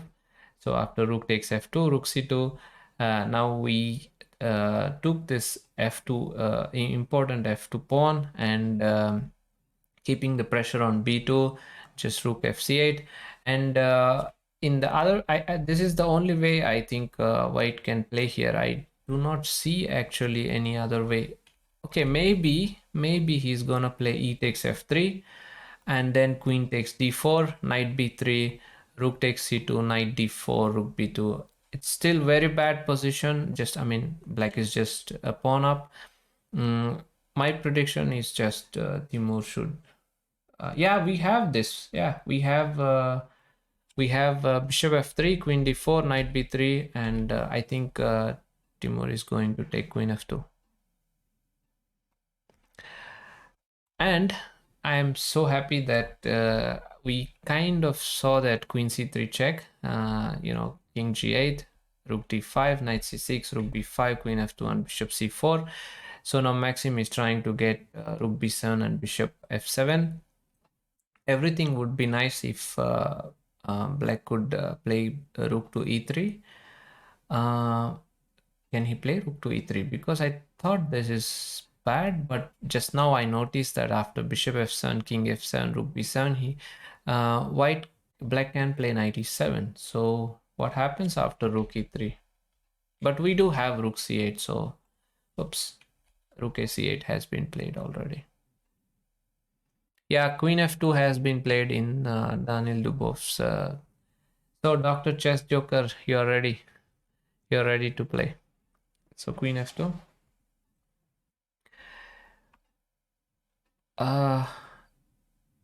Yeah, I think Maxim will take his time, as the idea of Shahriar playing rook ac8 is after rook b7, knight e5, and protecting the pawn on f7, and also attacking the bishop on c4. And I am not entirely sure, but I have to show this tactic here. knight a5, knight c4, knight c4, rook c4, queen c4, queen f3. How do you like this? I defend f7 pawn, I attack the b7 rook and rook on h1. How do you defend these two rooks?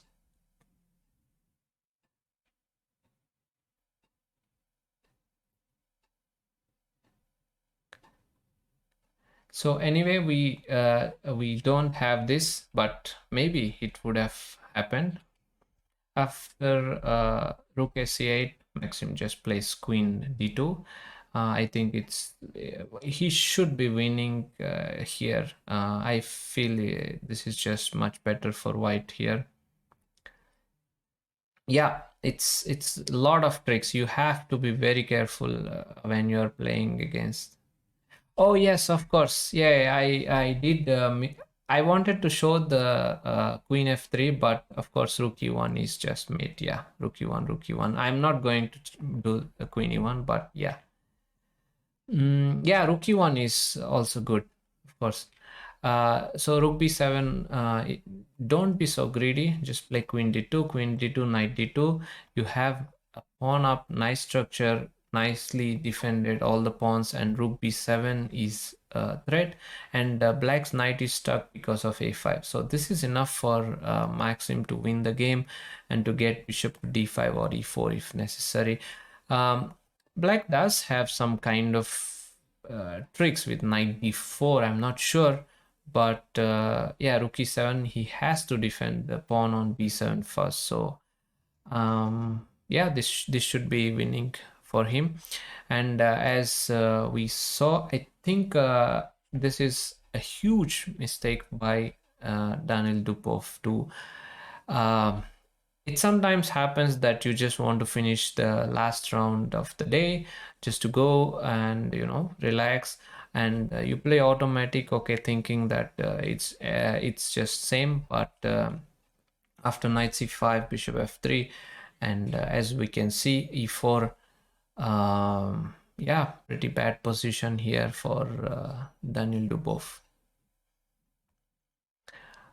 And what else do we have here? Okay, let's go to Anish. Okay, so a lot of things happened here. And d4, knight g6, knight f1. This is where we left. And my question was d5 an option or not? I don't know. So let's see what happened. A takes b5, rook takes b5, c6, rook d1. By the way, I had many games against Sergei Karyakin from the Jerusalem Grand Prix in Italian opening, and if you guys are interested in this, you should definitely check those games. It was very important theoretically. So d5 finally happened. I believe that at some point black must do this. C takes d5, d takes e5, knight e4. So fine point, very normal and common trick. Also, queen a4 is hanging, knight takes e5, bishop to e3, queen a4, and Wesley is thinking, I expect this game to end in a draw. Well, the last time I predicted it didn't turn out so well, but here I am confident because white should be playing something like bishop takes a7, queen takes a7, knight takes e3, something like knight d5 is a threat. Okay, knight e5. I'm just gonna make some moves just to feel good about myself, rook d5 or something, so queen e4.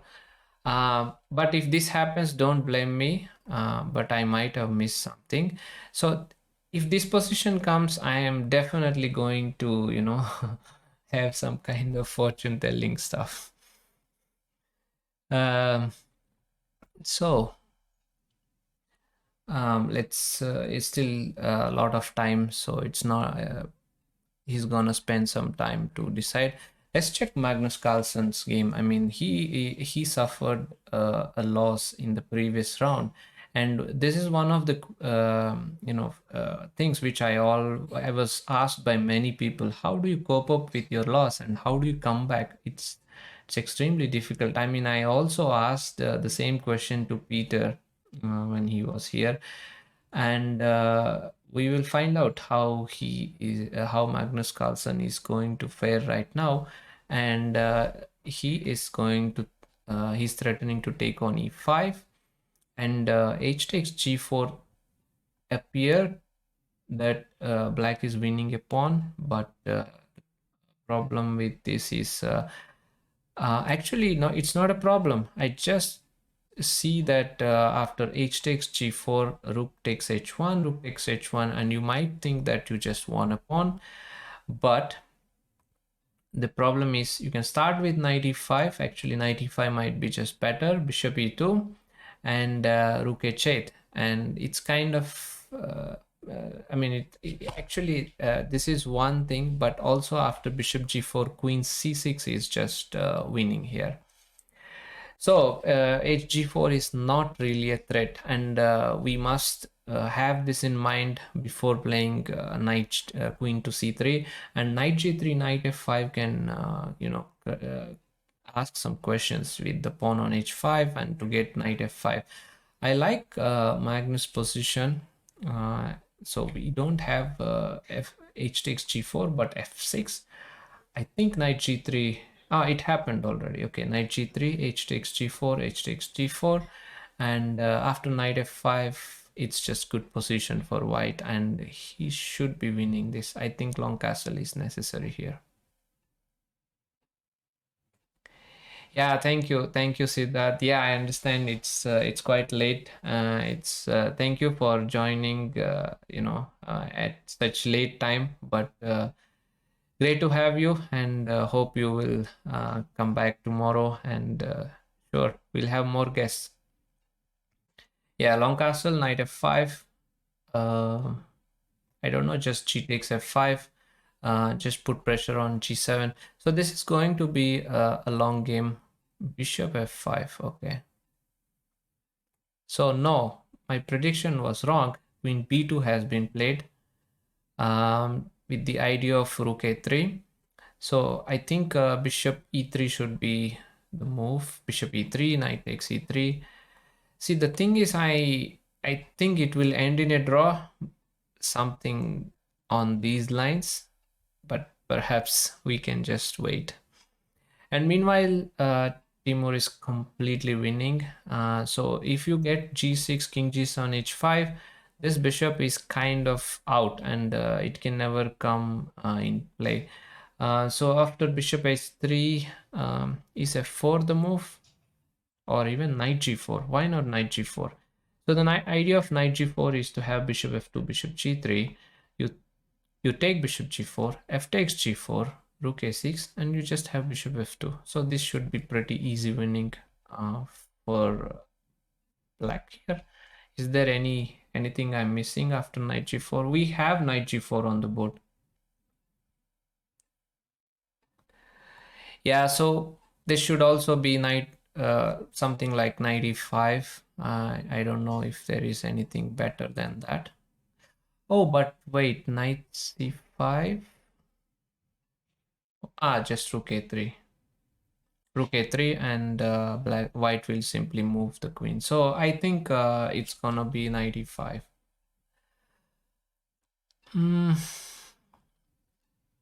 Is something interesting happening? No, just white is slowly building up, and black really can't create any chances here.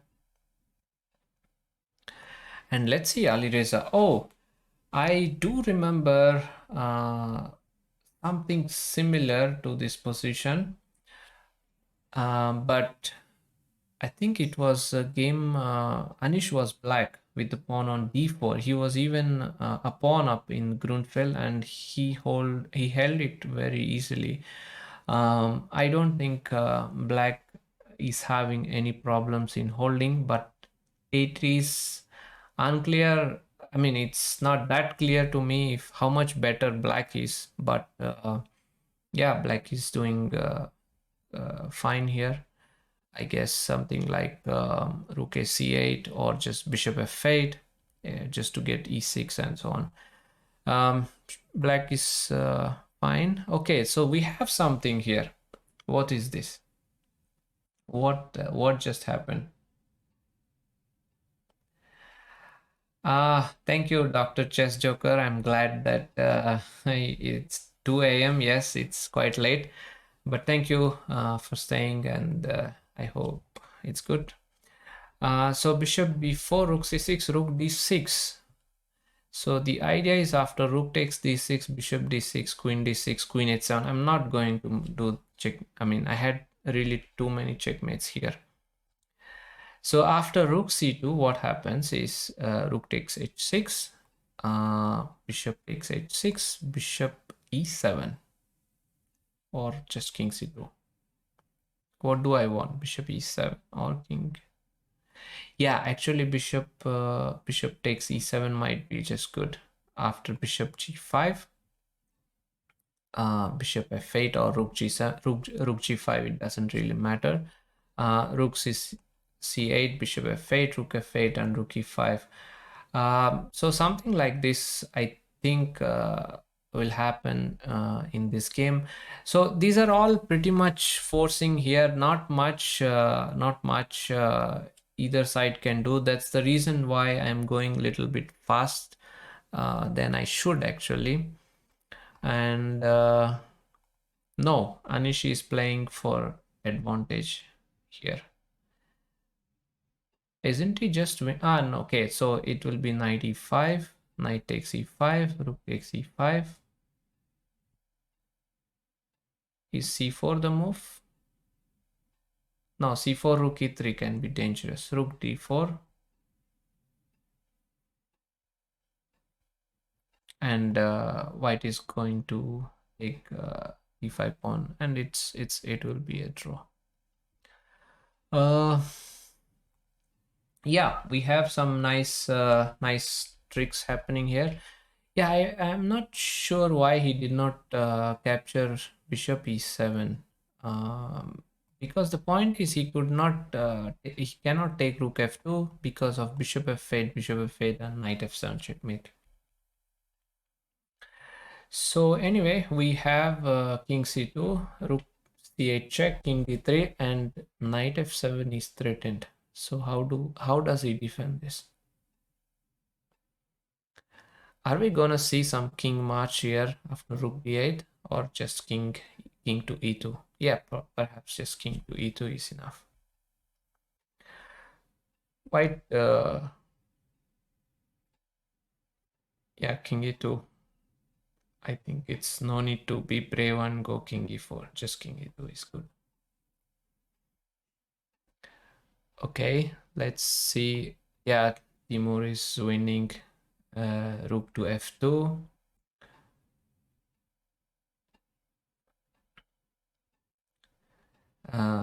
Okay, so yeah, Dr. Chess Joker. Okay, let's go. I think you meant from the game Jordan versus Niepo.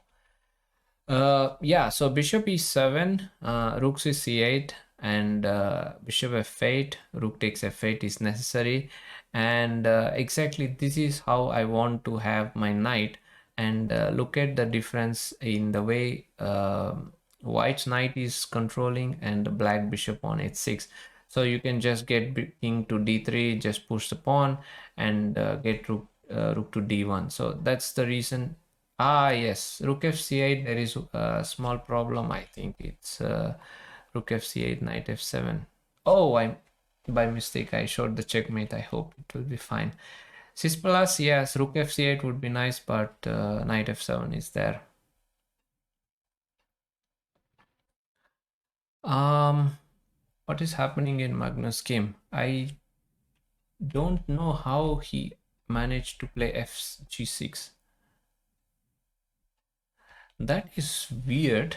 I wanted to play knight h4, but maybe he did not like queen h5 because of knight e4, or just if knight g6, queen takes h1, rook takes h1, and rook takes h1. This is not going to be easy, and so he went knight d2, and of course g6.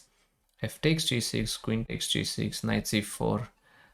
So just some moves happened.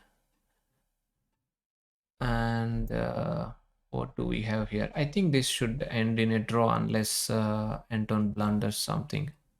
Rook h2. Okay. The problem is with the queen, white's queen, as he can't really get the queen into play.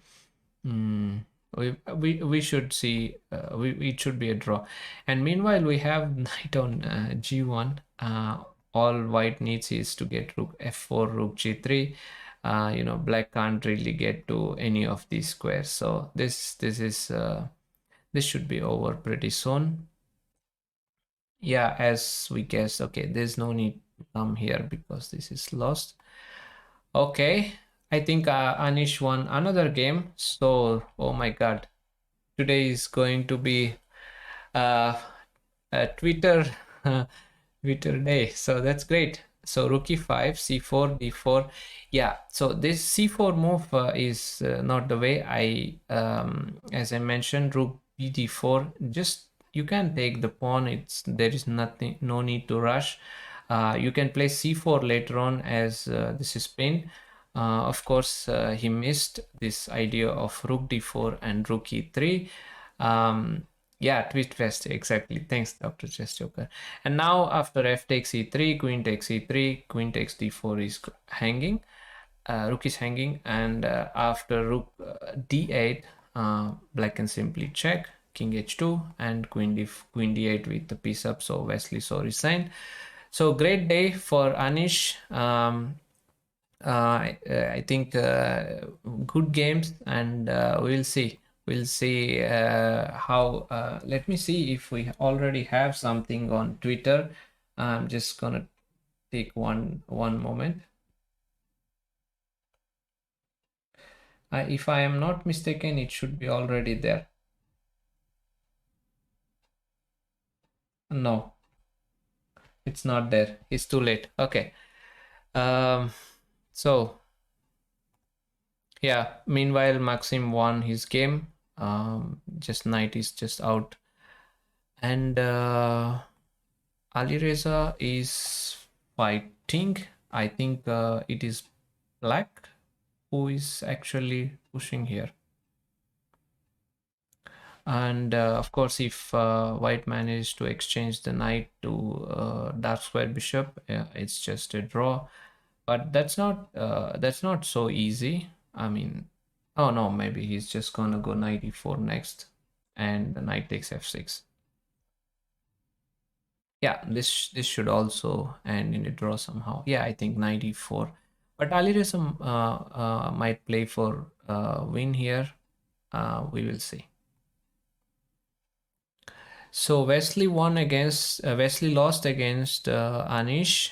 Levon Aronian against Alan Chod is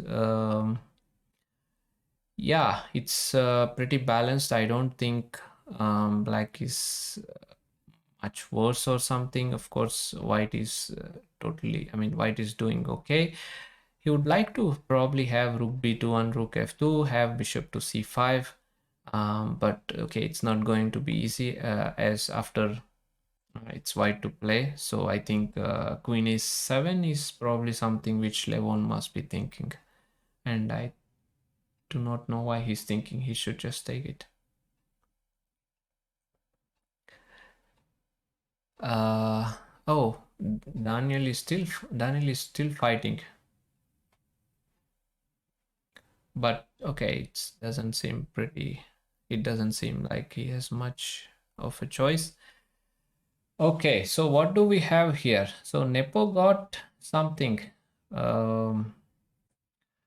Yeah, point is where did we leave? So king d3, rook d8, king e2, bishop g5, rook g5, knight g6, bishop c3.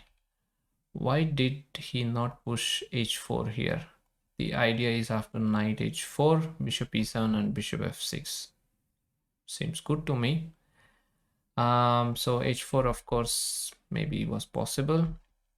Bishop c3, king g8.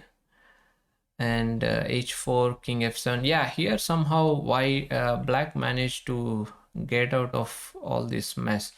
I think Jordan missed this option of king f6. This must be the reason why he changed at the last minute to go rook h5, king e6, rook takes h7, e4, and rook h6. So who is playing for win actually? Yeah, it's Jordan who is playing for win. Rook g5, of course. So here, why black has to capture on h4, rook e5, king somewhere, rook e4. Yeah, we are going to see. I would say actually it's pretty easy win for white. Simply the bishop is doing a wonderful job, and this knight is poorly placed on h4. But you know, with less time on the clock, anything can happen.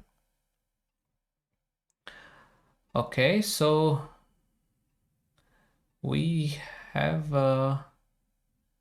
nothing still happening, so we have to wait a little more. But always rook end games are a bit tricky, and one should not underestimate, and we can't be sure until it's over. So we will see. Queen f5. Okay, that's very interesting. So he would like to get e takes f5 and have e4 and get the king somehow. I don't know if this is all possible, but this is the idea. And of course, black is in no way obliged to take on f. Oh, actually he is. He can't move the rook because of queen c8. I'm not entirely sure about this for black.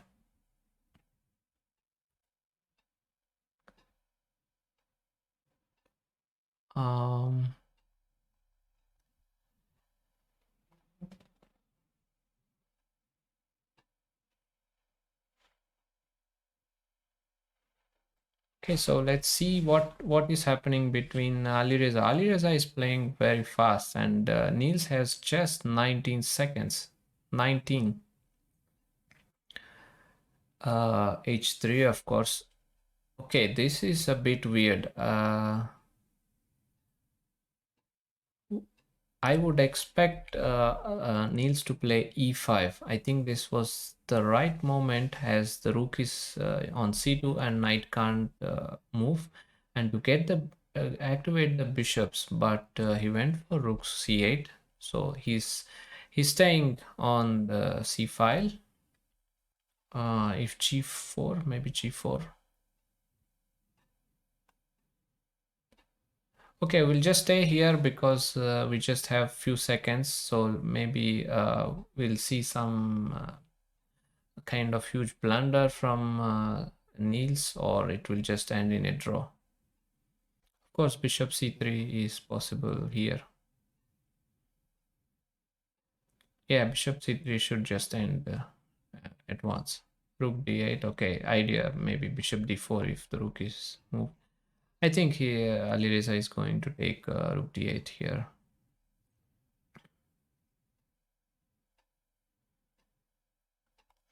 Okay, so let's move. If something happens, I will quickly jump there. But let's move here.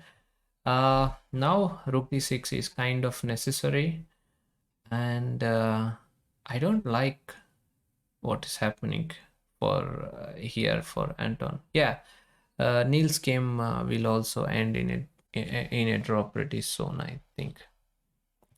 Oh no! It's not that simple, guys.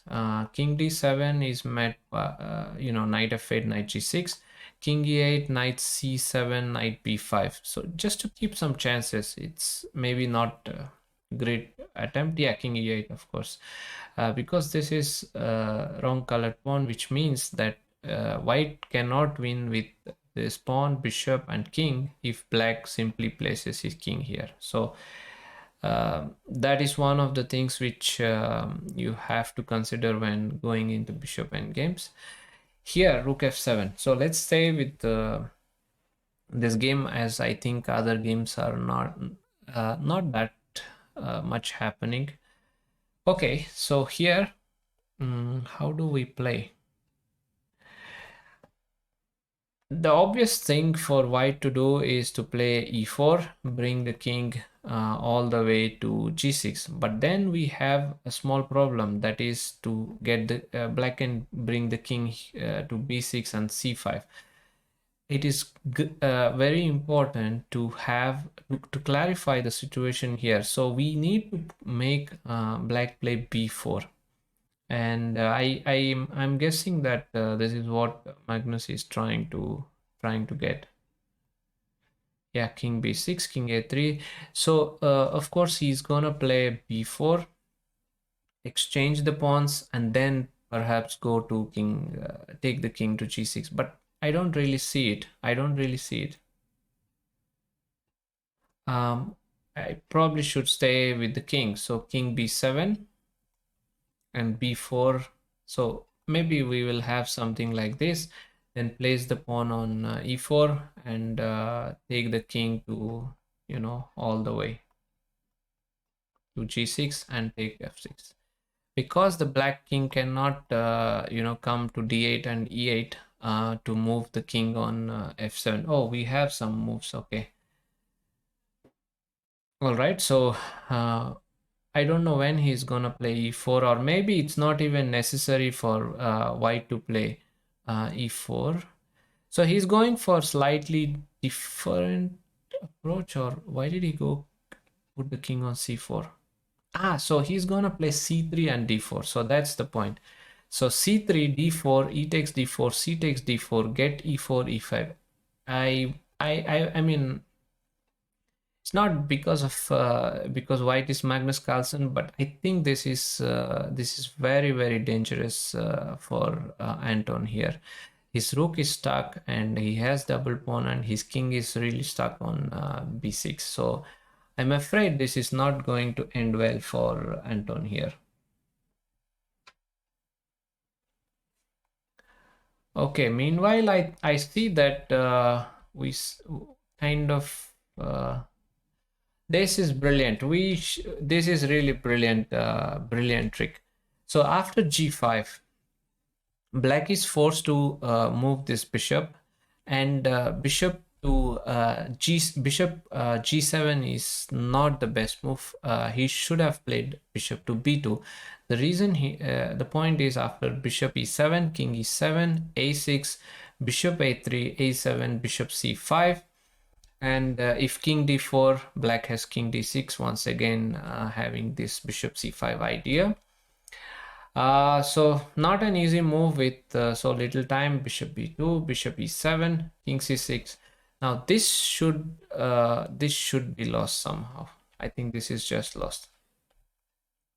Black can't really go to take this move the bishop, because a6 and black's bishop cannot defend both the pass pawns. So yeah, king c6 is necessary.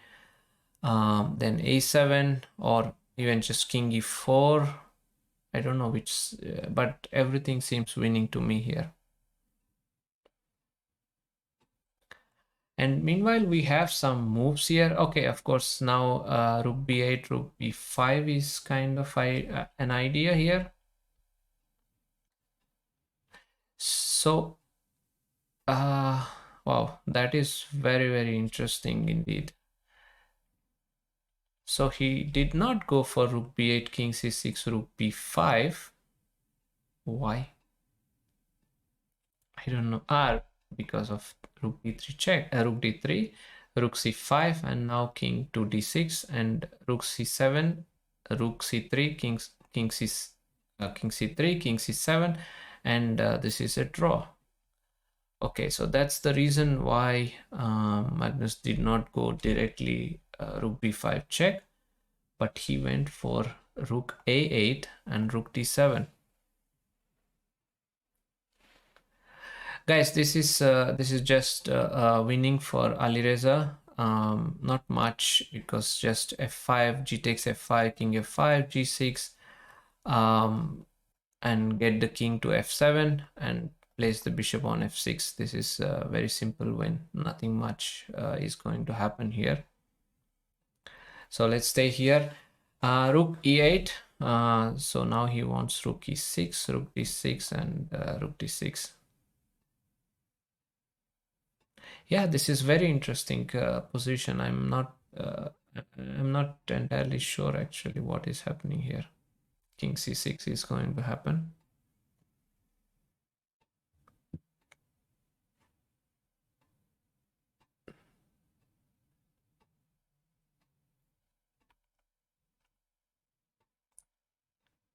Wow, look at this. I thought it's going to be over a long time back. If only white can eliminate g4 and g5, as I mentioned. This is a wrong colored square. So, of course, yeah, no. Venza konopi.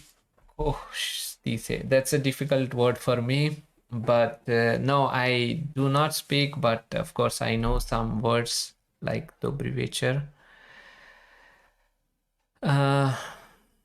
Okay, I might have overestimated here a bit. The point is that black just need to capture these 2 pawns. So maybe I was a little bit over optimistic about black's.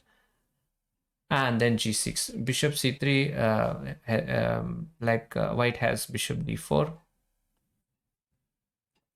bishop h6, king f5. Yeah, this is gone. Actually, this is what I was expecting before, just to get the king to f7 and bishop f8. So this is lost. I think he took a little longer.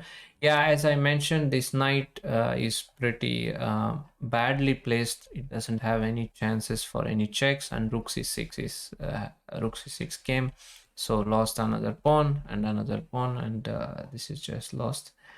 Do we have, okay, what is happening here? I'm really curious. Like, is this winning? Because let's say black plays king f5, king g2, h4, g takes h4. No, g takes h4 is a mistake, of course. Knight knight g4 is also a mistake. So g takes h4 is a mistake because of bishop h2, king h2, g h4.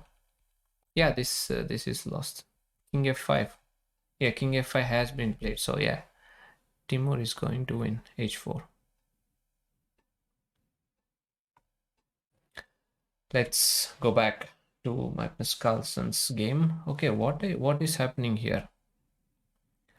I don't understand all that is happening here. Oh, he's kind of what? c4. Very strange decision. So he's gonna take this king here, but then why would you put the pawn to c4? I mean, it was so much. I think c3 was not really necessary. I think the plan didn't work because of rook d3. I'm afraid that's what Magnus missed in his calculation. Now this is just a draw. Because king cannot go to f3 because of rook d3 check. So for example, if you go king f3, just rook d3 check. Now rook g3, then black's king is already in time, and it's not enough. It's not enough here. Yeah, Alireza won, so congratulations to him. And of course, Niels should have gone for some early simplifications, but I do know that he tends to try for maximum, and of course sometimes it can backfire. Okay, so we have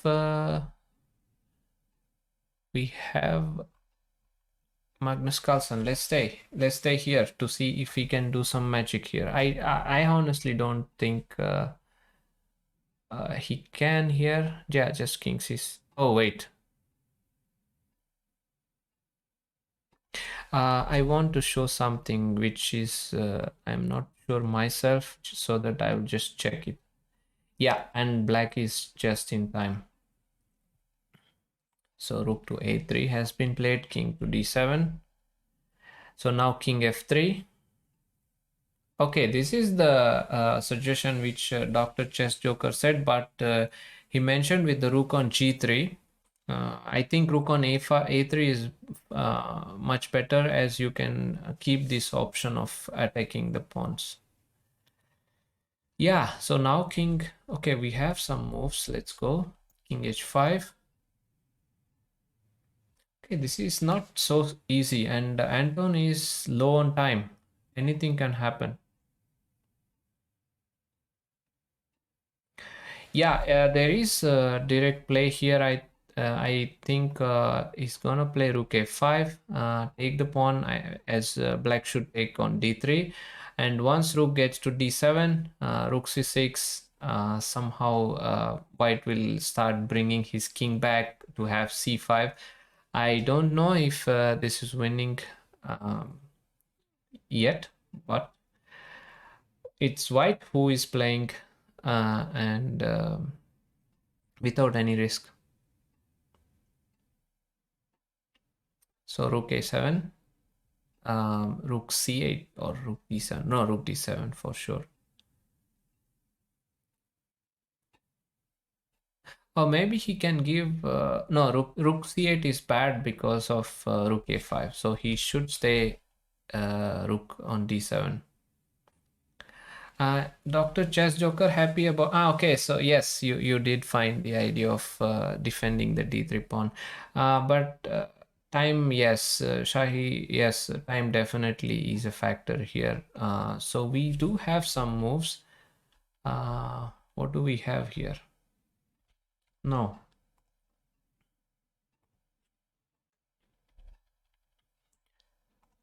I don't know. I lost some moves.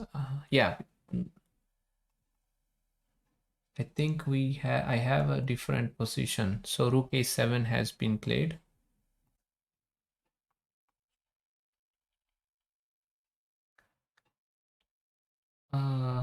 King g4 has been played. Okay. So here, what is black's move? Because white, yeah, but also the point is black needs to defend both these pawns at the same time, f6, and white maybe is trying to get the rook to c6. So like, let's say if the king is on g4, yeah, rook a5, rook a5 should be lost, but I'm afraid my do I have the updated games? Okay, I am in the okay, yeah, rook a5 has been played, and this should be lost after rook c5. And David is really low on time, and it's not possible to defend this. Let's stay here. Yeah, this is one important factor, that you are playing against Magnus Carlsen, and he wants to win his game after a painful loss, and you feel that it's so close, but it's never until it is over. You really need to play good moves against him. Yeah, this should be difficult now, just psychologically, after losing this pawn. Yeah, now it's even lost because rook a7 and rook c7 or rook f7 is coming. There's no chance. I'm really I see a very interesting game between interesting endgame between Dani Dubov and Timur, but I hope this will end pretty soon. Yeah, just d4 or just bring the king to a5 and b6. Yeah, a5, b6. We are going to finish very fast. Yeah, here.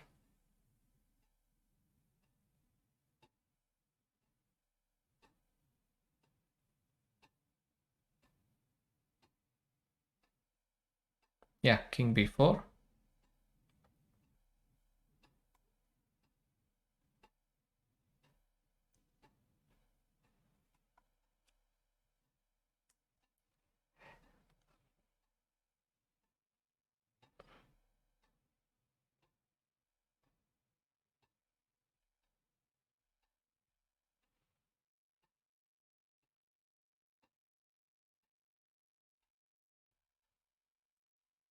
So is it finished? Yeah. So nice comeback, and it seemed like completely drawish and equal end game.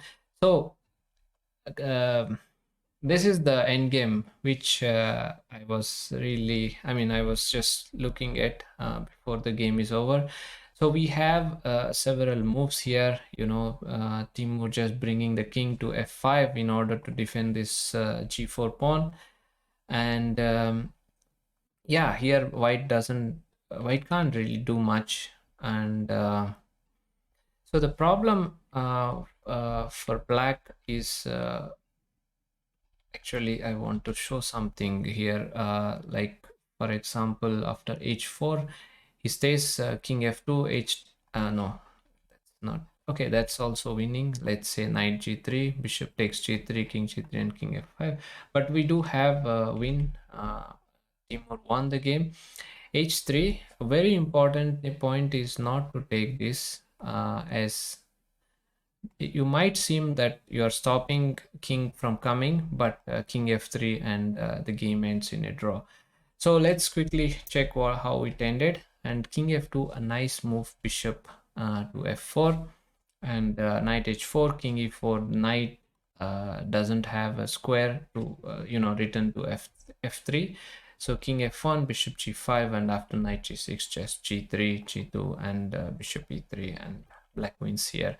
So nice game, but yeah, as we noticed that knight c5 is a critical mistake in the opening, and after that Timur really didn't give any chance.